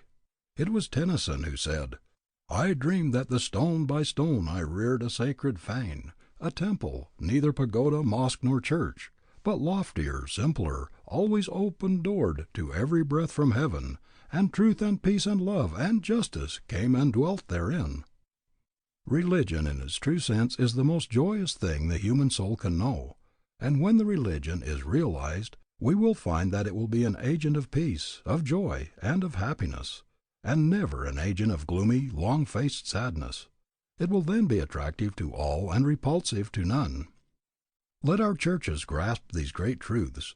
Let them give their time and attention to bringing people into a knowledge of their true selves, into a knowledge of their relations, of their oneness with the infinite God, and such joy will be the result, and such crowds will flock to them that their very walls will seem almost to burst, and such songs of joy will continually pour forth as will make all people in love with the religion that makes for everyday life, and hence the religion that is true and vital. Adequacy for life, adequacy for everyday life here and now, must be the test of all true religion. If it does not bear this test, then it simply is not religion. We need an everyday, a this world religion. All time spent in connection with any other is worse than wasted. The eternal life that we are now living will be well lived if we take good care of each little period of time as it presents itself day after day. If we fail in doing this, we fail in everything. Section 12. Entering now into the realization of the highest riches. I hear the question, what can be said in a concrete way in regard to the method of coming into this realization? The facts underlying it are, indeed, most beautiful and true, but how can we actualize in ourselves the realization that carries with it such wonderful results? The method is not difficult if we do not of ourselves make it difficult. The principal word to be used is the word open. Simply to open your mind and heart into this divine inflow, which is waiting only for the opening of the gate, that it may enter. It is like opening the gate of the trough, which conducts water from the reservoir above into the field below. The water, by virtue of its very nature, will rush in and irrigate the field if the gate is but opened. As to the realization of our oneness with this infinite life and power, after seeing, as I think we have clearly seen by this time, the relations it bears to us and we do it, the chief thing to be said is simply, realize your oneness with it. The open mind and heart whereby one is brought into the receptive attitude is the first thing necessary, then the earnest, sincere desire. It may be an aid at first to take yourself for a few moments each day into the quiet, into the silence, where you will not be agitated by the disturbances that enter through the avenues of the physical senses. There in the quiet, alone with God, put yourself into the receptive attitude. Calmly, quietly, and expectantly desire that this realization break in upon and take possession of the soul. As it breaks in upon and takes possession of the soul, it will manifest itself to your mind, and from this you will feel its manifestations in every part of your body. Then in the degree that you open yourself to it, you will feel a quiet, peaceful, illuminating power that will harmonize body, soul, and mind, and that will then harmonize these with all the world. You are now on the mountain top, and the voice of God is speaking to you. Then as you descend, carry this realization with you. Live in it, waking, working, thinking, walking, sleeping. In this way, although you may not be continually on the mountain top, you will nevertheless be continually living in the realization of all the beauty, and inspiration, and power you have felt there. Moreover, the time will come when in the busy office or on the noisy street you can enter into the silence by simply drawing the mantle of your own thoughts about you, and realizing that there and everywhere the spirit of the infinite life, love, wisdom, peace, power, and plenty is guiding, keeping, protecting, leading you. This is the spirit of continual prayer. This it is to pray without ceasing. This it is to know and to walk with God. This it is to find the Christ within. This is the new birth, the second birth. First that which is natural, then that which is spiritual. It is thus that the old man Adam is put off and the new man Christ is put on. This it is to be saved unto life eternal, whatever one's form of belief or faith may be, for it is life eternal to know God. The sweet by and by will be a song of the past. We will create a new song, the beautiful eternal now. This is the realization that you and I can come into this very day, this very hour, this very minute, if we desire and if we will it. And if now we merely set our faces in the right direction, it is then but a matter of time until we come into the full splendors of this complete realization. To set one's face in the direction of the mountain and then simply to journey on, whether rapidly or more slowly, will bring him to it. But unless one set his face in the right direction and make the start, he will not reach it. It was Goethe who said, "Are you in earnest? Seize this very minute. What you can do, or dream you can, begin it. Boldness has genius, power, and magic in it. Only engage, and then the mind grows heated. Begin, and then the work will be completed. Said the young man, Gautama Siddhartha, I have awakened to the truth, and I am resolved to accomplish my purpose. Verily I shall become a Buddha. It was this that brought him into the life of the enlightened one, and so into the realization of nirvana right here in this life. That this same realization and life is within the possibilities of all here and now was his teaching. It was this that has made him the light bearer to millions of people. Said the young man, Jesus, know ye not that I must be about my Father's business? Making this the one great purpose of his life, he came into the full and complete realization, I and the Father are one. He thus came into the full realization of the kingdom of heaven right here in this life. That all could come into this same realization and life here and now was his teaching. It was this that has made him the light bearer to millions of people. And so far as practical things are concerned, we may hunt the whole wide universe through, and we shall find that there is no injunction more practical than, Seek ye first the kingdom of God and his righteousness, and all other things shall be added unto you. And in the light of what has gone before, I think there is no one who is open to the truth and honest with himself who will fail to grasp the underlying reason and see the great laws upon which it is based. Personally, I know lives that have so fully entered into the kingdom through the realization of their oneness with the infinite life and through the opening of themselves so fully to its divine guidance, that they are most wonderfully concrete examples of the reality of this great and all-important truth. They are people whose lives are in this way guided not only in a general way, but literally in every detail. They simply live in the realization of their oneness with this infinite power, continually in harmony with it, and so continually in the realization of the kingdom of heaven. An abundance of all things is theirs. They are never at a loss for anything. The supply seems always to equal the demand. They never seem at a loss in regard to what to do or how to do it. Their lives are careless lives. Their lives are free from care because they are continually conscious of the fact that the higher powers are doing the guiding, and they are relieved of their responsibility. To enter into detail in connection with some of these lives, and particularly with two or three that come to my mind at this moment, would reveal facts that no doubt to some would seem almost incredible, if not miraculous. But let us remember that what is possible for one life to realize is possible for all. This is indeed the natural and the normal life, that which will be the everyday life of every one who comes into and who lives in this higher realization, and so in harmony with the higher laws. This is simply getting into the current of that divine sequence running throughout the universe. And when once in it, life then ceases to be a plodding and moves along day after day, much as the tide flows, much as the planets move in their courses, much as the seasons come and go. All the frictions, all the uncertainties, all the ills, the sufferings, the fears, the forebodings, the perplexities of life come to us because they are out of harmony with the divine order of things. They will continue to come as long as we so live. Rowing against the tide is hard and uncertain.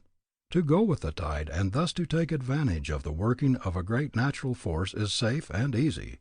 To come into the consciousness, vital realization of our oneness with the infinite life and power is to come into the current of this divine sequence.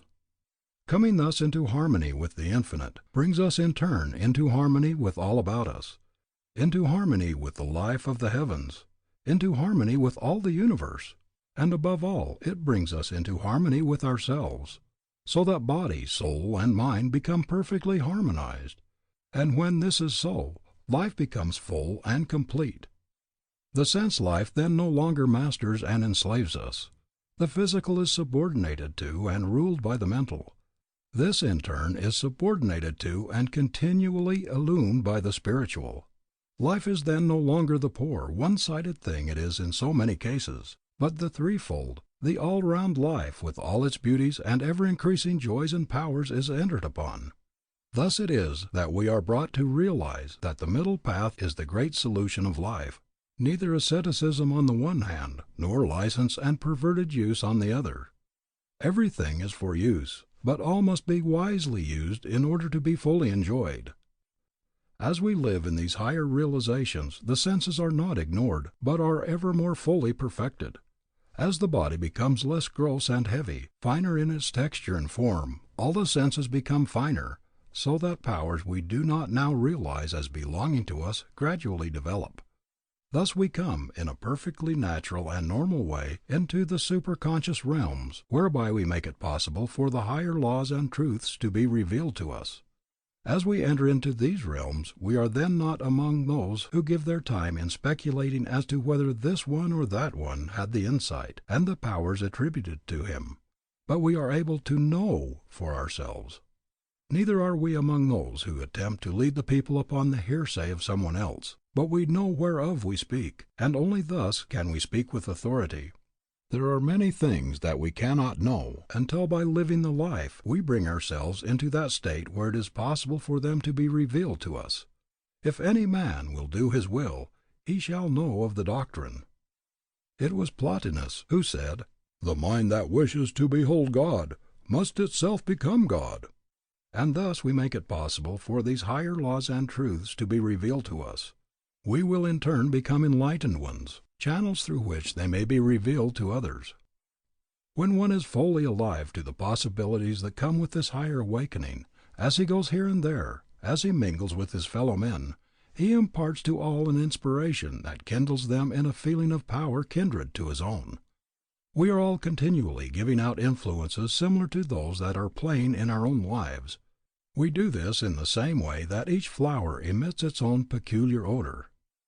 The rose breathes out its fragrance upon the air, and all who come near it are refreshed and inspired by this emanation from the soul of the rose. A poisonous weed sends out its obnoxious odor. It is neither refreshing nor inspiring in its effects. And if one remain near it long, he may be so unpleasantly affected as to be made even ill by it. The higher the life, the more inspiring and helpful are the emanations that it is continually sending out.